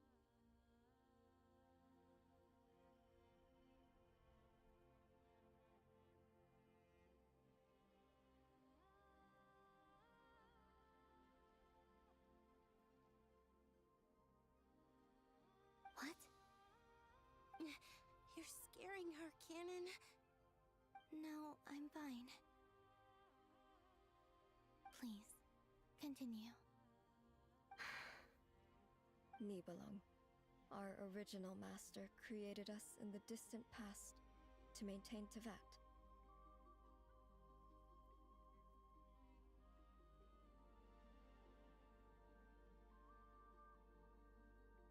But he left this world and traveled into the dark universe beyond, to explore worlds vaster still.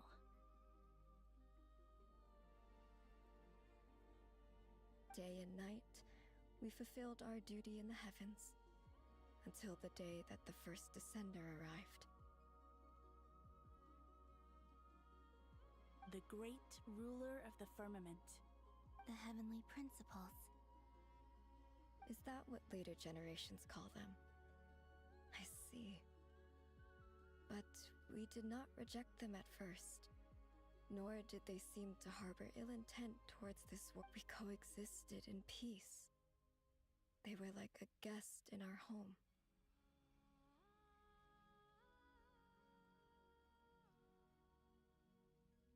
Slowly, however, we came to realize that our guest had a growing desire to change and dominate the world. And you didn't stop it? No. There was an order to the rules they set up that Nibelung never taught us.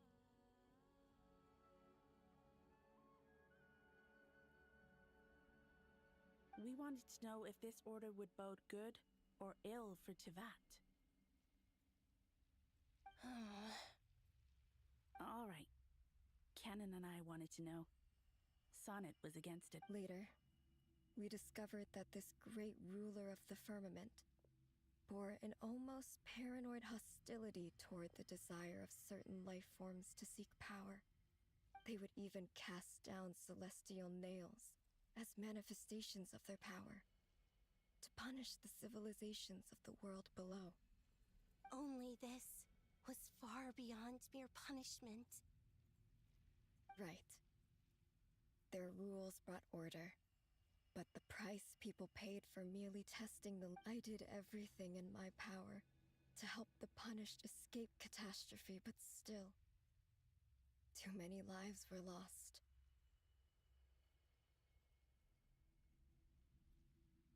The ancestors of the Frost Moon Scions were some of the ones you helped.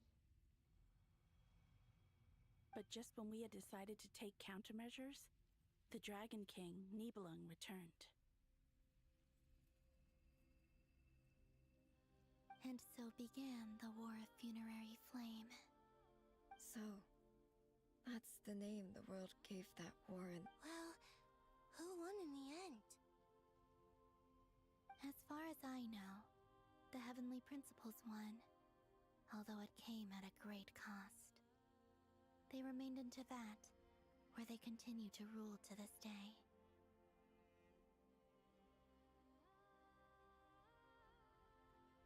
And the world's original master, the Dragon King Nibelung, was destroyed.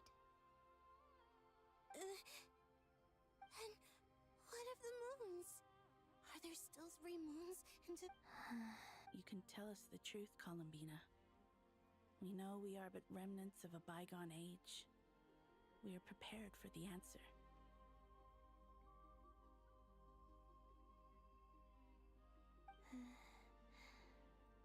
Only the Frost Moon remains. But it has been cast beyond the false firmament by the Heavenly Principles. The eternal and iridescent moons were both shattered during the war. So death finally came for us in the end.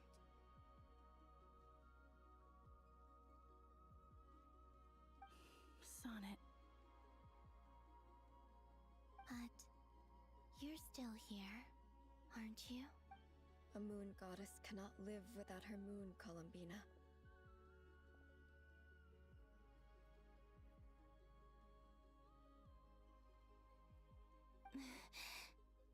She's right.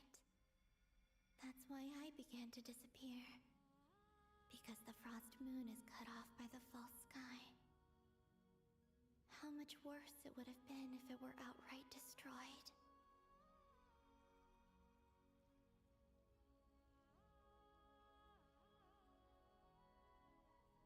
Our souls may endure within this lunar palace, but if our moons are destroyed,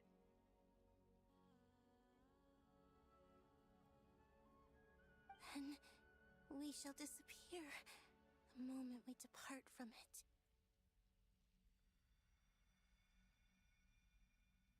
I'm sorry. There's no need to apologize to us, dear sister. If anything, we owe the world an apology. If only we'd decided to act sooner, rather than arguing amongst ourselves. all the more reason not to spend this time in regret and repentance.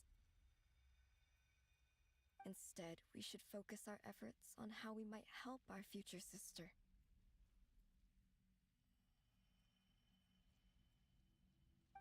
Sorry? Don't you see, Columbina, your story is not yet over. Is that not why you are here?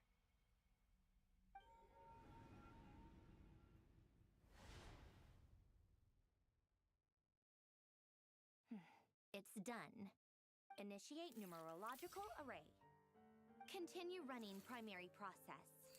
Calculate the world's fate through extrapolation. And identify nodes of secondary process. Scan for moons. Still 4. The number of moon marrows hasn't changed. Wait, let me think. Is it possible that there's something I've been misunderstanding about the moons all along? Variables. Variables in the world.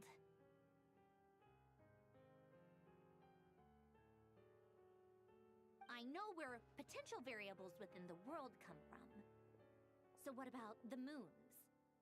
Are there any variables, like their life or death, for instance? What if being alive or dead makes no difference to a moon? But that's so strange. Even immortal gods can die.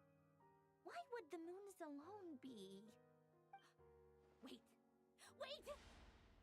If alive or dead is considered a variable, we might have had this wrong the whole time. No one ever said that a moon marrow equals a living moon. We just made that assumption ourselves.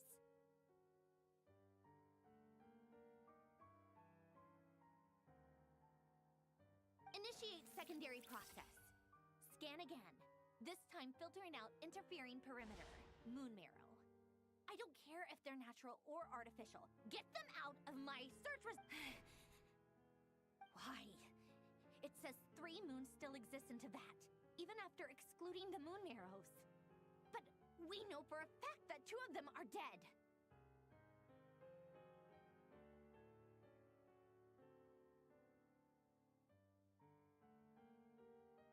Redo the scan. Narrow the results to living moons and real moons. No, scrap that. Narrow it down to moons that have lunar authority and remain alive.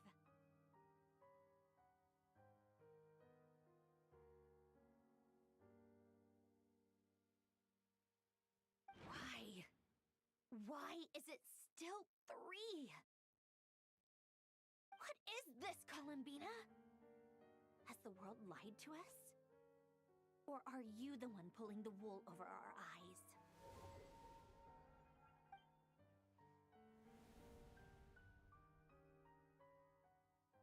So, you think that the moon's reflection might be where Nibelung imprisoned the 3 moon sisters?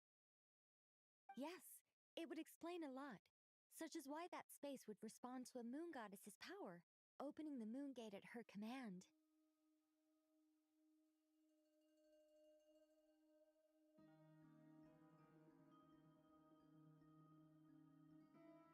It would also explain why Miss Columbina has been unable to leave, and why time flows in reverse there. In the messages she sent, Columbina promised us she'd find a way to return, but we have no way of knowing how, when, or where this might happen. The fact that she still has yet to reappear in this world indicates that returning from that place is no easy feat. So you're saying, if she could return by her own power alone, she would have done so long ago. Yes, she certainly wouldn't leave it to this late stage when it's so touch and go.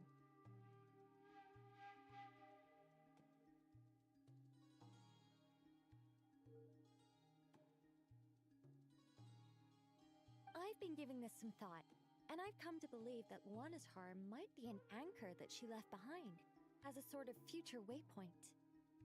This could also explain why Luana's Har is always by the traveler's side. Sounds like a plausible theory. If that's the case, there must be some criteria we need to fulfill to allow Columbina to return to the... The question is, what? Hello? Listen up! This is extremely important!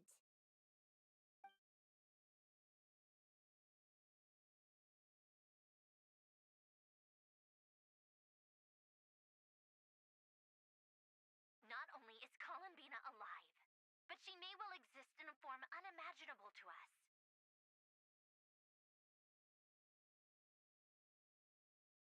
I'm still unclear on the details, but she's done something truly inconceivable in the past. And the clue to what she's done lies in the moon and Tevat's sky.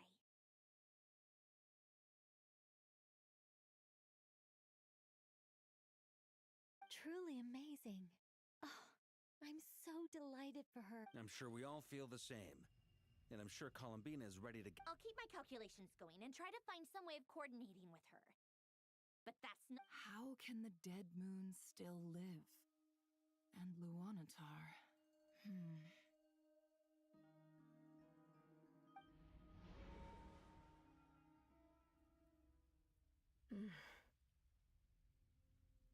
It's hard to believe that's what will happen in the distant future.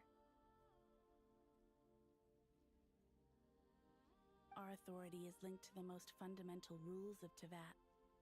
I suppose it's no wonder that many would covet that power.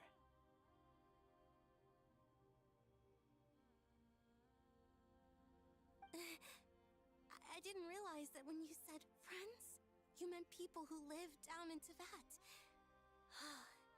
That's so lovely. I always wanted to go down there. Have you ever tried leaving this Of course. Between us, we've tried everything. But no matter where we go, this space will eventually bring us... It's like the center of a whirlpool. Everything ultimately converges here, at the moment when Nibelung imprisoned us. In that case, have you tried using any of those pathways that connect this space to the real world? Sorry? What are those? They're passages through which you can make small-scale changes to reality by using Kuvaki. Or am I the only one who can use those passages?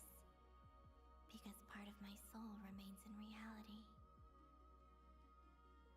Kuvaki. You don't know? It's a unique kind of elemental energy found only... Oh. Well, it's true that the moons first rose up from the part of Tvat you say is called Nodcry.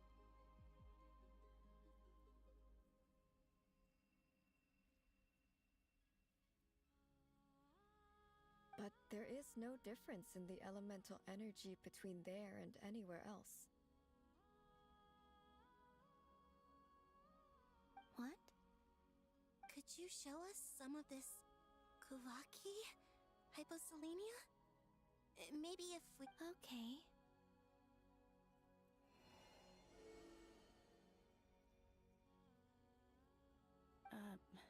Isn't that just your power? What? But it's everywhere in Nodcry. In the air, in the land.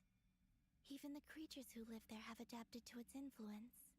How curious. This Kuvaki certainly did not exist anywhere in the world before we were in prison. Let alone influence living creatures. So, how exactly does it affect them anyway? Can they float in the air like us?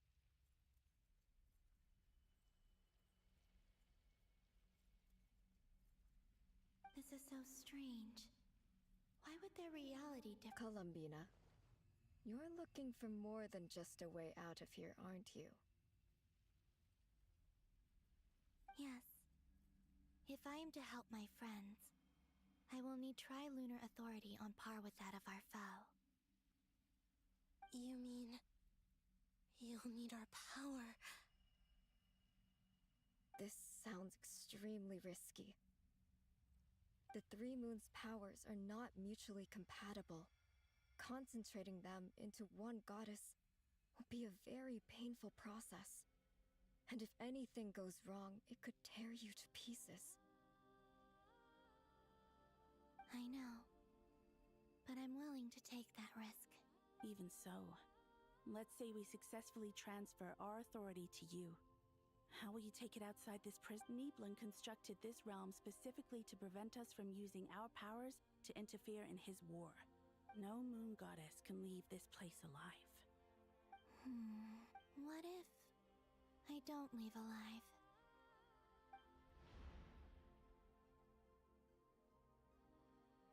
Where do we even start? How are we supposed to figure out what we're meant to do to help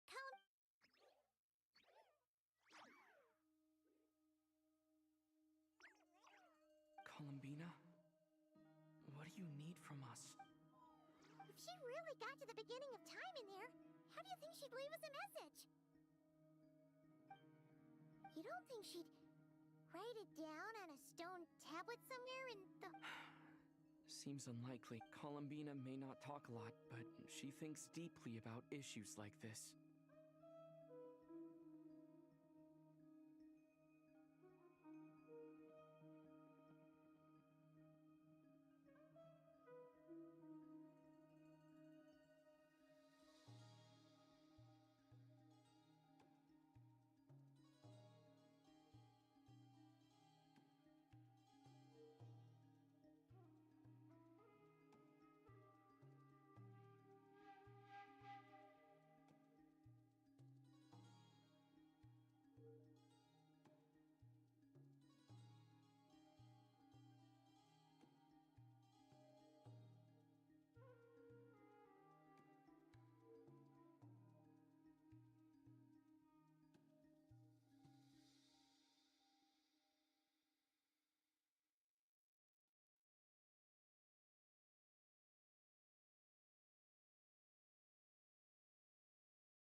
Let's review what we know.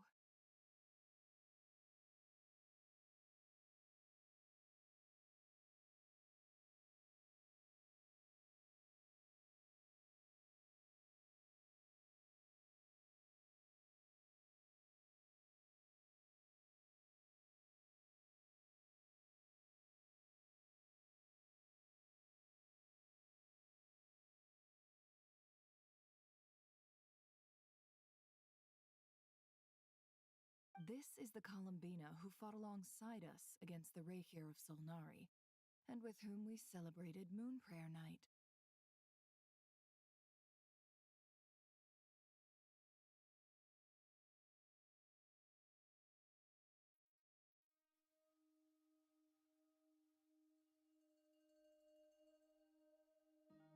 She knows our personalities, our ways of doing things, even our unique strengths and abilities.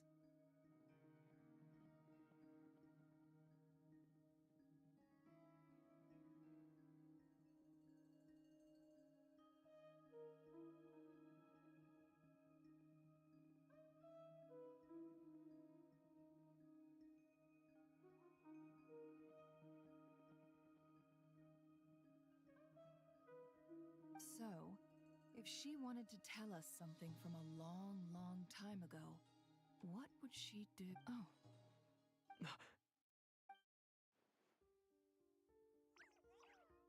Traveler, you once said that those golden ripples also appeared when Luanatar was born.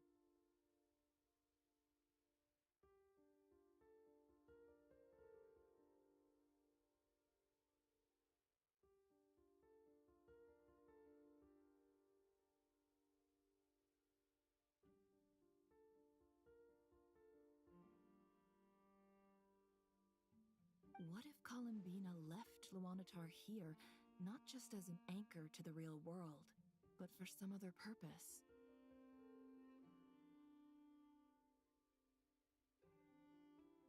If she is part of Columbina, and Columbina knows that I can see past events through her... Oh yeah! Like when you peeked into Rare's past through his heart!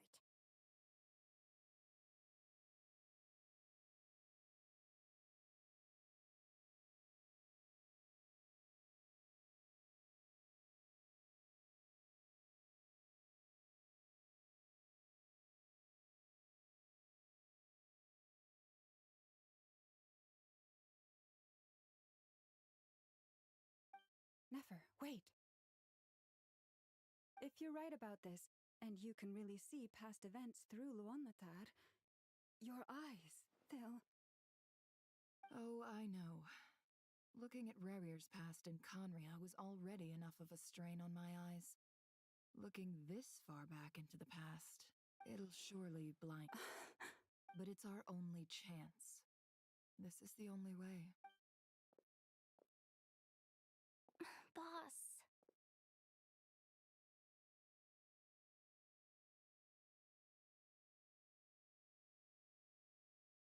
We spoke about this once, a long time ago. Do you remember what I said, Yehoda? The day I lose my sight, the Curatorium of Secrets will be yours to run. But... What's wrong? I'd be overjoyed if I were you.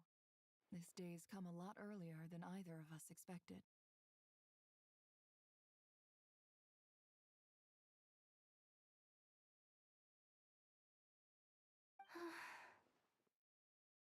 I need to know you'll honor our agreement. Yes. Are you sure you don't want some time to think this through? What is there to think through? I should have gone blind after our battle with Rerir.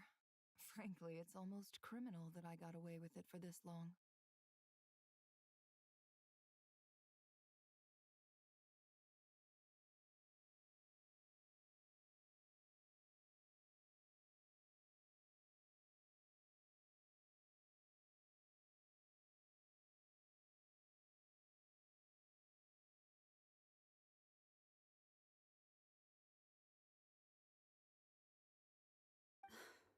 Then at least let me take some precautions on your behalf. And if you really do lose your... Oh, please, anything but that. I was actually ready... As if I could ever scare you. I'll assume... All right, enough chit-chat. Let's...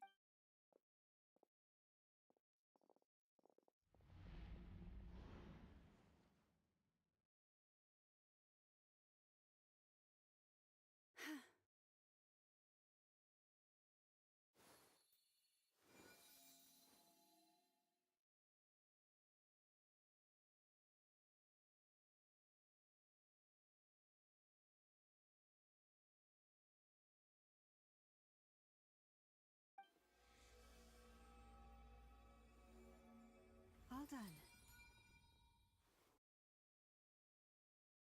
Good. Now give me some space. Come on then, little one. Show me what happened in the past.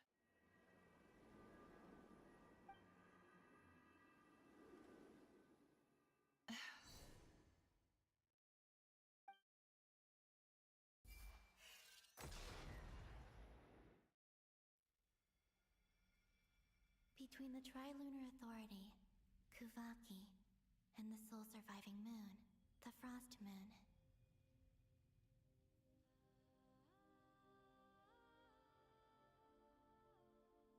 I think I might know how to get back, but I will need my sister's help.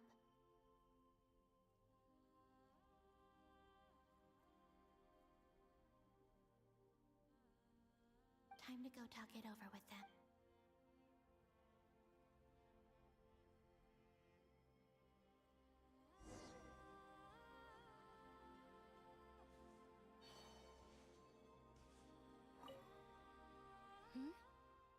I hope it's not too dangerous. You really scared me when you said that thing about not leaving here alive. Come on, let's go find the other two.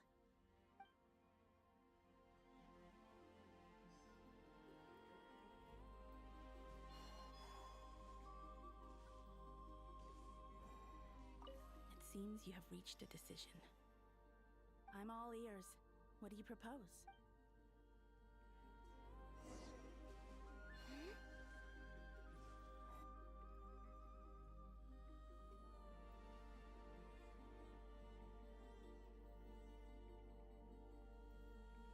Have you figured it out, Columbina?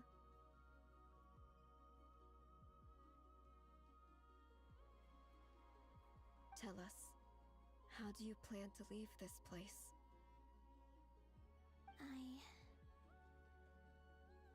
I intend to die here, in this moment, and then be reborn in the future with... What? What are you saying? How can the dead be reborn? And how will you inform these future friends of your plans? You can't exactly leave oracles. Nothing can escape this place. Not a single ray of moonlight.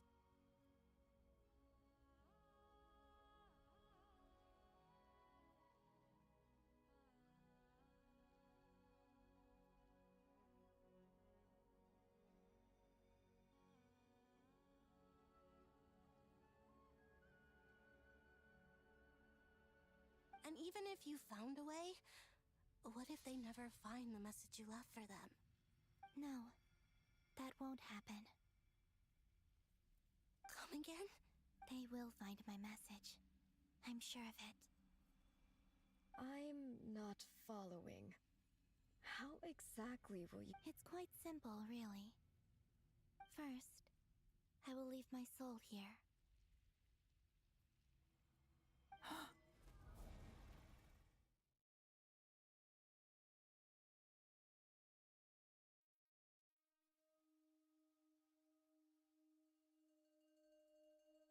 I see it.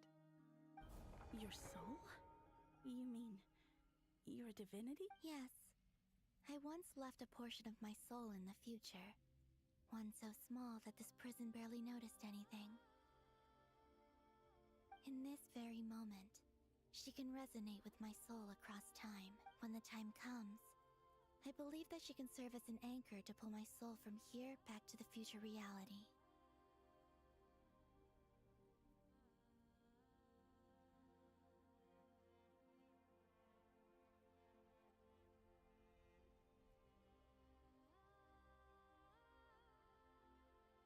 Just as gravity connects the world to the moon.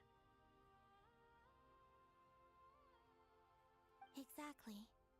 In the future, where I came from, the moon has been cast beyond the false sky, but I can still feel that it is there.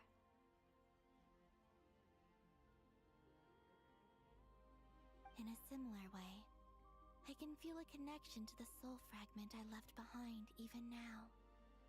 My friends can use it to detect my presence. But how do you just leave your soul here?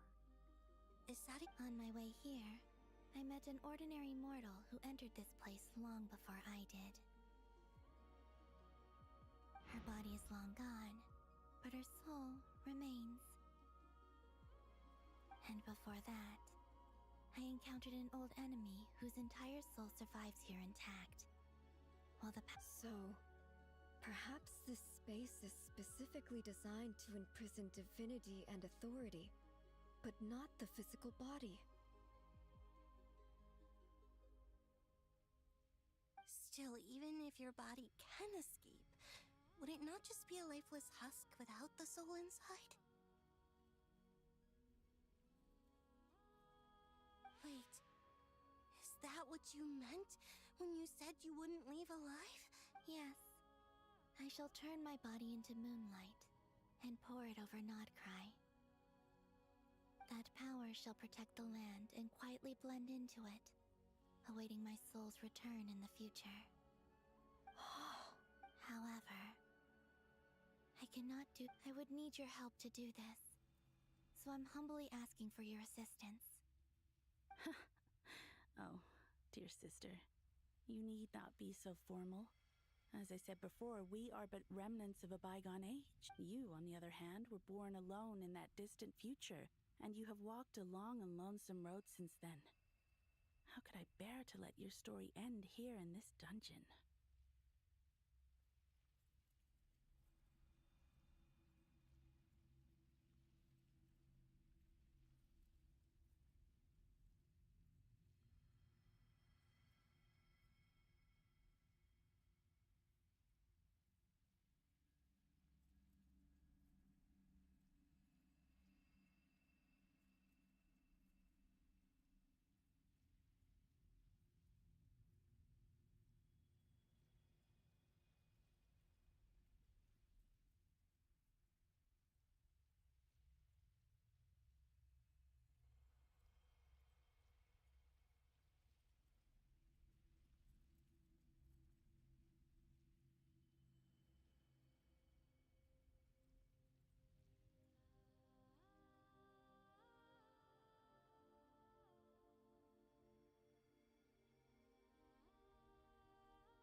Don't forget, we are your sisters, your family.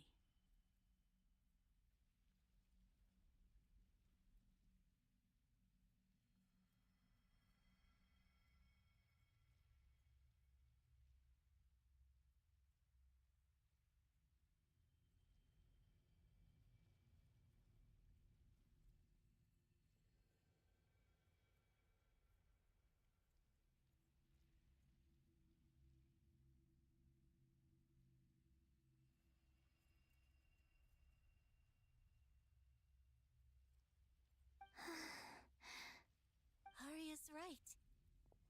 Actually, I've always wanted a little sister. Can you imagine how it's been for me? Getting nagged by... Now, I finally get to be the big sis. And not just that, but I get to help you return to your world, too. How could I say no to that? Sonnet. Canon? I'm sorry. I know this is a bold request. The Frost Moon is rightfully yours, and it remains intact.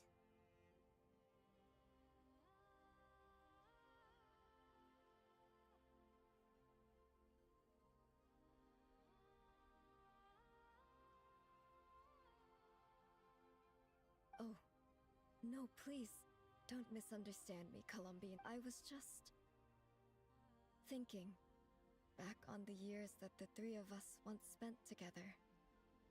You cannot imagine how happy I am to hear of the future world you describe. The Frost Moon Scions, your lovely, kindly friends. For the three of us, whose purpose in life was to maintain the peace in Teyvat, it is a great relief to know that the people of this world live in such an abundant future.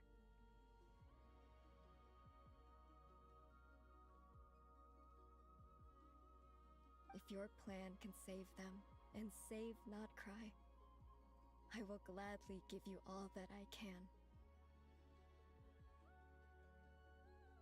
Besides, the three of us have been together since the day we were born.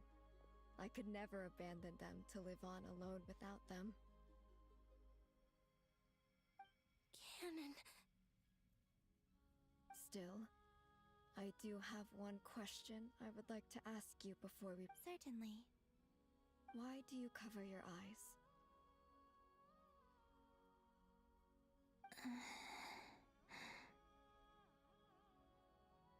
Yeah, I was curious about that too.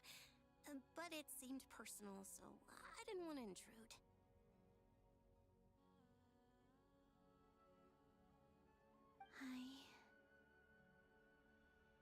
There was a time when I refused to look upon the world. I believed it was full of nothing but lies and falsehoods. I wished to hide my feelings, seal my heart, until I could return to my true home.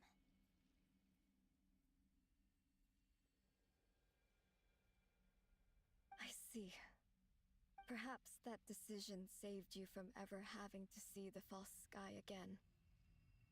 But at the same time, you likely missed out on many true and precious things, like the smiles on your friends' faces.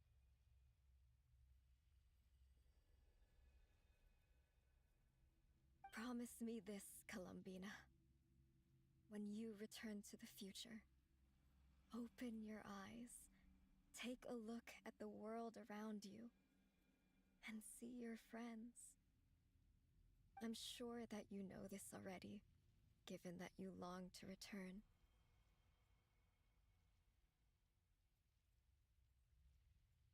But that is your true home. Give me your hand, Columbina. Arya, Sonnet, you too. Okay. All right.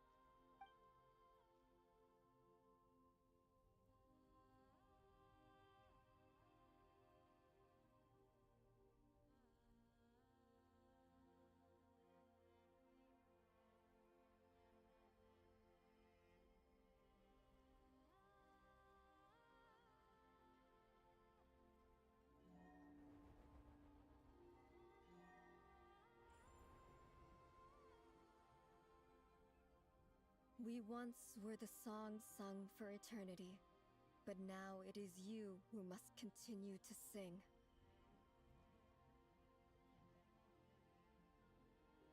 We once were the tides in the great river of time, but now we subside, and you arise. We were the messengers of madness and inspiration. But now, the lies have faded, and your truth must endure. We are souls awaiting the sun. You must return to be with those who smile with...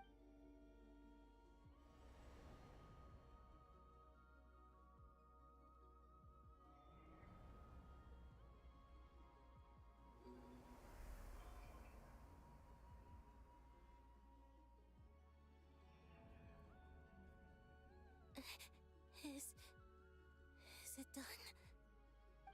Yes. We have transferred the authority over all 3 moons to Columbina Hyposelenia. From this moment on, she is the Tri-Lune Goddess, the one and only moon goddess of this world.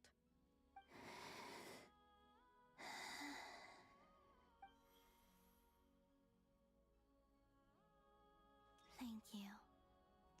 Thank you, my sisters. Now go, and do what you believe is right, Columbina Hyposelenia. Be aware that we cannot grant you the power of the 3 moons beyond these prison walls. The conflict that arose over their remains following our disappearance will still take place. I understand. Sisters, oh, my body. It feels... Now that we have given up our power and authority, our bodies are merely mortal shells. This prison is dissolving them as we speak.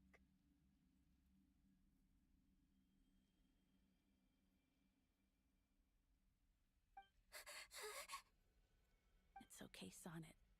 The end must come for every god, just as it does for every human. That's all this is. The final destination of our lives.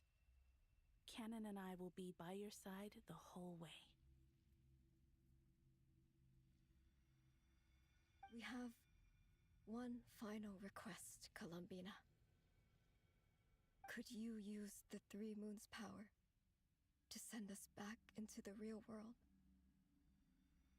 Now that we have lost our powers, I doubt this space will seek to hold us further. It's just... we would like to spend our final moments together in the only place we ever called home.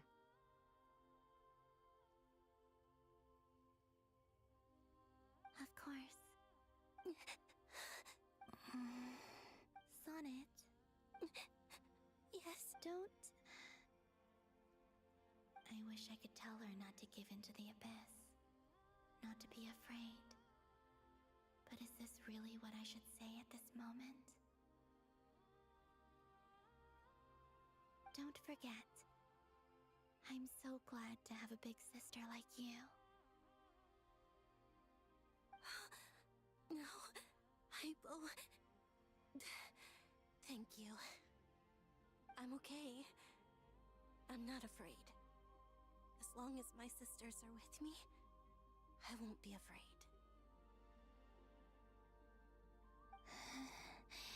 It looks like this is goodbye, sisters. Goodbye, Columbina. Take care of this world in our stead. I will.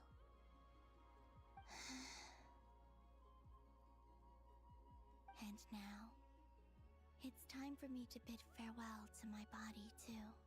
May it become the moonlight that keeps Nodcry company through the long years ahead. So this is why Nodcry was not always home to Kuvaki. It only appeared after I poured my body out upon this land. And only this land. Kuvaki responds to me because it is me. My body, and the golden energy I've encountered on my way here was, in fact, that very soul. O power Triloon, eternal moonlight. I, Columbina Hyposelenia, lay aside my body. Let it be cast into the dark night to illuminate the future. May it be a companion to all who dwell beneath the moon.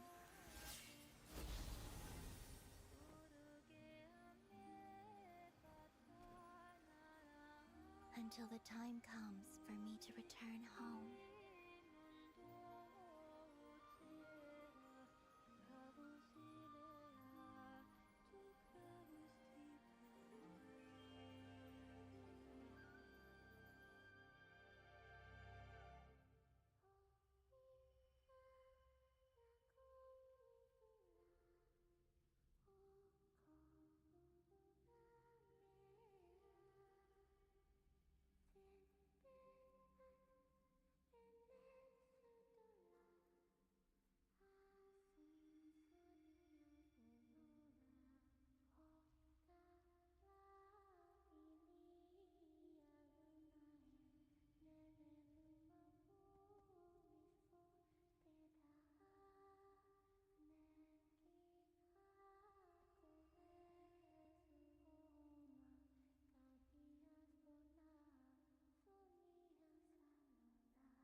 Were we even allowed to Can you still see? How many fingers am I holding up? I see 2 fingers, and a look of sheer terror on your face. Truly astounding, Miss Nefer. Your eyes have glimpsed the very ends of the world, and yet they remain as sharp as ever. Or is the credit for this miracle due to Miss Lauma? It seems that even time itself is no Surely you jest, Mr. Flins. I suspect we have Columbina to thank. She must have realized the immense toll that the ritual would take and purposely set aside some of her power in the past to protect Nefer's eyes when this moment arrived. There is always a great price to pay for witnessing the truth, but it seems that this time, Columbina has shouldered that burden on our behalf.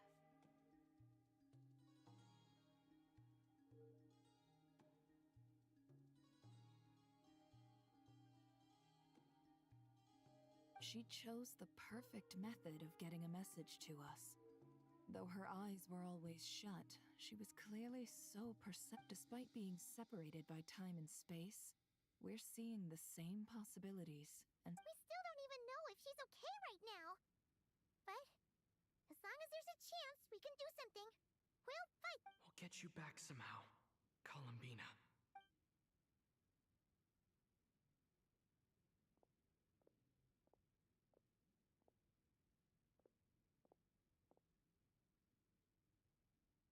Well, based on the information we now have, let's figure out our next moves.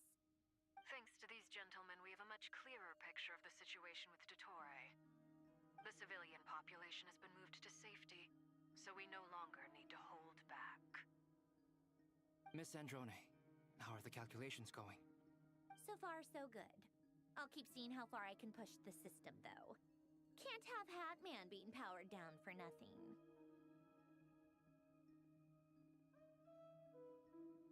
There's still a long road ahead. Where should we begin?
is short, so let's get moving. There's just never enough time, is there? Time is the bane of my existence. Ugh. Anyway, alright! We'll do our part too. Yeah.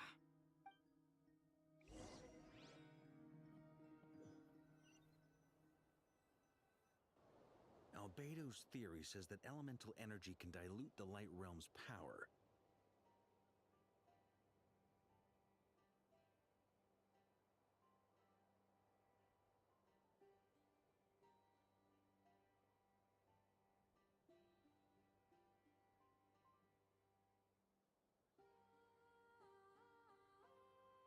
But I'm no expert in building elemental defenses. Sounds like something out of the advanced elemental theory section of the library. Whew. You seem quite troubled. Well, yeah. I mean, who doesn't get a little flustered when they're completely out of their depth? You were the very picture of confidence back when you approached the Hexen Circle. Yeah, I could have been faking it through that whole meeting for all you know. Who's to say I'm not just a ball of nerves in a charming and gregarious package?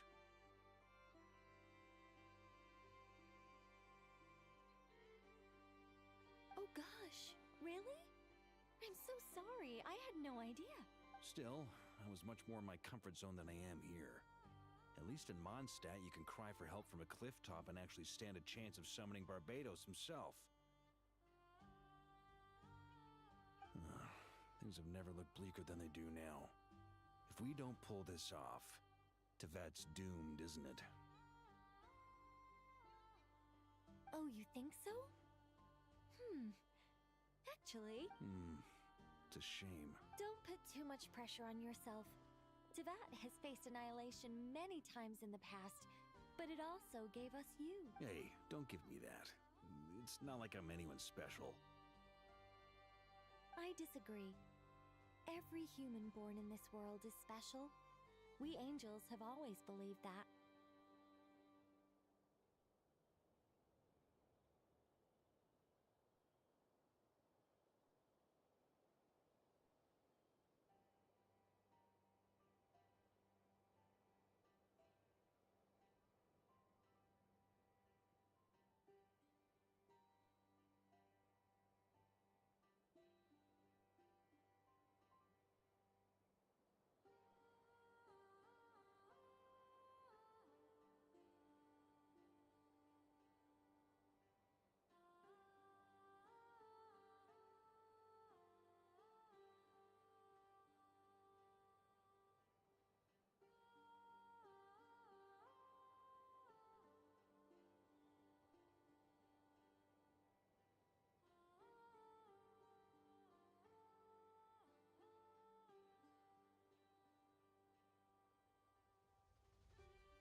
that case, this humble human being has a big favor to ask of you.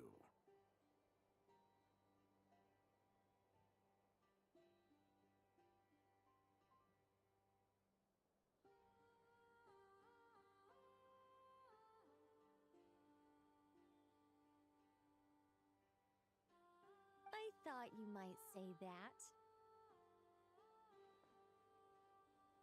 I'm sure Alice, in her great wisdom, sent you here precisely to help us in this difficult time, yes? Well, that has less to do with her wisdom. With my power.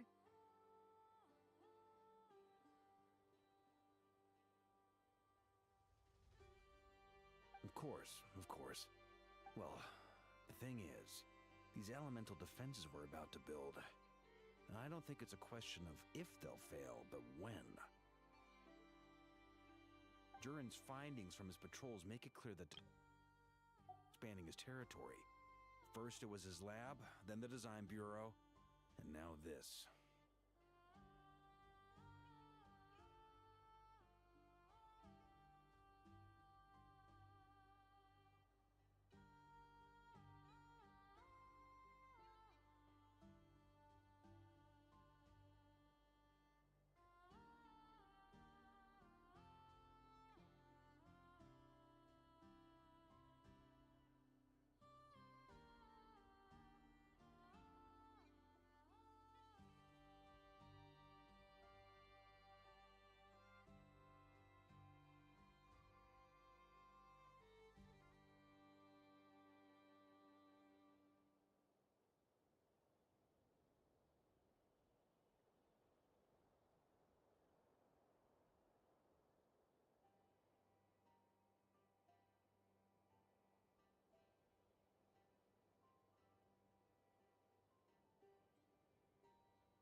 It's not realistic to completely stop him encroaching on the rest of Nodcry.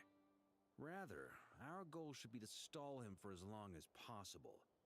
If Miss Sandroni's calculations are correct, well, they're the closest thing to certainty we have in this situation, so let's assume they are. Anyway, her calculations suggest that our best hope for victory lies in Miss Columbina's return.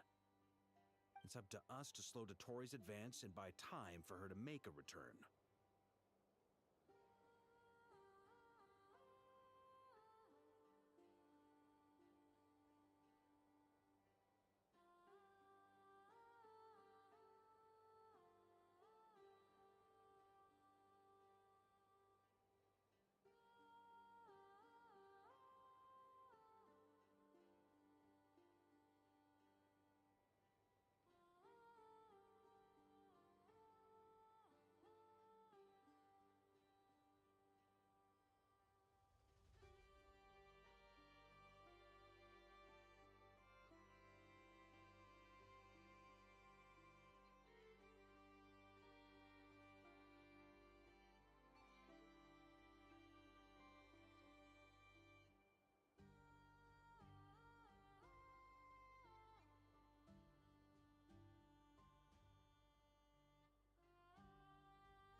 Are you asking me to help you with building the defenses?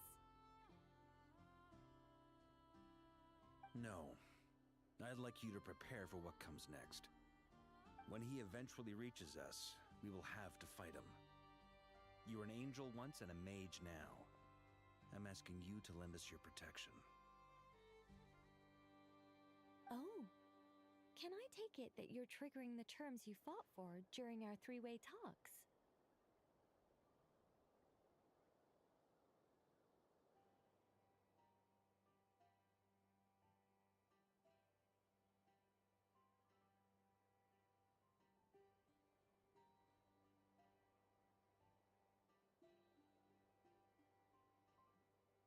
Well, technically those terms were about protecting Mondstadt. But if you're happy to agree to the change in location, then yes, let's do that.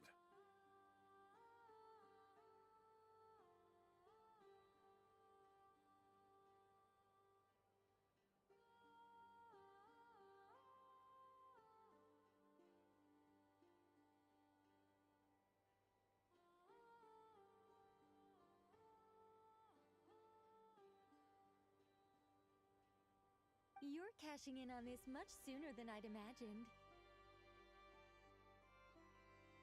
Well, yeah. The way things are going, I might not get another chance.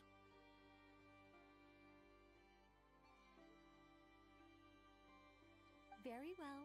The mages have heard the knight's plea, and we will respond.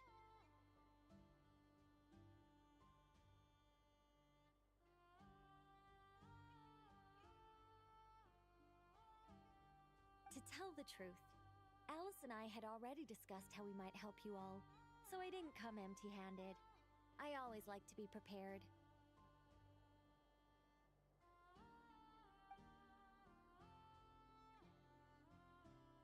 This is... wow. Yeah. This is great. Seriously, thank you. It's been many long years since I had a chance to dazzle humanity with a little divine intervention. Anyway, Knight of Boreas, please accept this gift in recognition of your great virtue. Go now. May the angel's blessing deliver you safely to your destination.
here. Sandrone, how are things going? Glad you asked. You two are about to become the first people to lay eyes upon my masterpiece. Or should that be the first person and— Hey! Whatever. Come, feast your eyes on this. Wow! We've never seen something like this before. This meter displays the progress of my formula. Currently, it's still making the most important connections. Once it's finished running, I'll deliver it right to your side. And then, we can finally bring Columbina back. What do you mean, deliver it? Can't you just tell us over the Dodo communication device? It'll just be some numbers, right?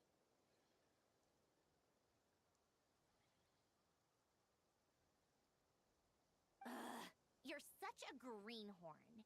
This isn't the kind of formula you solve in math class. It's a highly complex algorithm capable of constructing a framework of rules. Whatever. We'll be here all day if I start trying to explain it. All you need to know is the formula must be completed before we can bring Columbina back. I'll share the data with you. Nicole's agreed to let me use her information channel, so we just need to use the Dodo communication device like so. And there. Now you can check in on my progress. Wow! Look at that! You're amazing, Sandrone.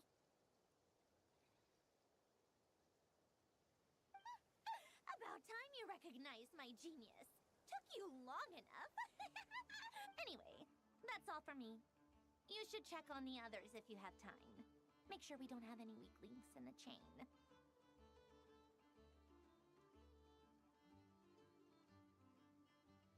That might sound harsh to you, but close supervision is a common practice in a Fatui. Not looking to catch anyone out. I just care about everything going smoothly.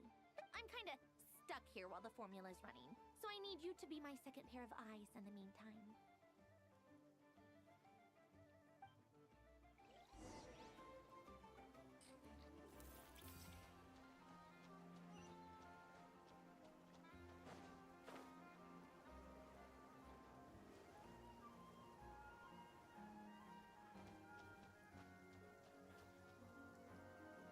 Thankfully, Miss Nicole has come to our aid. Nasha Town is now looking very well. Golden Flame. Yes, that's Nicole's power, all right. Based on the latest message from Grandmaster Varka, it sounds like they've reached an agreement. The situation should be more stable with her assistance. Everyone will have at least some degree of protection.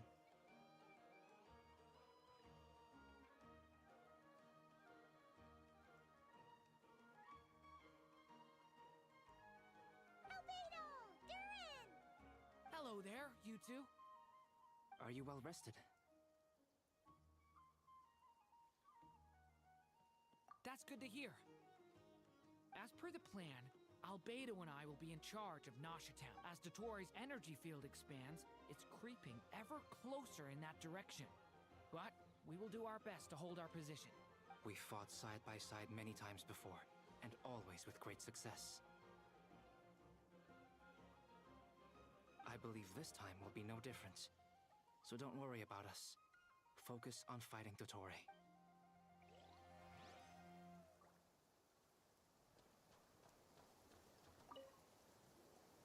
Traveler, Paimon. Friends! How's everything coming along? Fairly well, if I do say so myself. Personally, I am ready. Ooh, you sound much more serious than usual. To be honest, I am not usually fond of exercising my full strength. For one thing, it's hardly conducive to maintaining a lope. I am conserving my strength until the moment of battle is upon us. Anything to boost. Seeing you get into the zone like this really puts Paimon at ease. Huh, Traveler? I consider it an honor to have your trust. Rest well. I look forward to seeing you.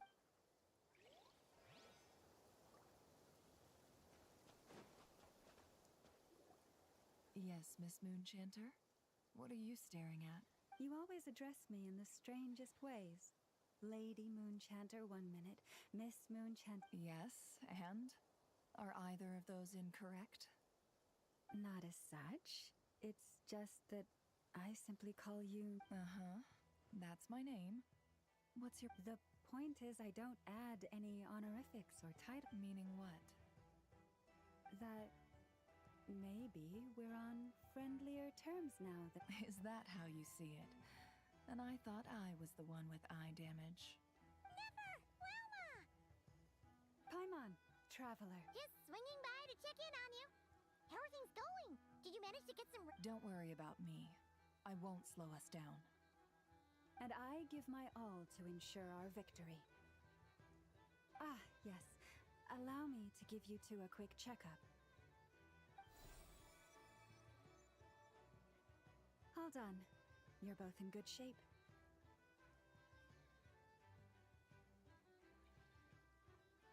You're welcome. You'll have your work cut out for you in this battle against Dottore, so make sure to get some rest in first.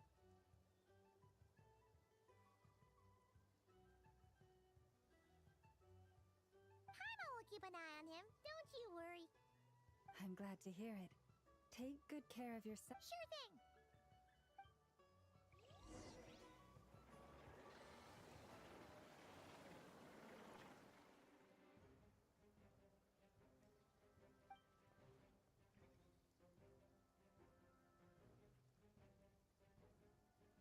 Here they come.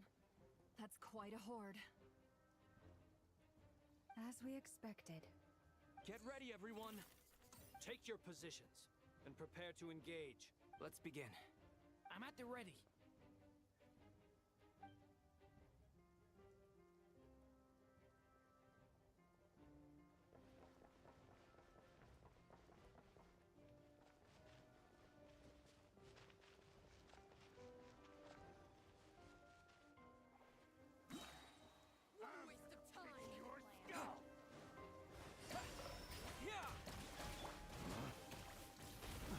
The long sleep beckons.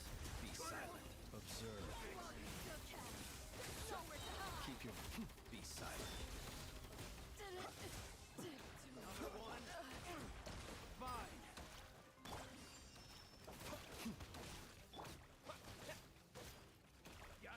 Observe.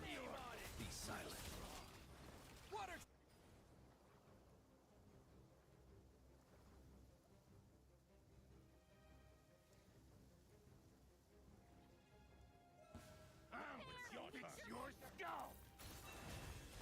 With one heart, we pray. These creatures cannot stand against us. Oh, fighting talk. Just don't let your guard...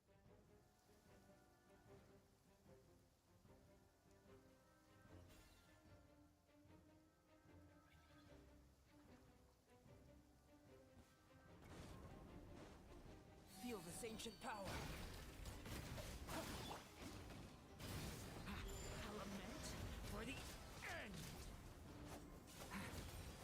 That was easier than I thought. Naturally. What do you mean?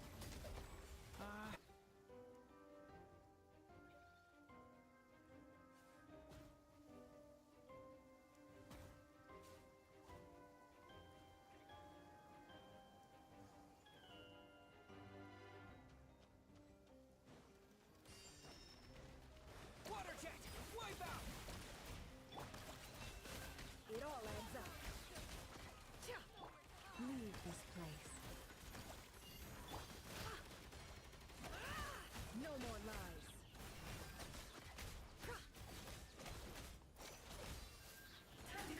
People have always used fire to drive away wild beasts.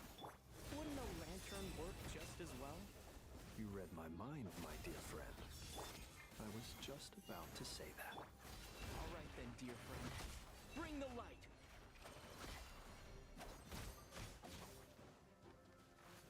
The mystery unravels. It all adds up. Let's see what you're made of. Water jet!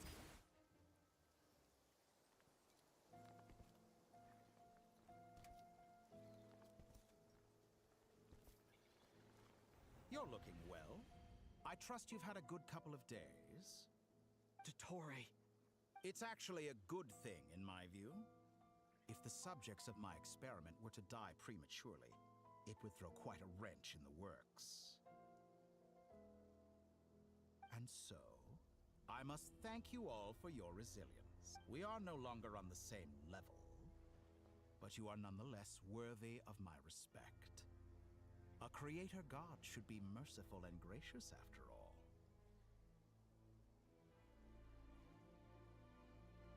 And in any case, it is only right that before I end your lives, the world is informed of the eruption.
The experiment begins.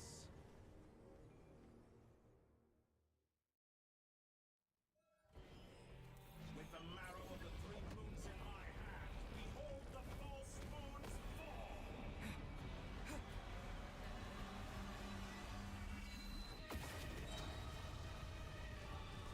Did you honestly think that would hit me? Bombs away! For the everlasting throne. Reverse. Can't hide the truth. No more lies. Observe. Be silent. Observe. Fear the dark. Yeah!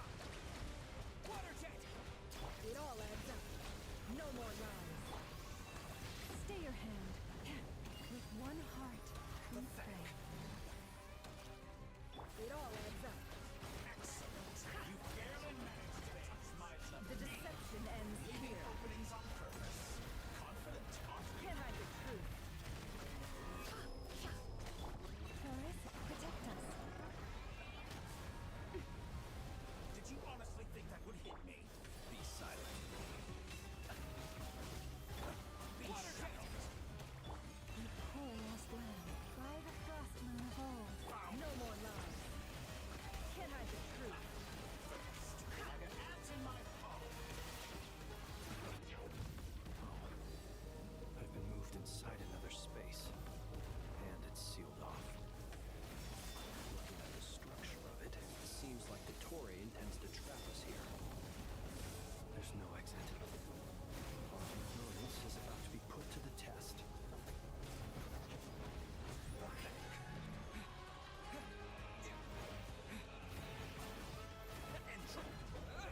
Stall me time. How inefficient. Go!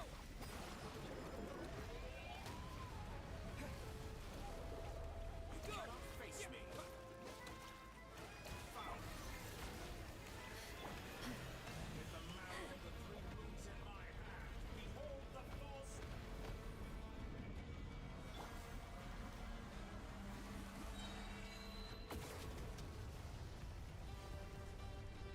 Moon's remnants fall. Bombs away! Taurus, protect us. No more lies. That's more like it. Absurd.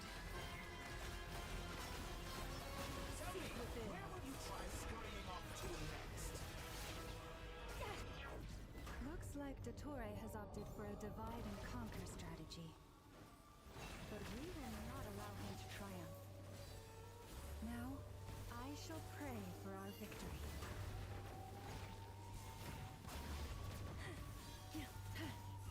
Leave this place. Go! Entropy.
I'm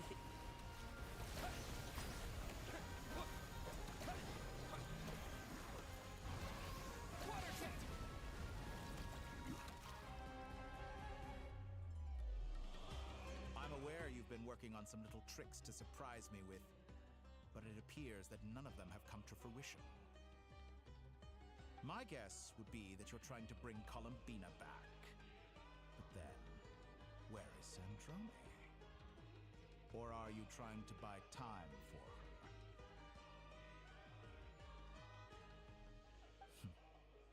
I always found their friendship to be a curious phenomenon. Two highly incongruent personalities, and yet they share a deep connection. Speaking of Columbina, I once saw her as like a younger sister. We got along quite amicably while she was with the Fatui.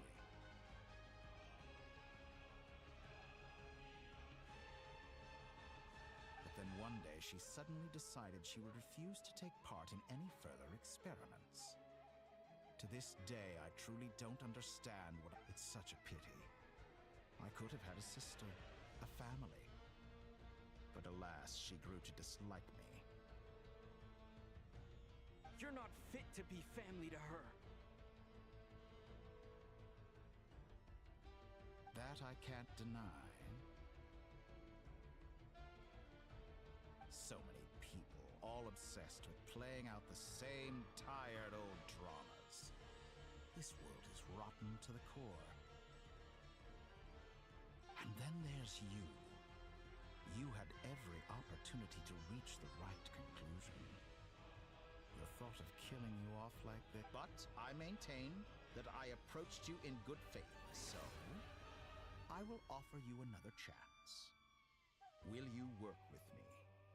You have until I count to 10 to make your 1, 2, 3.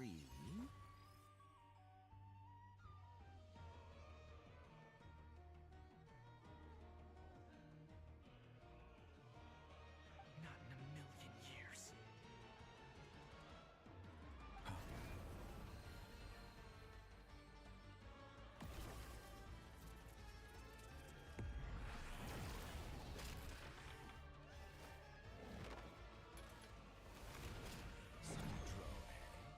What a pleasant surprise.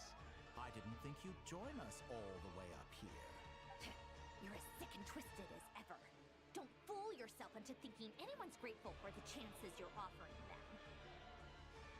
Sandrone, but the formula hasn't finished running yet. Funnily enough, I was just discussing a collaboration opportunity with the Traveler, and then I see you, who I must say is a good example of an opportunity gone to waste.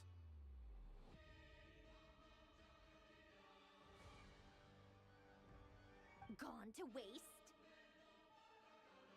I said that everyone would get one chance, and you've used yours to march right back into the lion's den.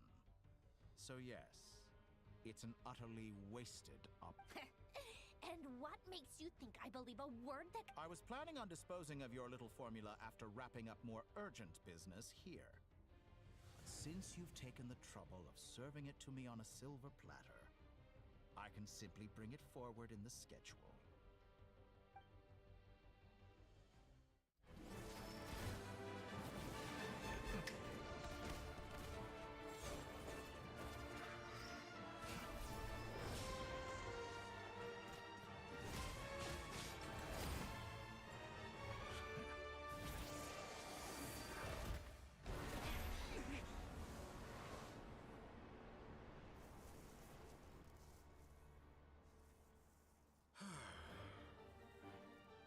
Is this your life's work? This piece of trash?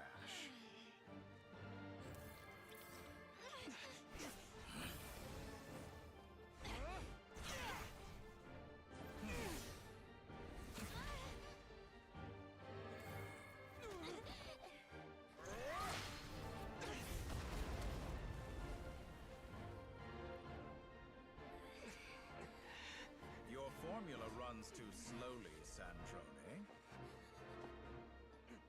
You put your hope for success on others instead of fighting dirty. That is why you have failed.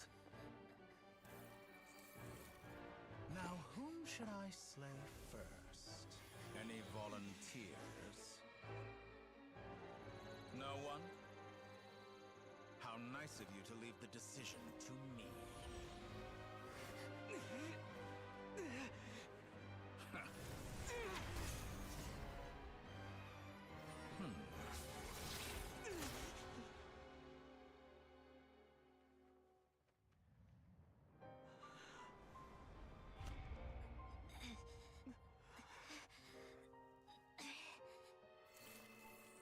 Oh, how unexpected. Sandrone, any last words for me, comrade?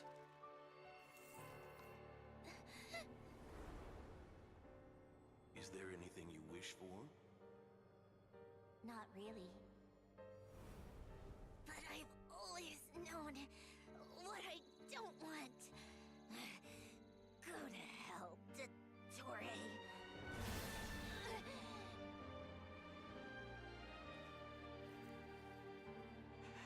No!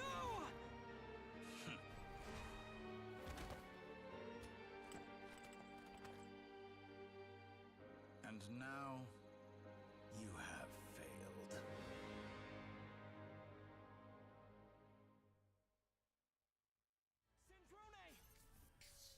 Now you see how fragile mechanical contraptions are. Just a gentle tap, and they fall to pieces.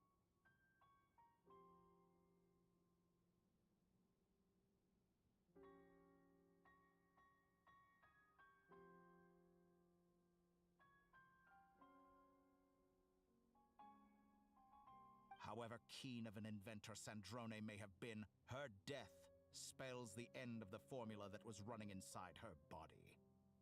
Of course, I have to commend her for making it this far. As her colleague, I have to admire her stubborn tenacity. Now, it is time for you to take your place by my side.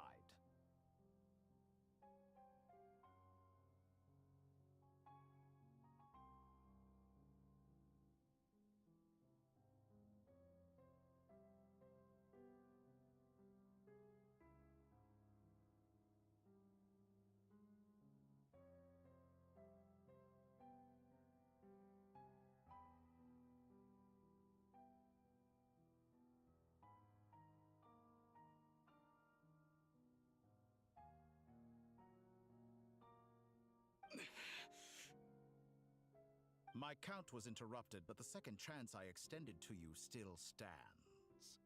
Once again, you are welcome to join me.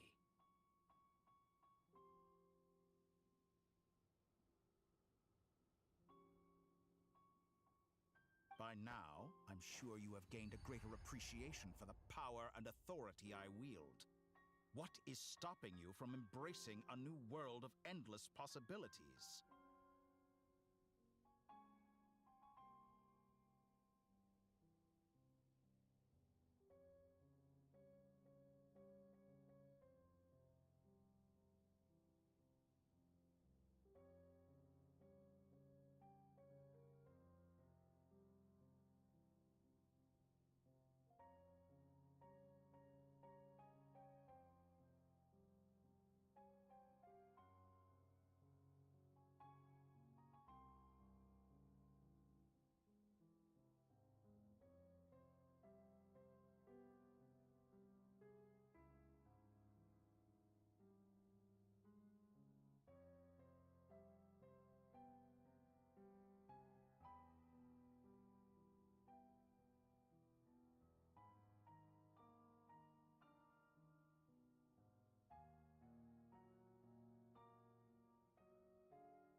Not in the mood to talk? As you wish. You seem less talkative than usual today.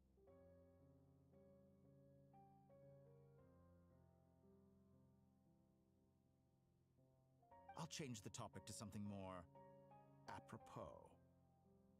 Sandrone was always like this, never trusting anyone, always so reluctant to share her research with them.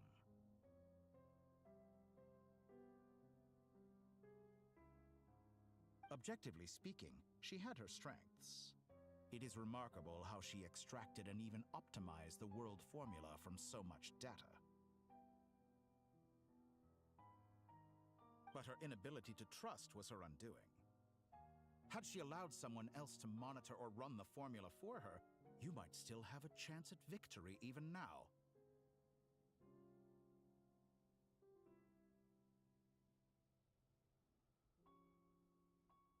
But regrettably, she was a stubborn fool. As much as it pains me, she had to go. Dottore. Maybe this is news to you, but people can change. Columbina surprised you when she escaped.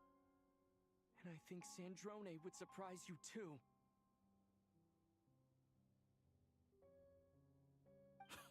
Change?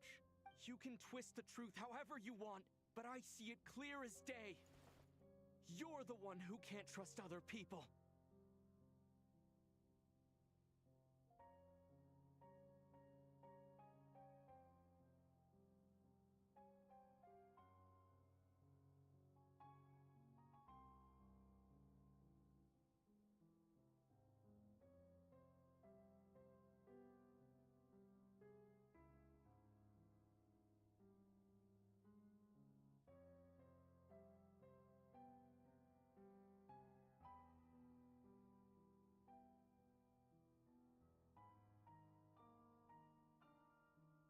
Is that how you see me?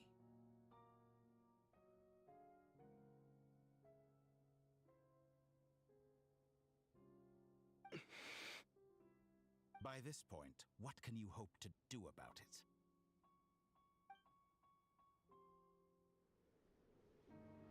It is pointless to fight on. You've already lost. Wrong. You can't win this, Dottore.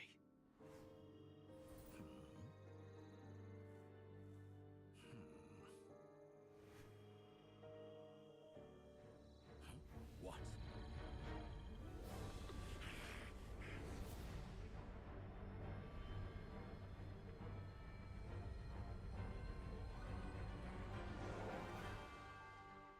My formula can get us 90% of the way. It will connect you to Columbina. Then, I will bring the formula's output to the Traveler's side. For the last 10%, do whatever it takes. Just bring the moon down.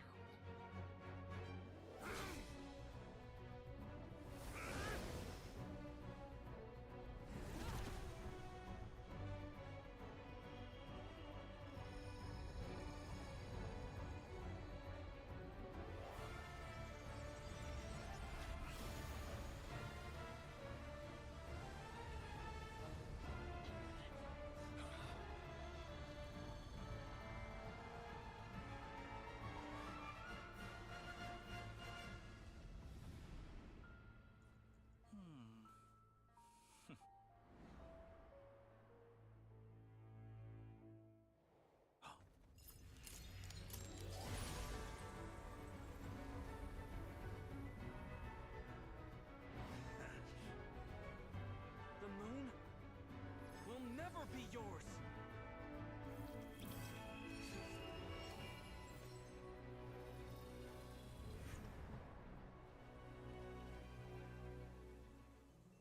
I turn my body into moonlight and pour it over Nodcry. My soul, I leave here to inform my future friends. Lastly, I will hide the Trilune Authority within the Frost Moon. And when my body, soul, and authority are reunited,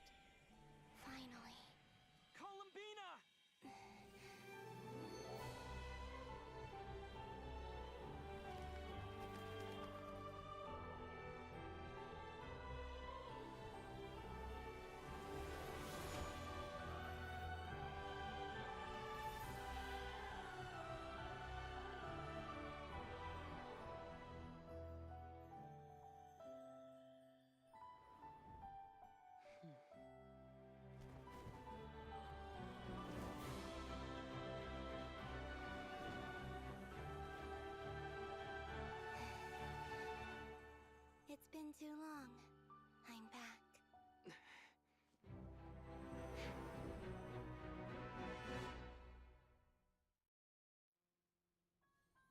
Stay focused on the battle, traveler. What a touching reunion. Though I personally find myself repulsed by the sight of weaklings huddled together for war. Now, you're quite finished patting yourselves on the back. Show me how long you can struggle before you drown. Watch out, Columbina! Manipulate space itself! I know. Wait for the right moment. We'll strike together. Moon's remnant.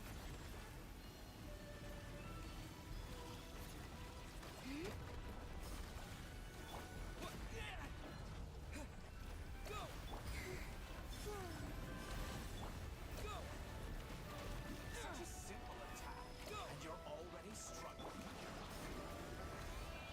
Bombs away!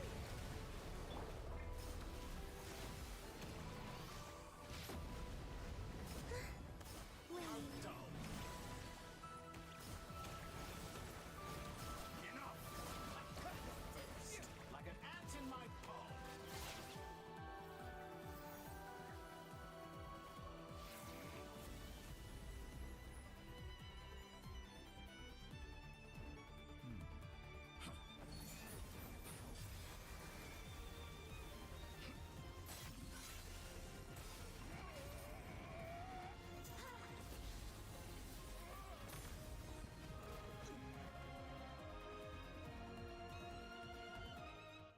I grant you the new moon's blessing. The new moon shines upon you. I am growing weary of your stubborn resistance. It's over, Dottore!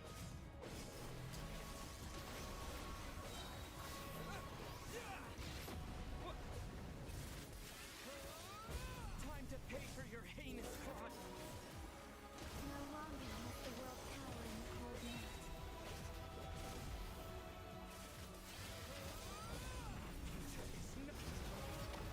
Let the moonlight dispel the darkness.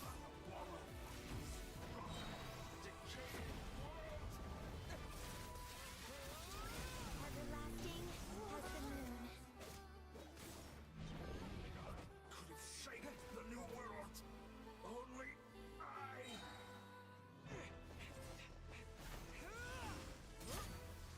Willfully blind. How can you be so satisfied with your fate?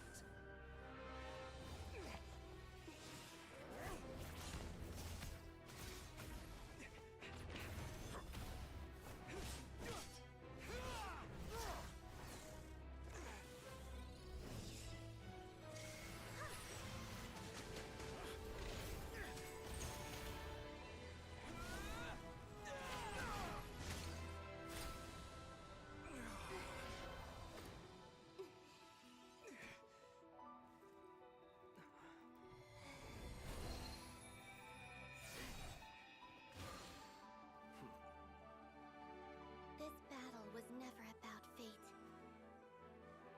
It's about friends, family, and the home you stole from them.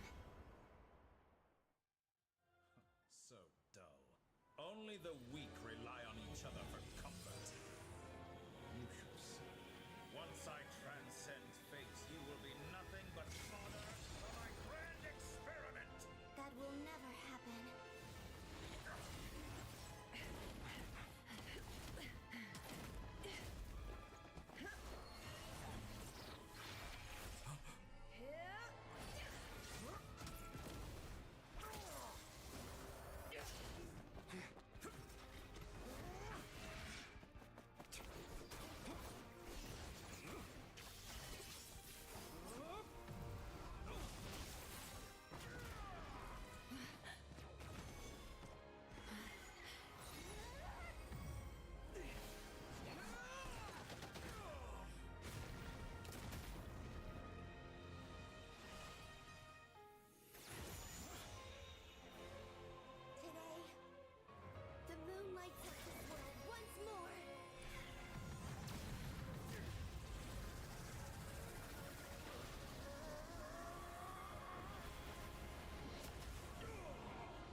This world is our home.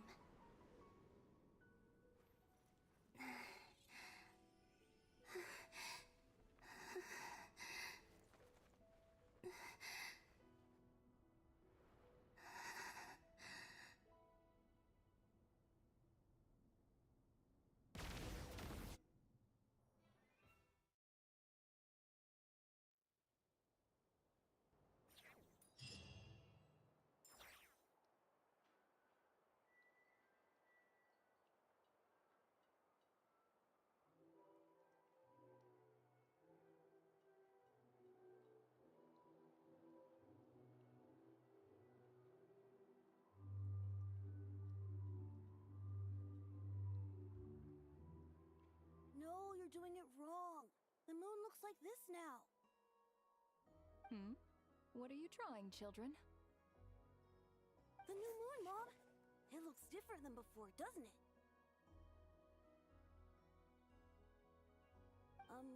Also, can I go buy a sugar sculpture today? Please? Just one? All right. I suppose today is a special day after all. Almost like a festival. Extra, extra! Get the latest Nasha post-disaster report! Nasha Town reborn beneath a new moon! The voyage begins today! The future looks bright thanks to the League. Want a copy?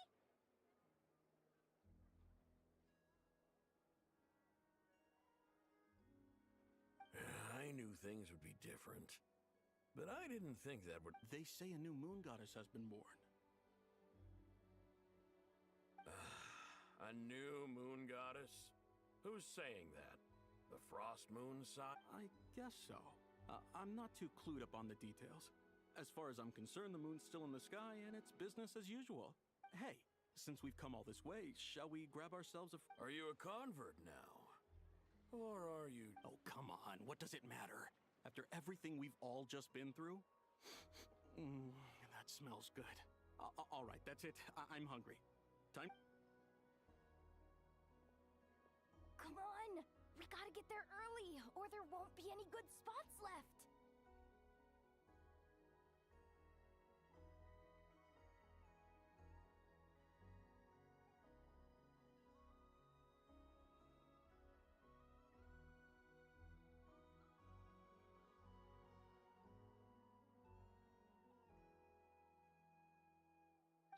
Keep it down. This is a residential area. What if people are still sleeping?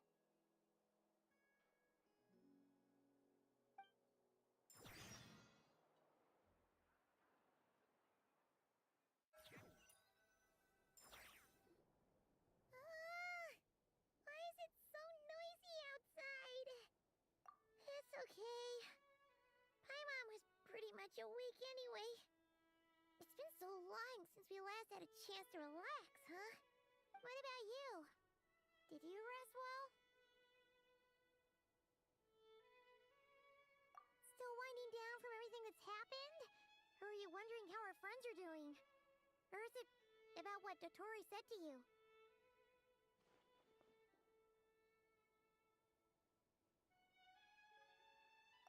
Okay, if you say so. But don't push yourself, alright? Let Paimon know if you need to talk. What we just went through is... a lot. It's totally normal if you need some time to get back in your groove. Luanatar disappeared after Columbina came back. Apparently, she was part of Columbina's soul or something.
misses Luanatar somehow.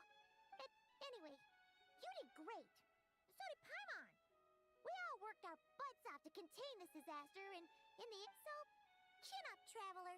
You should be proud of yourself. Hey, don't poke fun. You should be glad that Paimon's growing as a person.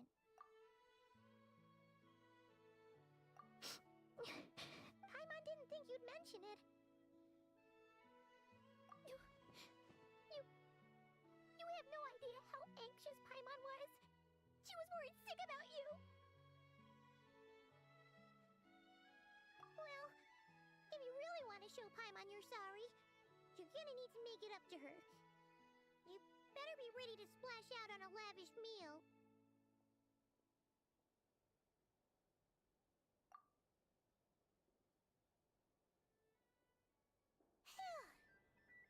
Okay. Paimon's full now. Huh? Oh, well. Hey there, Traveler and Paimon. Good morning.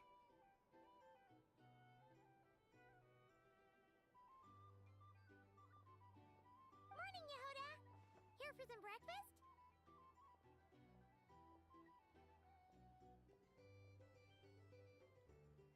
Oh, I've already eaten. Just need some water. I was mostly worried you might forget what day it was today. So...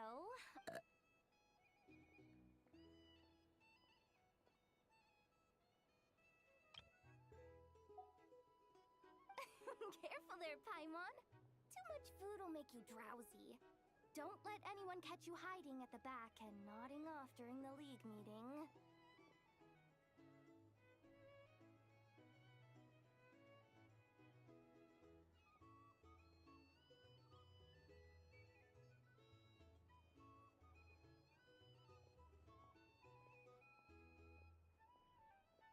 You should probably be saying that to Aino. She's the baby of the group, if anyone. True. You know, I'm surprised that all these competing groups are actually coming to... Well, nothing like a region-wide calamity to bring people together. After that, surely even the most self-interested people have to realize that going... Try telling Boss Neff that. She's not exactly convinced that people are gonna get with the program. Really? But if she's so pessimistic about it, why'd she agree to be the Curatorium's... Probably 'cause even though Unity sounds like a pretty far-fetched idea, the benefits it would bring make it worth a shot. I think things will work out, though. I swear, Nodcry feels like one big family now with everything that's happened. More than it used to, anyway. Paimon's with you on that one. And it seems like plenty of other people agree, too. Just listen to the bustling streets. All right. Everyone's been rebuilding these last 2 weeks, and the evacuees have been coming back in droves. Life's slowly returning back to normal. Which means my workload... were you about to head out? There's still some time before... Yeah, we were gonna take a stroll around the square and say hi to some friends first.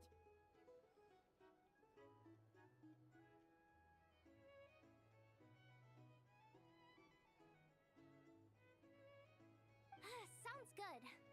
See you later then.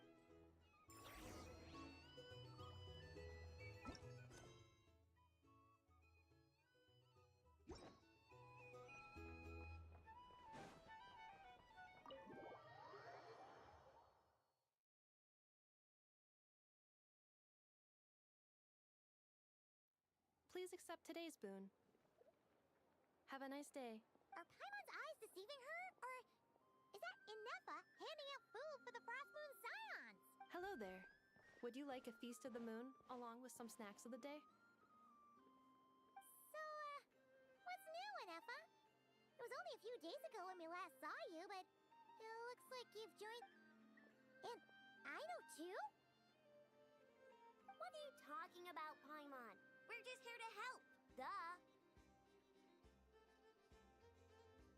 In the wake of the disaster, it's all hands on deck. We responded to Lama's request for support.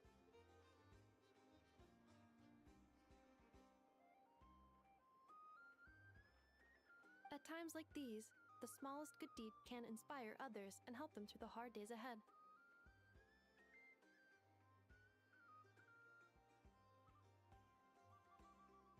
And we're using eggs and heating tubes to make that a reality. In true Kamkake Crab Shop style! Enough! Did you hear that? The traveler said I did good. That's because it's true, I know. Proposal. If you can resist eating today's dessert, I will provide you with compliments, too. No way! Well, that proposal got shot down quickly. I need something to get me through the hard times too, you know. Mom! Yes, dear. Go right ahead.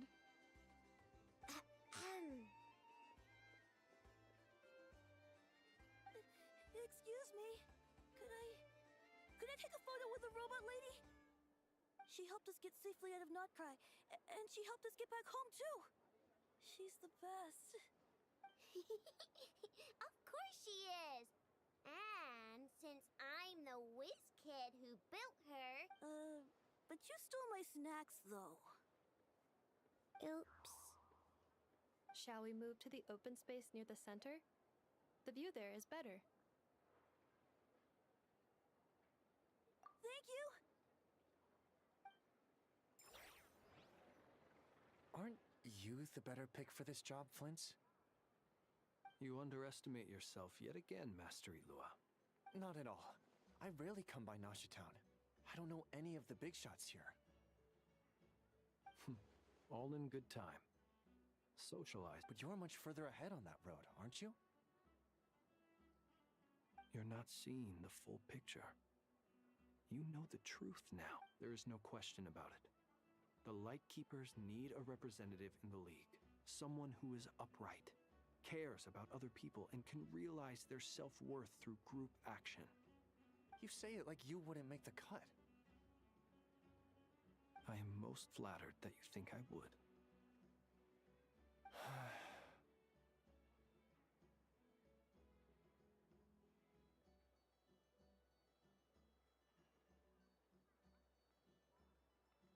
Sigh a little less, Master Ilua, and have more faith in yourself. All the Lightkeepers agree that you're a very promising young man.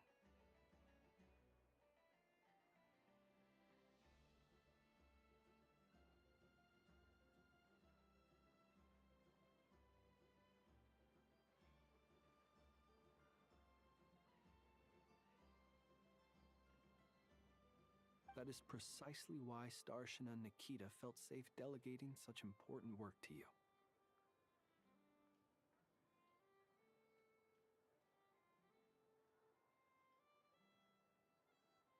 I'm sure we all also agree that we would sooner die of dehydration than manage to wrangle My apologies. I am not in the habit of... Whatever. I'll take the job. By the way, who else? Oh, it's quite the who's who of Nodcry. There's the Moon Chanter of the Frostmoon Scions, the boss of the Curator. I'm sure you will find speaking with them to be a genuine pleasure. If you say so. I've never done this work before, so I'm honestly a little scared of making mistakes. But I'll do it. Not only is it our duty as Lightkeepers, but because I want to make Nodcry a more welcoming place. An admirable attitude to take. The beacons are lit, Ilua. We have the chance to band together and build our shared homeland into an Elysium. Yeah. You're right. I'll do my best. Quite a few familiar faces have arrived.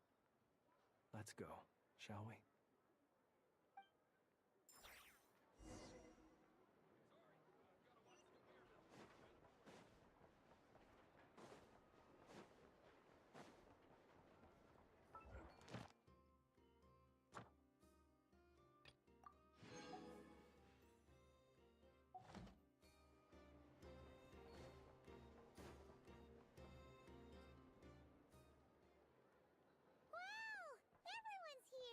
You seem well rested.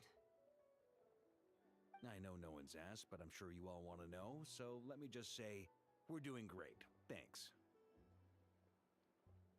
Well, great, but not perfect. Starting to lose my mind from boredom. I'm sure you had a sneaky swig or two. Wait, how'd you find out? I'm sure you must be missing Mondstadt after all these years away, Grab. Yeah, you could say that again. Every time I get news from Mondstadt, it makes me want to go back and see the place for myself.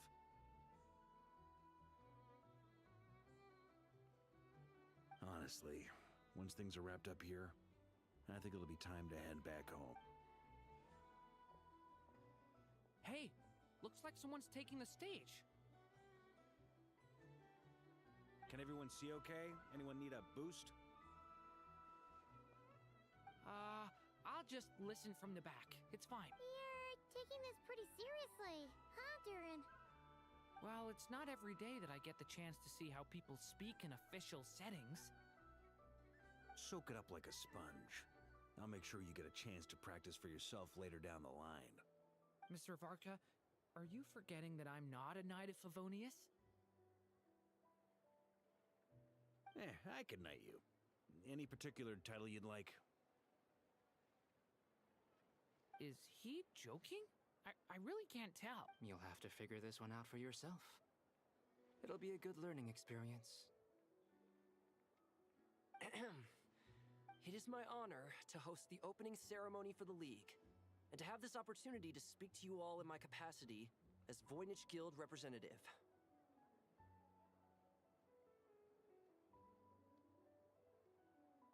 Could this person also have been pushed onto the big stage by the real big shots? Guess I'm not the only one then. We come here today, having weathered the trials and hardships of yesterday, and having learned from them the All right, here we go. Uh-oh, looks like Aino's off in Dreamland already. Wait. Come on, get the speech over with already. Nodcry is our home, the land we rely on for survival. And as we chart a course for the future, may we persevere through the storms ahead as we sail towards a new era of prosperity, freedom, and hope.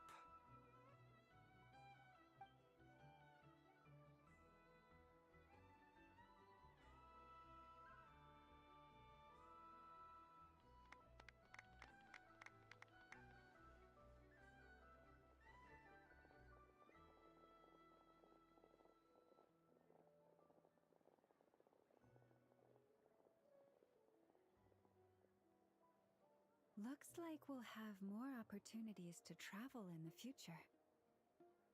I'm sure you'll cope, Lady Moonchanter, given how fleet of foot you are. Unfortunately, I suspect I'll be too busy at the curatorium to act as your host. We have a busy... It'll be all right. I'll just check your schedule with Yehuda well in advance. And if she's not available, I can simply ask Ashru. You... So giving my employees extra workload isn't enough for you? You're really going to drag my cat into this too? I thought you'd approve. Aren't you forever increasing your employees' workloads? That's a bold statement. Are all the Frost Moon Scions feeling more audacious now that your moon goddess has returned? Columbina's return has brought joy to all who care about her. That includes both you and me. As for the Frost Moon Scions, we are learning how to thrive independently, without relying on the moon goddess. It is up to us to make our home a more livable place. Joining the League is one of the steps we are trying towards that end. I like the word try. It's nice and non-committal. You can opt out at any time and still say you tried. You don't see a bright future for the Frost Moon Scions? Or did you mean the League? I'm just not as optimistic as you. The Frost Moon Scions should count themselves lucky that they have a leaderist. But Nodcry's a big place, with all kinds of people. Most of them don't enjoy answering to a leader. Well, That's where you and your methods come in. Unless the Curatorium of Secrets is... For now, yes. And that won't change until this venture becomes worth my while. What would make it worth your while? Getting out more than I put in. Right now, I'd barely break even. But I'll grant that it's a good start. Then maybe it's worth a try. All right. You can stop now. Or do I have to join the Frostmoon Scions before you'll get off my back? You'd be very welcome to join. Hey, you two! Congrats on all your hard work! What are you chatting about? Nefer was trying to dissuade me from adding to her employees' workload. Also, she's considering joining the Frostmoon Scions. Sorry, what? Your conversations are always the most interesting. Would you two care to join me for some tea before heading to your next destination?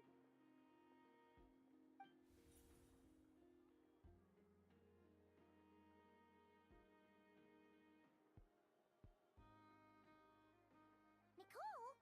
Wait, where are you? Aren't you Sadly not. I'm otherwise occupied right now. I'm sorry, Paimon. I can hear how disappointed. If it's any consolation, let me say that how things appear on the surface is a far cry from what... Perhaps you'll feel better if you focus on the fact you have a special line of communication with the great mage okay? No, or not yet, anyway. Well, that's not ominous at all.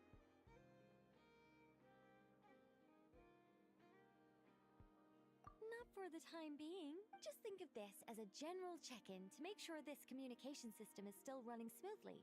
Besides, it's good to chat once in a while if we want to maintain our friendship. You could have just said so. Paimon got all worked up for nothing.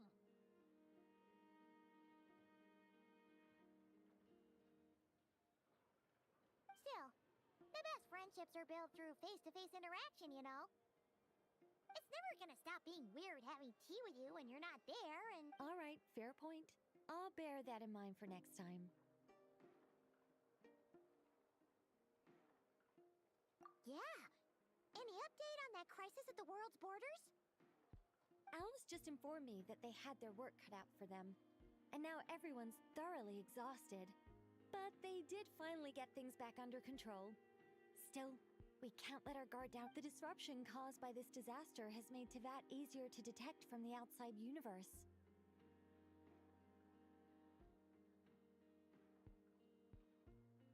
She plans to wait for things to stabilize, then reschedule her Mondstadt vacation plans.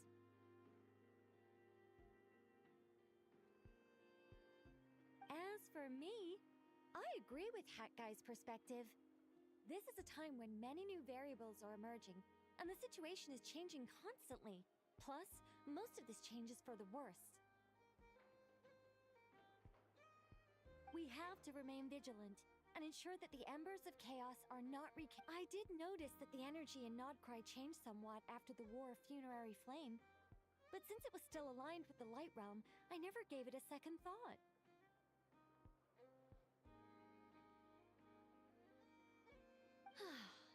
It looks like I'll have to examine the connections between phenomena I observe more closely in the future. Just doing my duty. It's more or less second nature by now. Of course. To give you the full picture, I'd have to start with the substance from which angels were formed.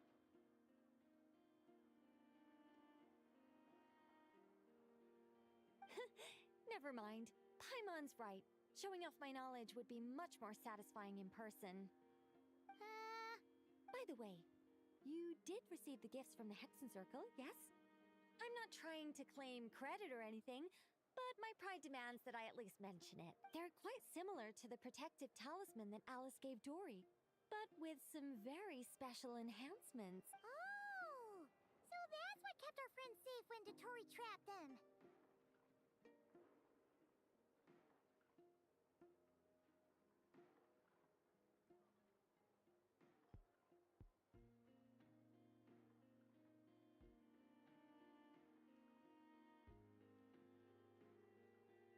Indeed. We went to great lengths to make sure they were invisible to his eyes. I'm so happy they came in handy. Anyway, I'll contact you if anything else crops up. If not, you know what they say? No. Oh, my angelic instincts are tingling. You should head to the docks next. Your friends are about to board their ship home.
You're here.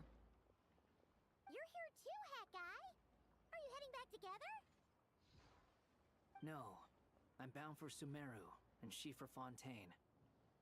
We just happened to cross paths at the harbor.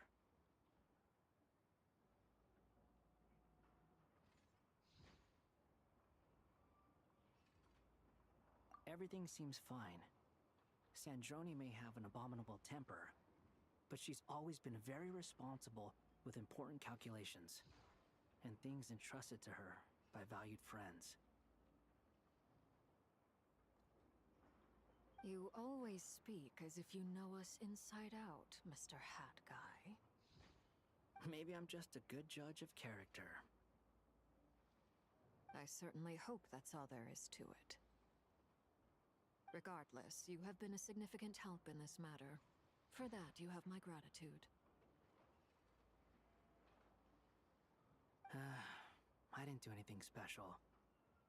Sandrone's the one who completed a seemingly impossible formula and turned the tide of the entire battle, even giving her life in the process.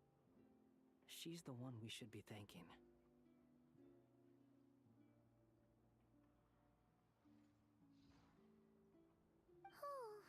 Even we were unaware that Sandrone had hidden the real formula inside Polonia's body.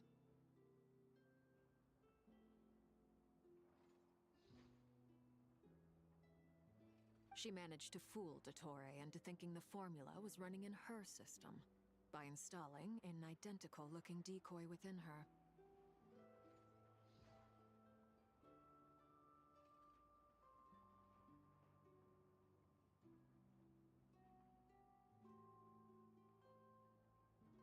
She probably realized that she didn't have the strength to stop Dottore. But this way, she could at least get him to lower his guard. She always worked like that. Always had a backup plan.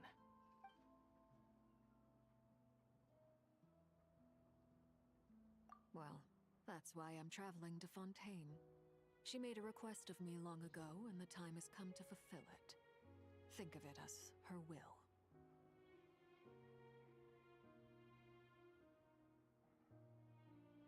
She said that should she ever fail in a mission, she'd like me to deliver her core and Polonia's to the Fontaine Research Institute.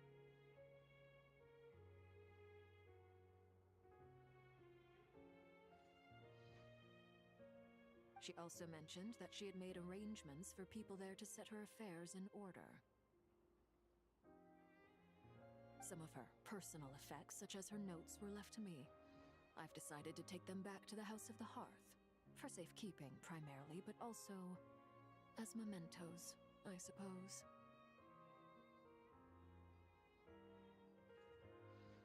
However, there is one book among them that I'd like to leave in your care.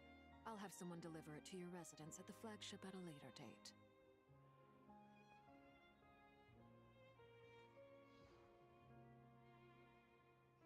No, I was specifically warned not to tell her. This is her last wish, and I will abide by it.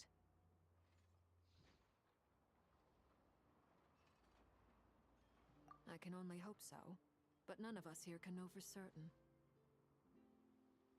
I bade farewell to Columbina earlier today. As promised, she turned the iridescent moon's marrow over to me.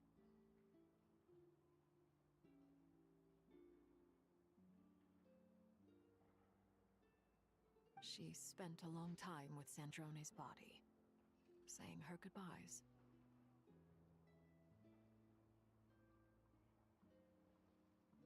Oh, is she alright? Sandrone's passing has left a great wound in all of our hearts. It will take time to heal. But Columbina surprised me. She offered me some words of comfort before I departed. Despite being grief-stricken herself, she showed an awareness of the feelings of others around her. She never used to act like this. Clearly, she has grown. And I suspect that we have you to thank for much of the change we are seeing in her.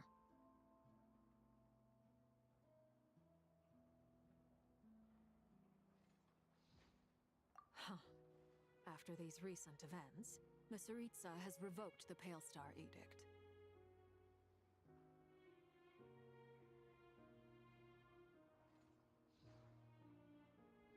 Snezhnaya now realizes that the arrest warrant for Columbina was just a ploy by Dottore, who coveted her powers.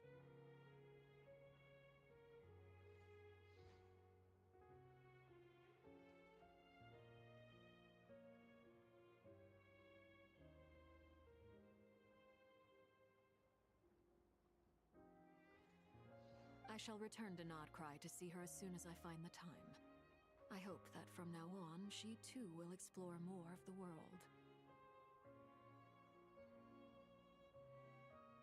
Columbina Hyposelenia's journey is only beginning.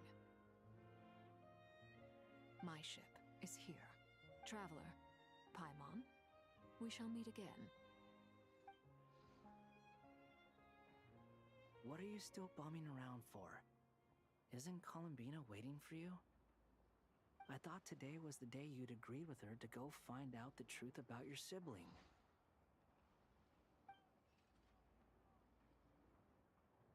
You're afraid you won't like the truth when you see it. Well, this is new. I was starting... Don't say that! Wouldn't you be if you were in this situation? Fair point. But I'd say I have more experience facing up to unpleasant truths than the Traveler. They say blood's thicker than water. I know how much you need your family back. More than you need any of your friends. No matter what the truth turns out to be, they will stick by you and support you. Whatever decision you... Finding the truth is important. But more important still is what you choose to do once you've found it. At least, that's the life lesson I've learned from my experience. Grappling with the truth. What? Now that Dottore's dead and gone? A little, I guess. But it hasn't solved everything.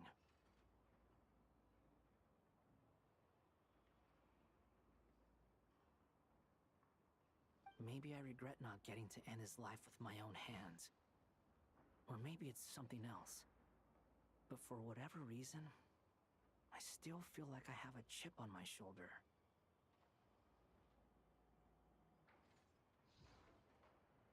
Either way, I'm going back to Sumeru.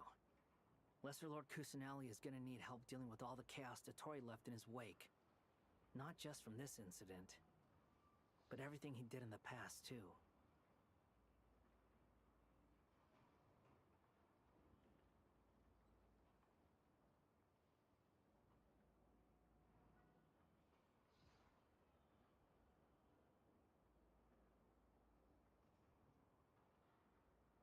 You should continue with your journey, as you've always done. Who knows? Maybe we'll meet again. So, what should we do now? If you want to explore a bit more to steady those nerves, Paimon's game! After all, when Columbina said she knew where your ship was hidden, Paimon promised to give you two some alone time with the truth. It hasn't been all that long since we were last apart, sure, but with Columbina there, Paimon's sure things will be just dandy. Ain't no biggie. Paimon might be all about that food and fun, but she knows how to do right. Paimon's sure you'd prefer to digest the news about your sister in peace. But, no matter what you see, just know you can share it with Paimon. If you can't make sense of something, let's give it some thought together. And even if we both can't figure it out, Paimon can at least treat you to a nice meal. Glad to hear it. Feel better now? Alrighty. Next.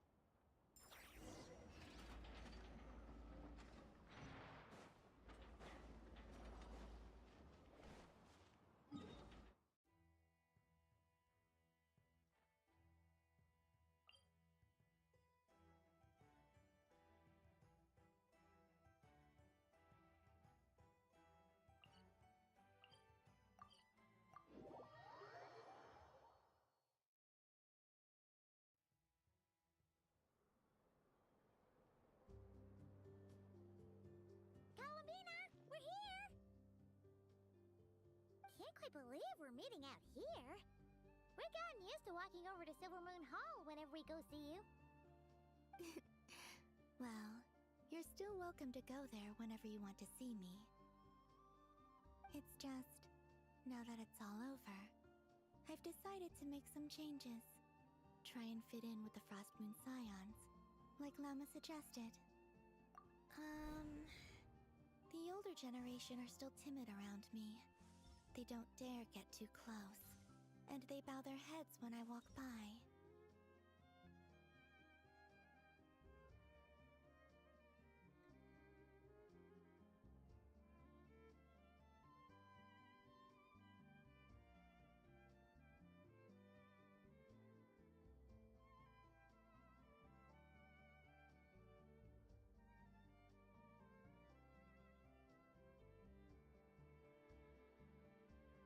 But things are much better with the children. I see more curiosity in their eyes.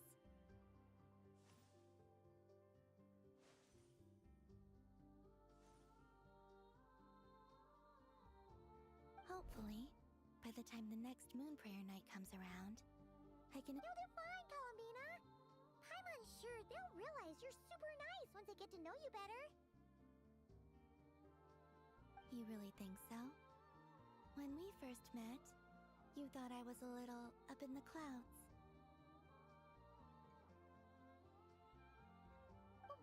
We were just starting out then, come on! So Lama told you, huh? I'm only teasing. I know that I have you to thank for pulling me back down to solid ground.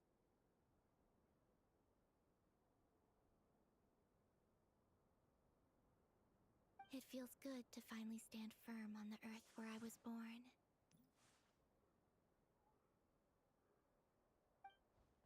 Oh, that's great!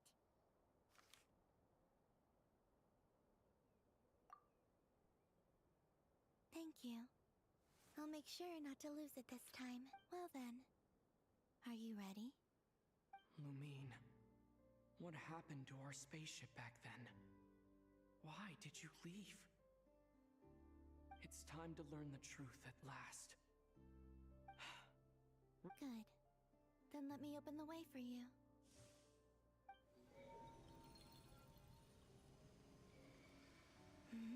Where does this lead? To our shared destination. Huh? Do you remember me telling you about my missing prologue back when we just met? I said that my story began on the moon.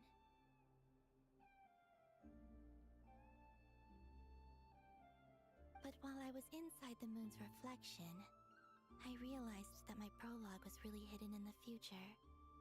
I just had yet to discover it at that point.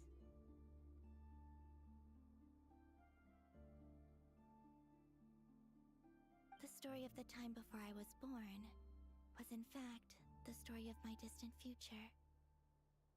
It's but When I obtain the Trilunar Authority and return to our present reality. So you mean? Yes, your spaceship. All this time, it has been hidden on the Frost Moon, which lay beyond the sky. The great ruler of the firmament. The heavenly principles. Wait, them? Why would they do that? I don't know. Perhaps your ship contains something that is incompatible with Tevat. Or something that cannot be known.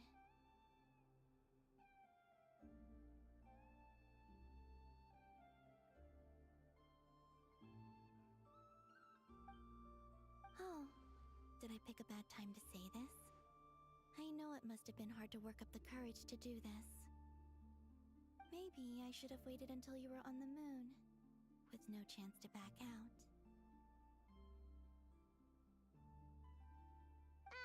That would have been kind of mean, you know.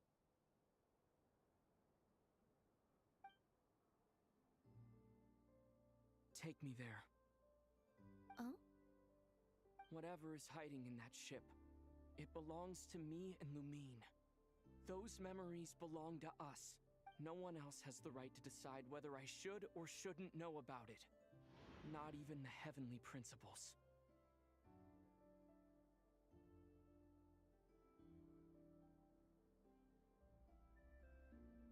Very well. Then let's go. You two take care, alright? Rest assured, Paimon. We will. Traveler? Thinking about the story that we'll find hidden on the moon?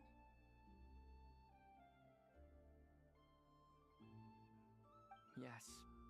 And hoping that it has a happy ending. Stories like that don't exist, you know? You don't believe in happy endings? I don't believe in endings.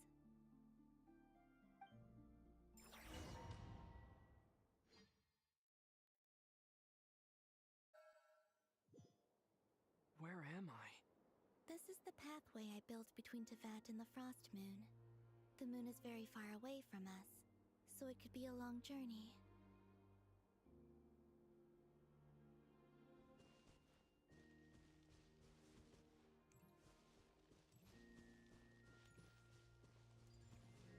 After I obtained the Trilunar Authority, I unwittingly saw past events from many of my friends' lives.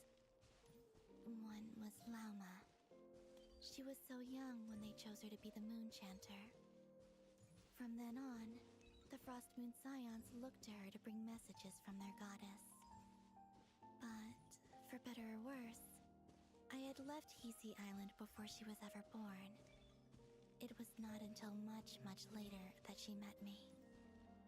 I think it's for the best. Because of the way things turned out, you had the opportunity to become friends. You're right. In that sense, I think we were both very lucky.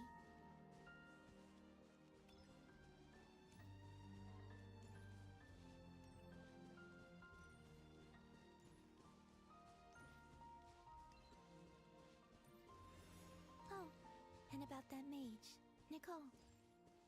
I only recently learned that she has lived in Tevat since the time of the Three Moon Sisters. The Moon Goddesses always had a good relationship with the angels. I suppose our friendship continues that tradition.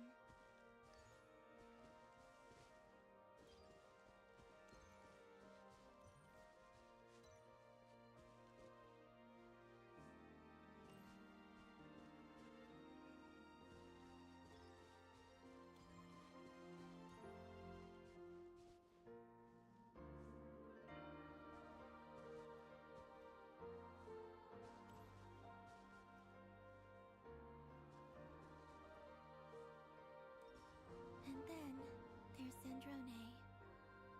I never knew that much about her, beyond the fact that she was created by someone called the Lord Artificer. She, too, suffered for a long time before joining the Fatui.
So, I saw your sibling's story. I'm afraid I didn't see much. It seems that she rarely came to the surface, where the moonlight shines. But I did notice that back when you first set out on your journey, she would often appear nearby, gazing at you from afar with a guilty look in her eyes. Lumine.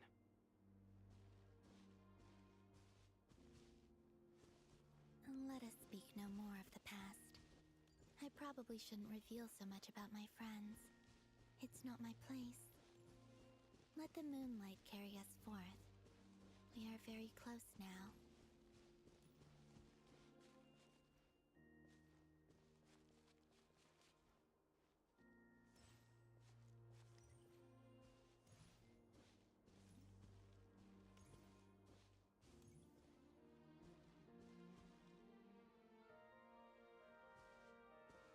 After this, I'd like to bring some kuhenki to the moon as well. If they're willing, of course. What about your other friends? Will you bring them to visit too? Certainly. But I'll need to tidy the place up first. This home hasn't received any guests in a long, long time.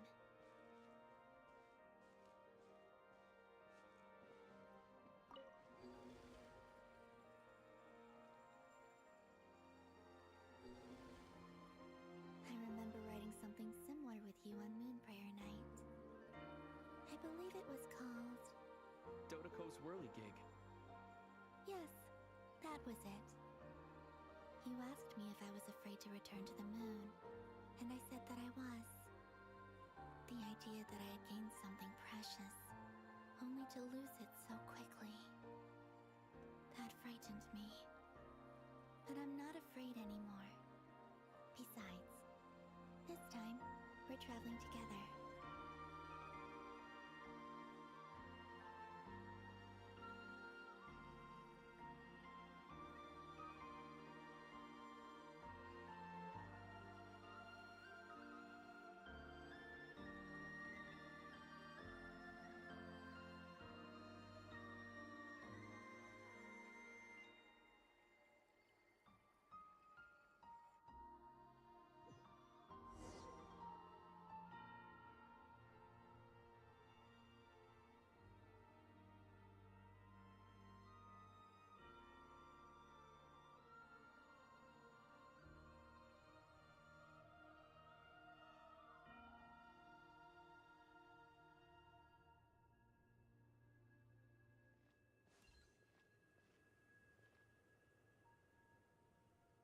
We're here.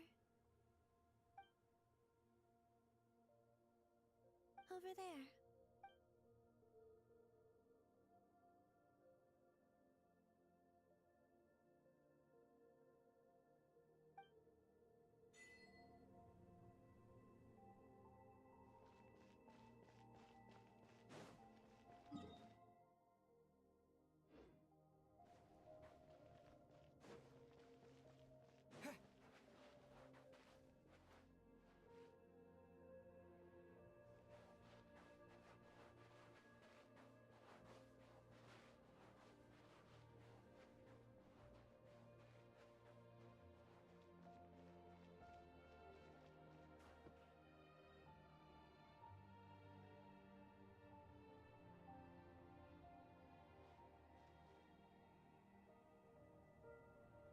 Our spaceship.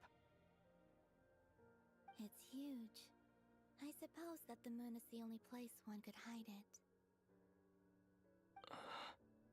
It'll be alright. Huh? The way you feel in this moment, I went through it too, on Moon Prayer Night. The door was right in front of me, but I struggled to... Solitude for me once meant living a life in which even I was absent. Before I met you, but that night, solitude meant throwing away the life I had gained after meeting all of you. Columbina. Go. Retrieve the part of your life that was once lost.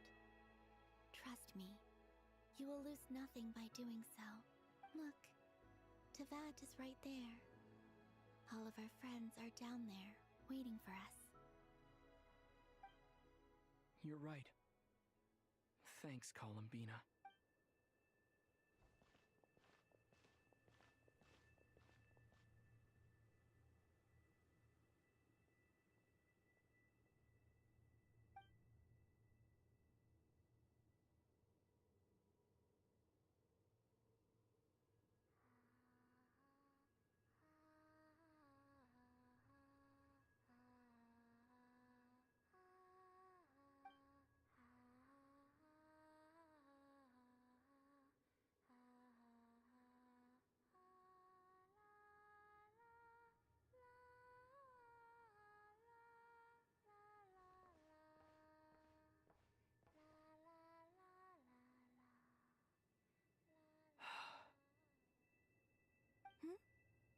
Finished? Yeah. Why did you take your eye mask off? Well, since my return, I've decided to take more opportunities to see. Besides, I've always wondered how Tevat looks from the moon. And what do you think? It's beautiful. I could spend a whole day here just gazing at. What about you? What do you think of the truth you found?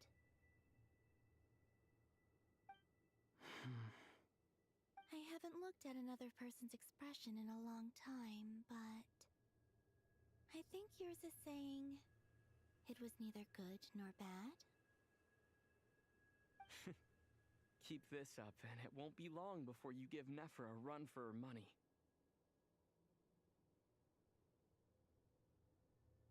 Oh, I don't think that's going to happen. I'm much more used to sensing what's going on around me with Kuvaki. I think I'll save my eyes for seeing special moments I really want to remember.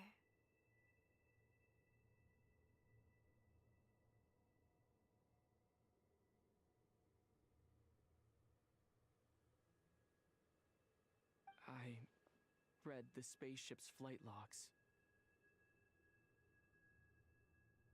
I always assumed that this was my first time in Tevat. I thought that Lumine and I must have been hibernating in space for centuries on end.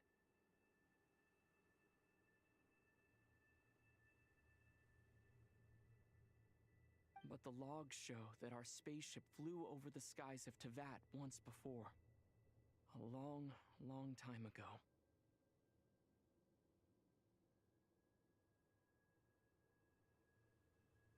Flew over? So you didn't land?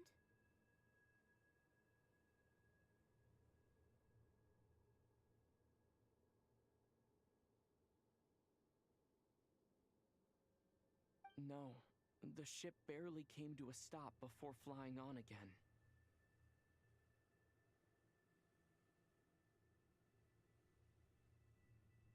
After that, it continued traveling through space for a long time. Some of the data is corrupted, but I suspect that it kept flying for thousands of years.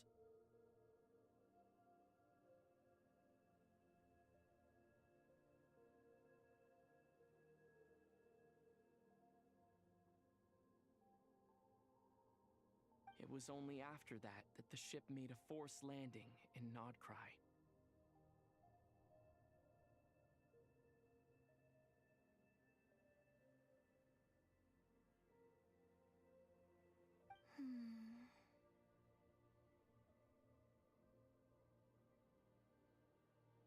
When Lumine found me, she came from outside the ship.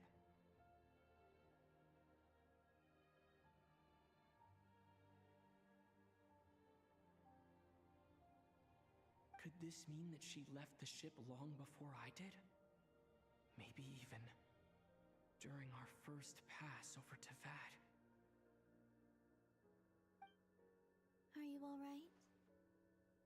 Yes, I can feel that the truth is coming together, one small piece at a time.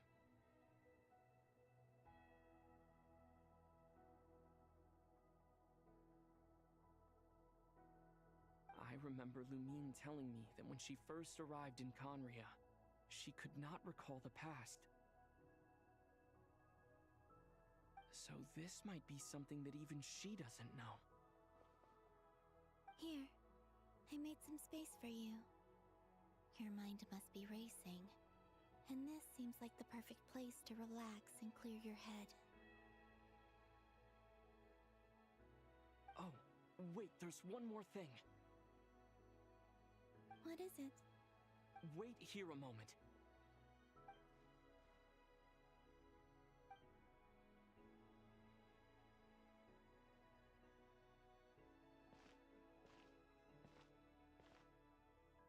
Hey, Columbina.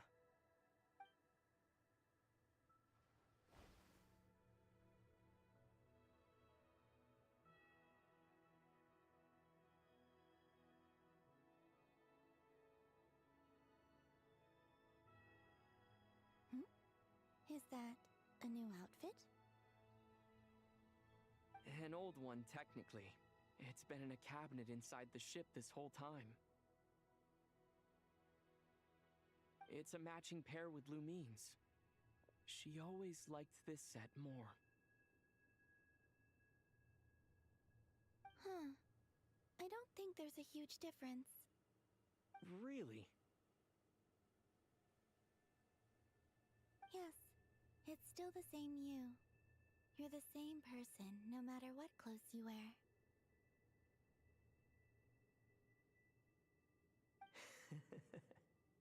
Only Columbina would make an observation like that. Traveler, do you consider Tevat your home? Home is wherever Lumine is. But then after all the time I've spent here, yes, I'd say it's my home. Would you change your answer if Tevat changed appearance? I mean, if the truth about Tevat turned out to be different than what you thought.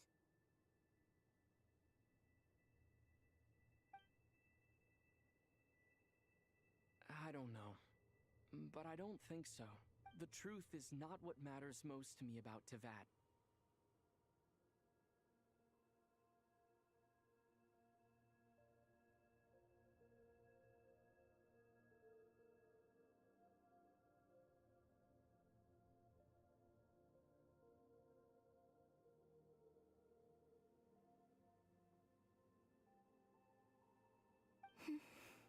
When I was first born, I longed for a home. And when you get something before you're mature enough to understand the world, you just take it at face value. I thought that a home was a transaction. You give me what I want, and I'll do the same for you. But you and your friends taught me what a true home should look like. You never asked for anything. That's because your friendship matters to us. It was... In the past, I thought that but after journeying to the distant past where the story began, I realized that it was I who chose Nodcry to be my future home.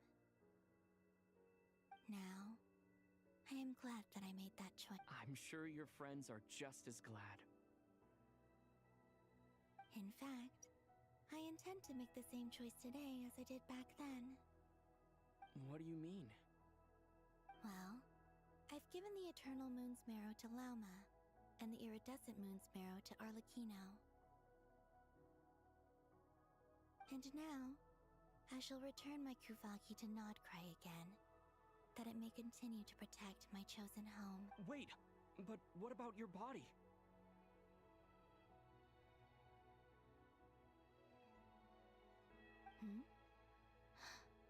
Oh, are you worried that I'll disappear again?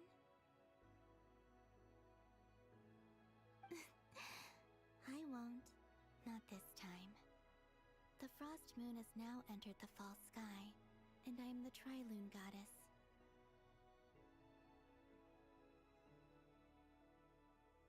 I am only returning to Nodcry the part of me that it needs. I am giving what I can, because my home is worth it. Oh, and I have something for you, too. For me? Yes. Come closer.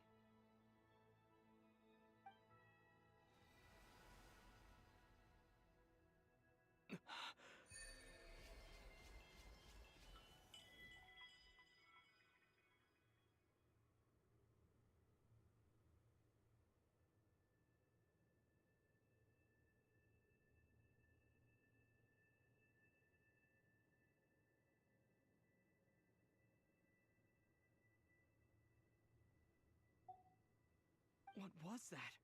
I lifted some of the restrictions this world placed on you. I trust this will help in your future adventures.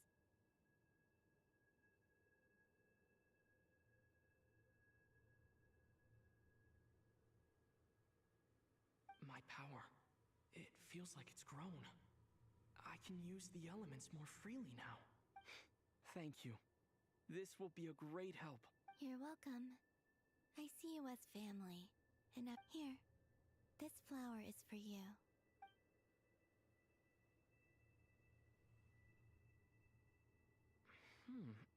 Isn't this a moon prayer blossom? Yes. Don't worry. You will never see these flowers lose their color. I'm finally discovering the joy of giving. How I wish I'd learned this sooner. Hey, better late than never. What are you thinking about now? Why don't you take a guess? You get... one. I don't think I'll get it in one guess. But I'm sure it's a happy thought.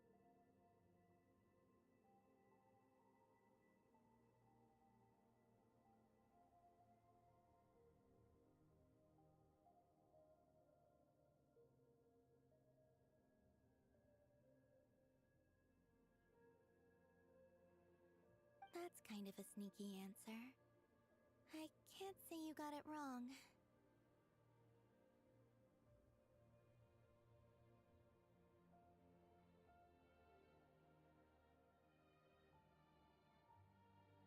Down into that. The moon seems so far away. I felt it might always lie beyond my reach.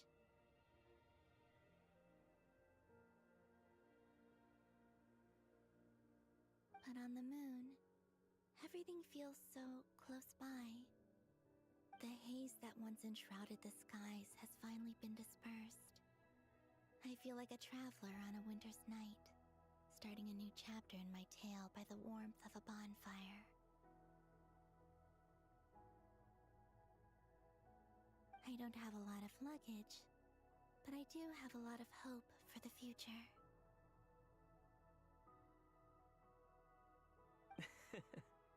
Well, what's next? Next, to start with, I want to stay here just a little longer. After that, let's return home and continue our journey.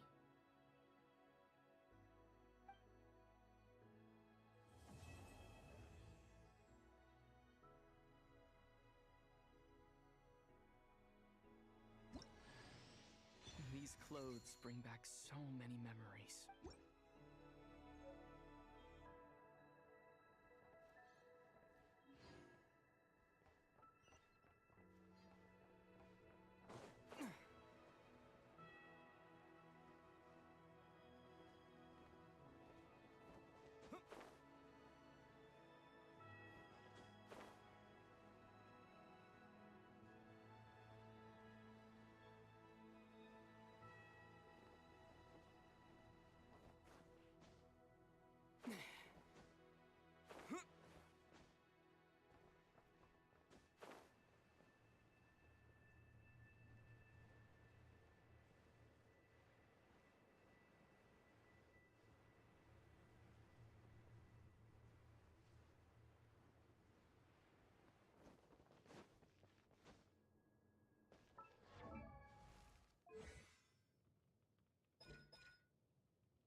journey goes on.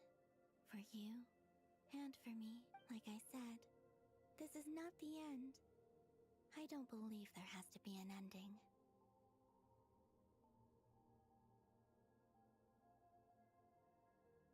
Oh, is that your next destination? Most people would probably tell you to pack some warm clothes. But I experience things differently than most people, so I can't know how cold it is.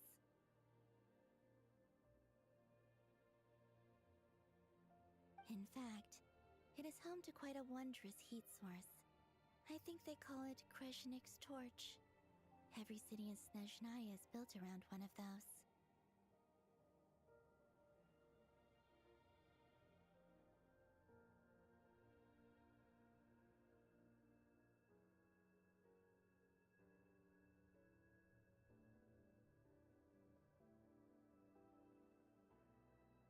I sensed the energy it gave off as I was passing by on a railway train. It felt grand and distant.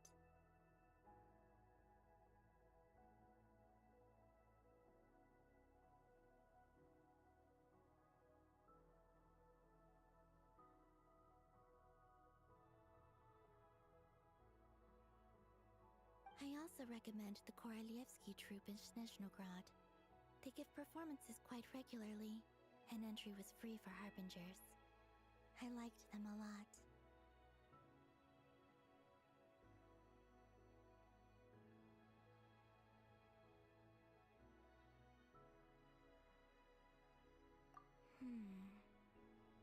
Ice cold and sharp. Crystal clear in some ways, yet profoundly unfathomable in others. Like the thick layer of ice on top of a frozen lake.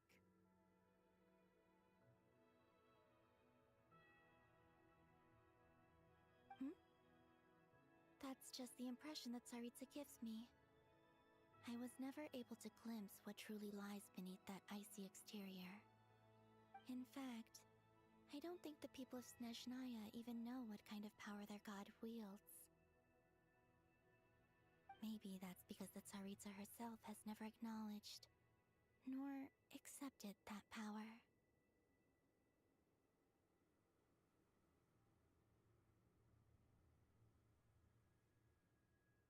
There's Regrator, the Rooster, and the Jester. Between them, they control a lot of what happens in Snezhnaya. But I could never wrap my head around how exactly power is split between them. I noticed that the Rooster and Regrator often appeared to get along on the surface, while working against each other, but I wasn't particularly interested, so I tended to keep my distance. Now that I think about it, the term Mistelton often seemed to come up in connection with Project Stuja.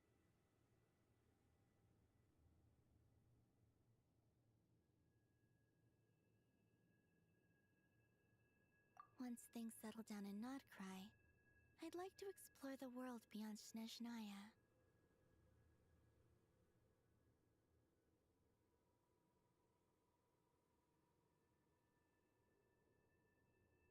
You've told me so many stories about the other places you've been to, and all the friends you've made there. I'm curious to visit those nations. It would also help me learn more about the journey that has made you into the person you are today.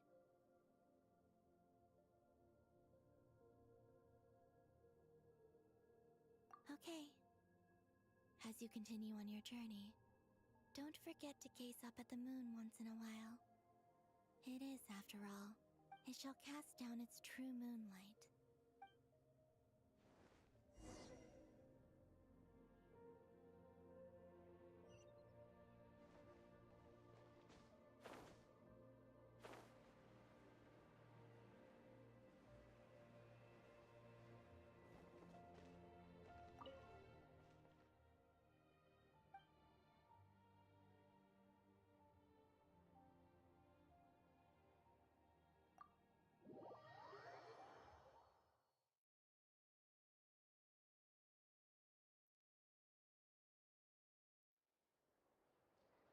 To Jean, acting Grand Master of the Knights of Favonius. This preamble is such a pain to write. It's probably high time we got rid of this acting business.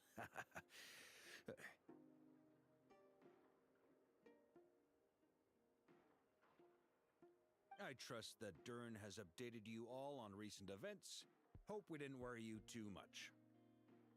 The good news is, we managed to come together and put a stop to the Doctor's evil schemes. With that, I think it's safe to say that Notcry is finally out of the... As for the Fatui, not counting the Damselette, aka the Moon Goddess, we found ourselves allied in this instance with both the Knave and Marionette. May she rest in peace. As ever, we find ourselves better off for making friends rather than enemies. But until we can ascertain the Tsaritsa's true intentions, the future remains uncertain.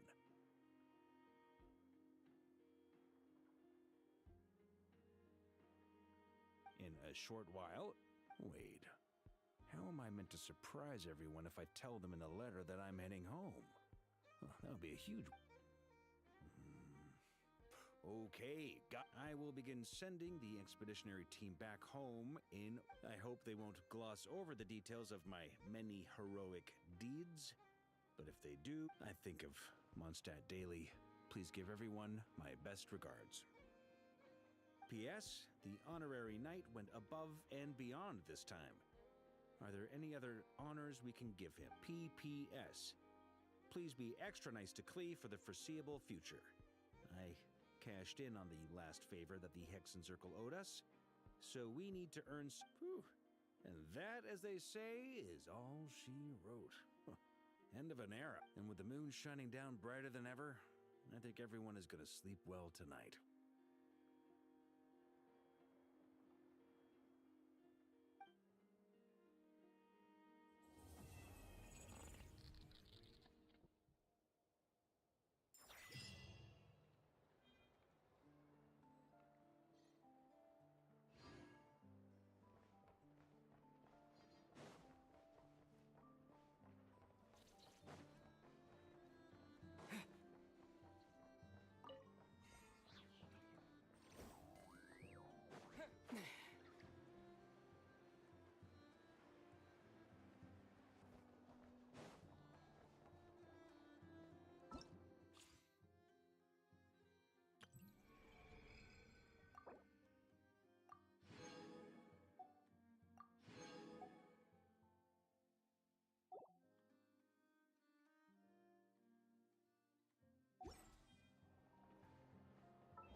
Wait a sec. That's not dancing. Looks more like they're trying to bury her alive in a pile of... Help me?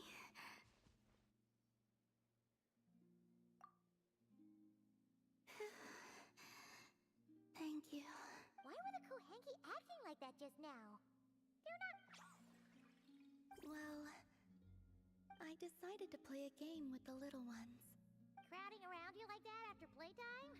Kinda like puppies. Only this time. You say that. In any case, would the two of you like to give it a try? Oh, sure thing. It'll be cool to see what sort of games got the Kuhenki so obsessed.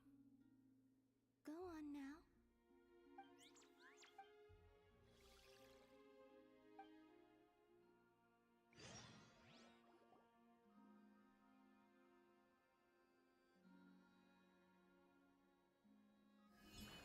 All you need to do is guess the image.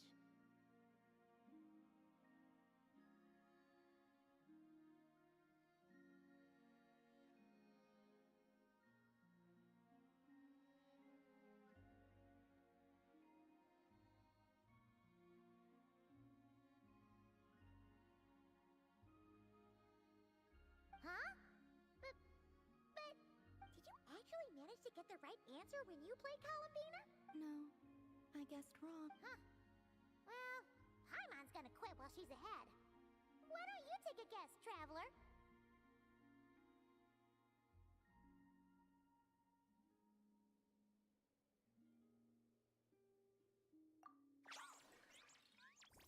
Whoa! That reaction must mean... Congratulations. You're in.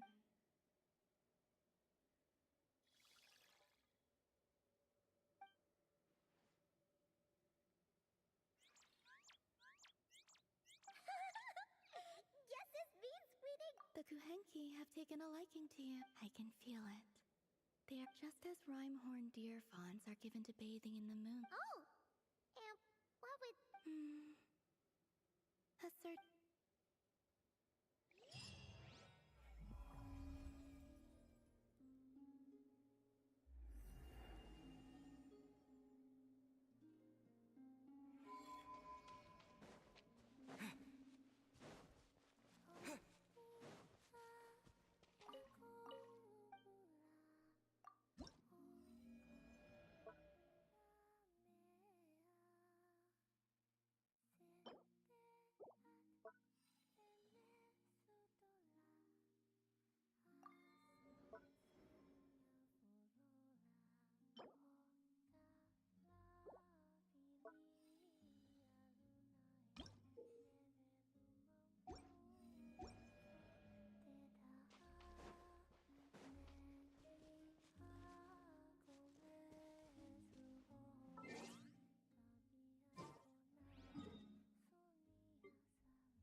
An insurmountable problem, I presume?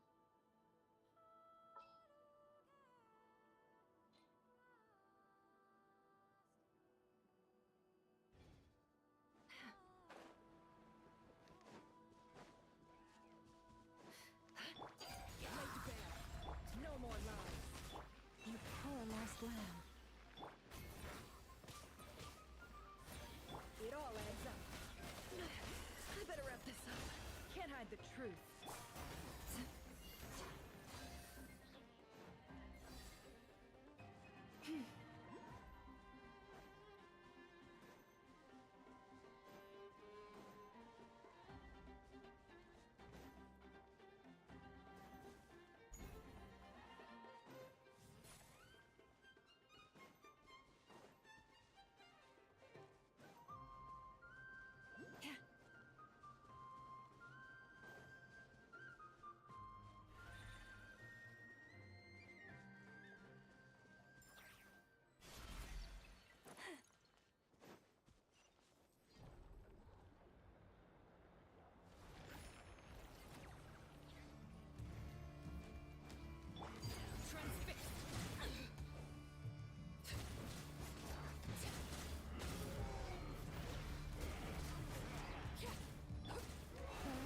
Protect us by the craftsman of all.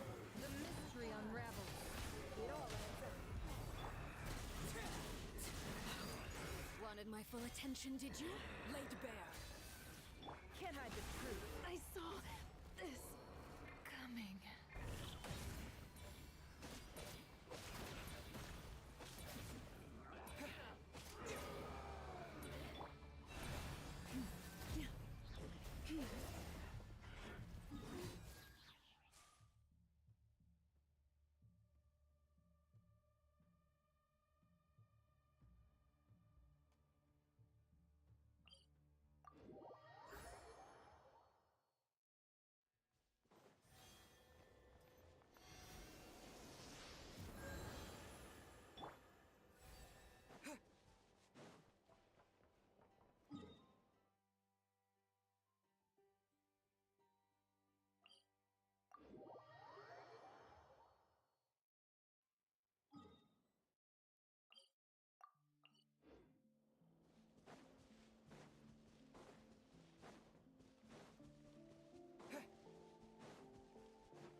journey.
our lost lamb, and by the frost moon of old.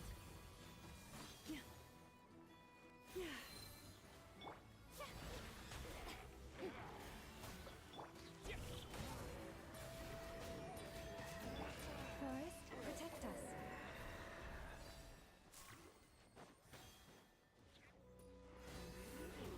Can't hide the truth. No more lies.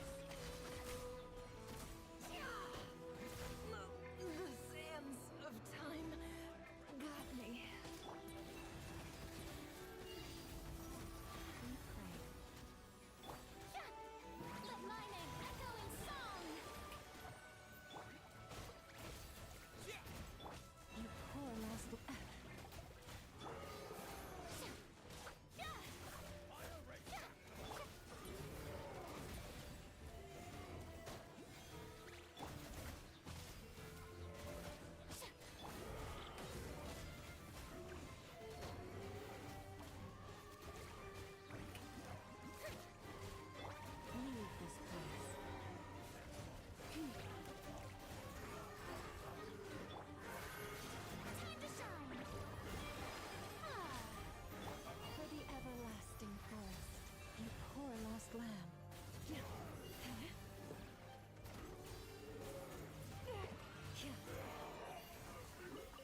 waiting for you for ages.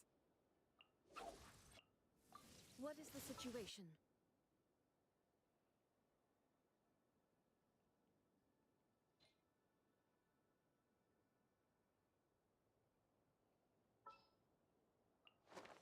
I have a high hope.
Follow me, and bask in the soft light of the moon.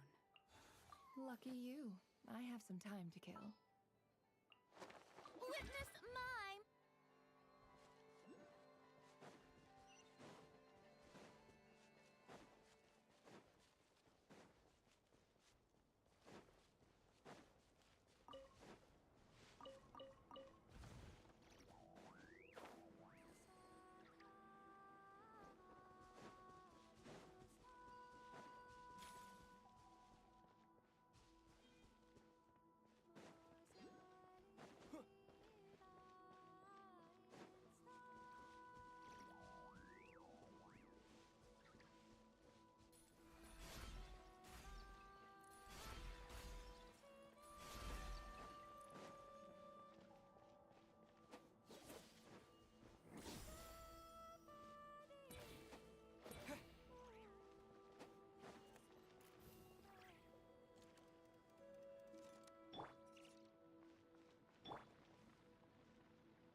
one heart, we pray. Forest, protect us.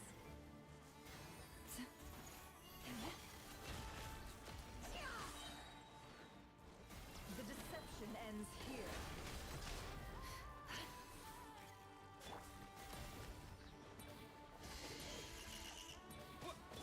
Leave this place.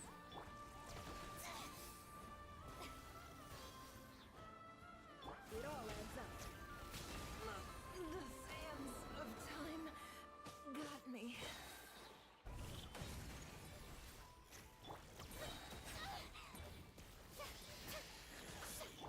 You poor lost lamb. By the craftsmen of old.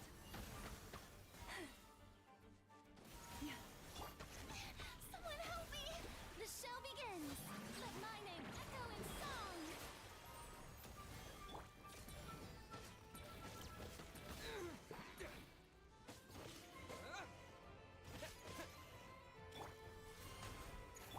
Forest, protect us.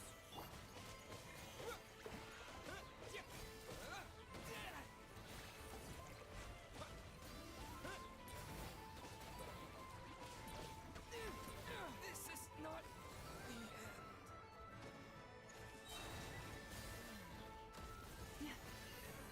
For the everlasting forest. Shower me with praise!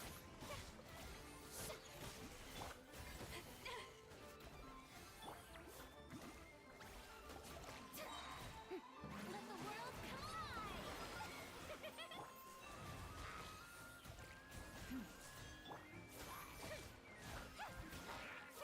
Strike a pose!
could they be?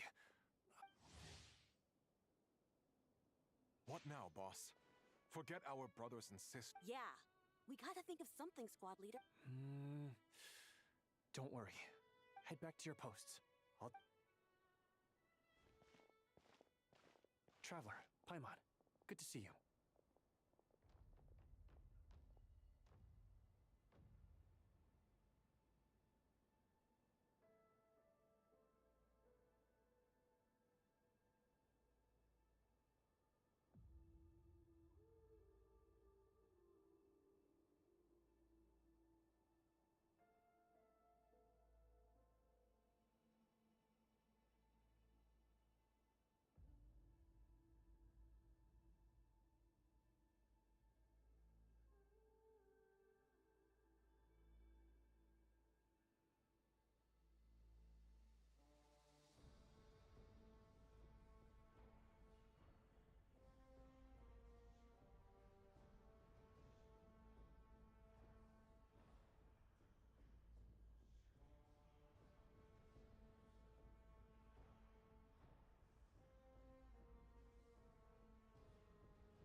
at the entrance? It's fine. Just a minor issue, really. Come on, Itlua. You're always trying to fix things by yourself on the down low. Just tell us. It couldn't hurt. Or is it because you're too embarrassed to... No way. I just don't want everyone in town worried. But since you're both part of the still, this isn't exactly the place for a chat.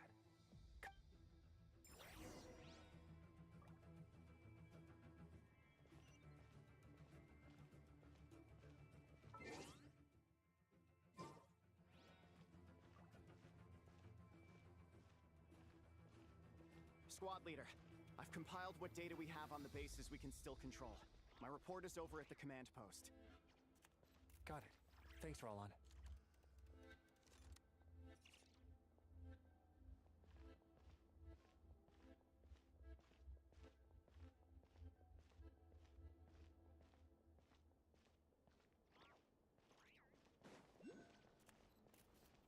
Squad leader, our comrades in the east seem to have butted heads with the Fatui. They say they're going to send someone over. Got it. I'll be over as soon as I can.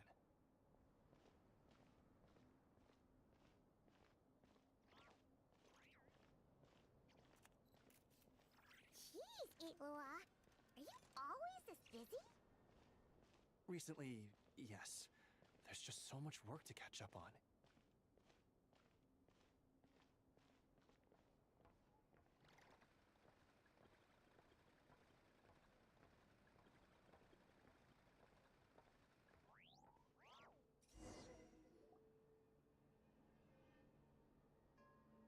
You know, Paimon's been wanting to ask for a while now. What are these vehicle thingies we keep seeing in the light? It'd be awesome if you really could cook up there. But Paimon has a, what? Yeah, that wasn't what Paimon was getting at. Oh, these? Officially, they're called moon wagons. They're transportation. You can think of them as Kuvaki-powered mobile lighthouses. They're not quick by any means, but they save us a whole lot of trouble and manpower when it comes to transporting supplies. As for cooking functionality, I hadn't actually given that any thought. But you know, if we did install a toaster in there... Oh, no. Filling stomachs is a key part of a rat. A proper food truck would save us from having to build makeshift stone stoves just to eat a hot meal. Right? And that way, you could even hold your own bonfire parties, too. Except, everyone does seem really busy. Actually, I really hope that one day, but that day will have to wait. For now... Yeah, it's all... Yes. Flint's did send word from the south, but it continues to cause havoc elsewhere. Not only must we shore up our bases themselves, we also need... Just a little... And that's just the basics. The real danger lies with... I can't have Gramps fretting. Honestly, compared to our shortage of manpower, supply prep is nothing. Over the years, many of our former bases have fallen. At the moment, everyone has to shuttle back and forth between our camps and HQ. Yep, and that's turning this place into a permanent base. And most importantly, what's it like? So, you want to build one here? Exactly. We'll need it if we're to stand any chance against the Wild Hunt's attacks. Which is easy to say, but in practice, I think you've seen enough to know it's not going to... Oh, right! Paimon almost forgot that we were here to help. Well, building our encampment will require lots of fuel and supplies. Generally, we bring it all in on moon wagons, all the way from Pyramida. If only it were so simple. The main problem is, we need a special kind of oil refined using Kuvaki. It's true that the plants nearby are full of Kuvaki, and they'll keep us going. For a while, at least. Unfortunately, though, there's been no sign of the supplies that should have... Valdis is in charge of transport, and that's precisely why I'm worried that they might have encountered some trouble. Yeah, there's always a way out of every jam. Surely this can't be any worse than that. Don't tell me that's actually happened. I guess I underestimated you two again.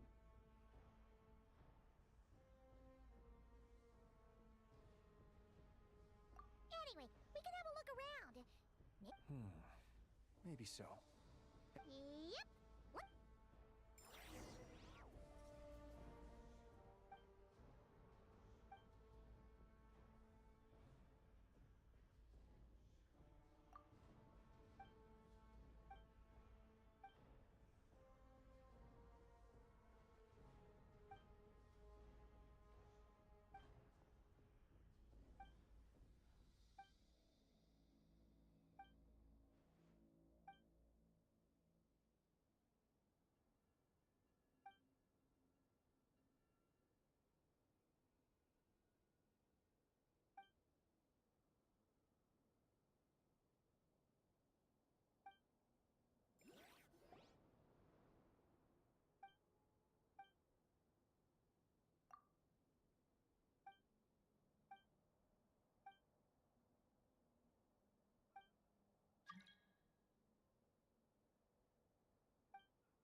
strange.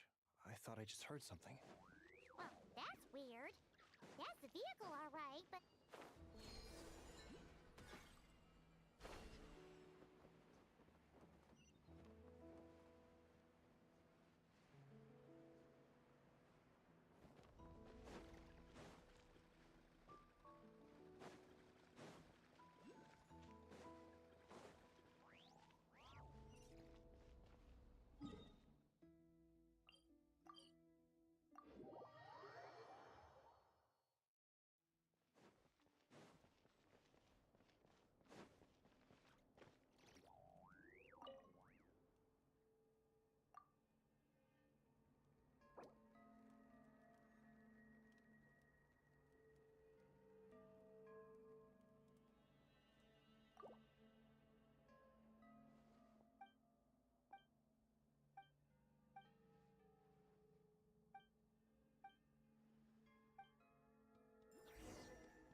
Squad leader!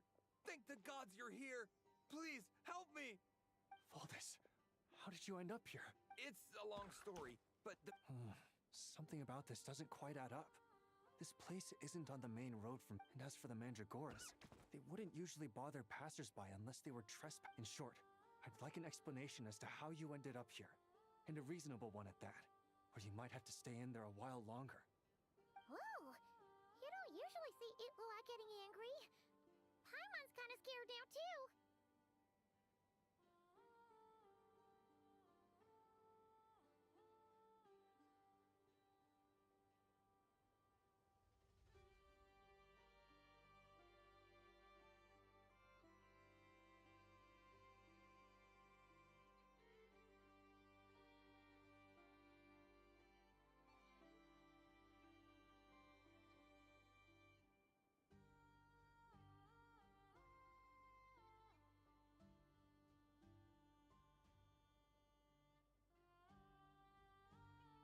Oh, that's true. Guess being an adventurer really does have its advantages. It's a good thing we're only honorary squad members, or we'd be subject to his discipline too.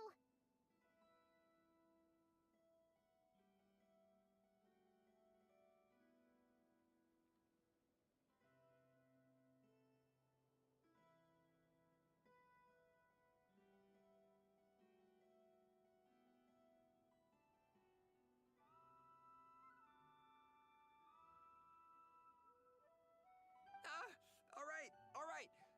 Last night, I found the path to our camp block. You know how I like studying insects and plants, Squad Leader, and it was such a rare sight to see this many mandragoras gathered in one place. I didn't want to miss the opportunity, so I followed them all the way here. But then... I'm so sorry. I'll take responsibility for this. What do you... You know, he does look really sorry. Let's just save him first, all right? He's got enough punishment waiting for him as it is.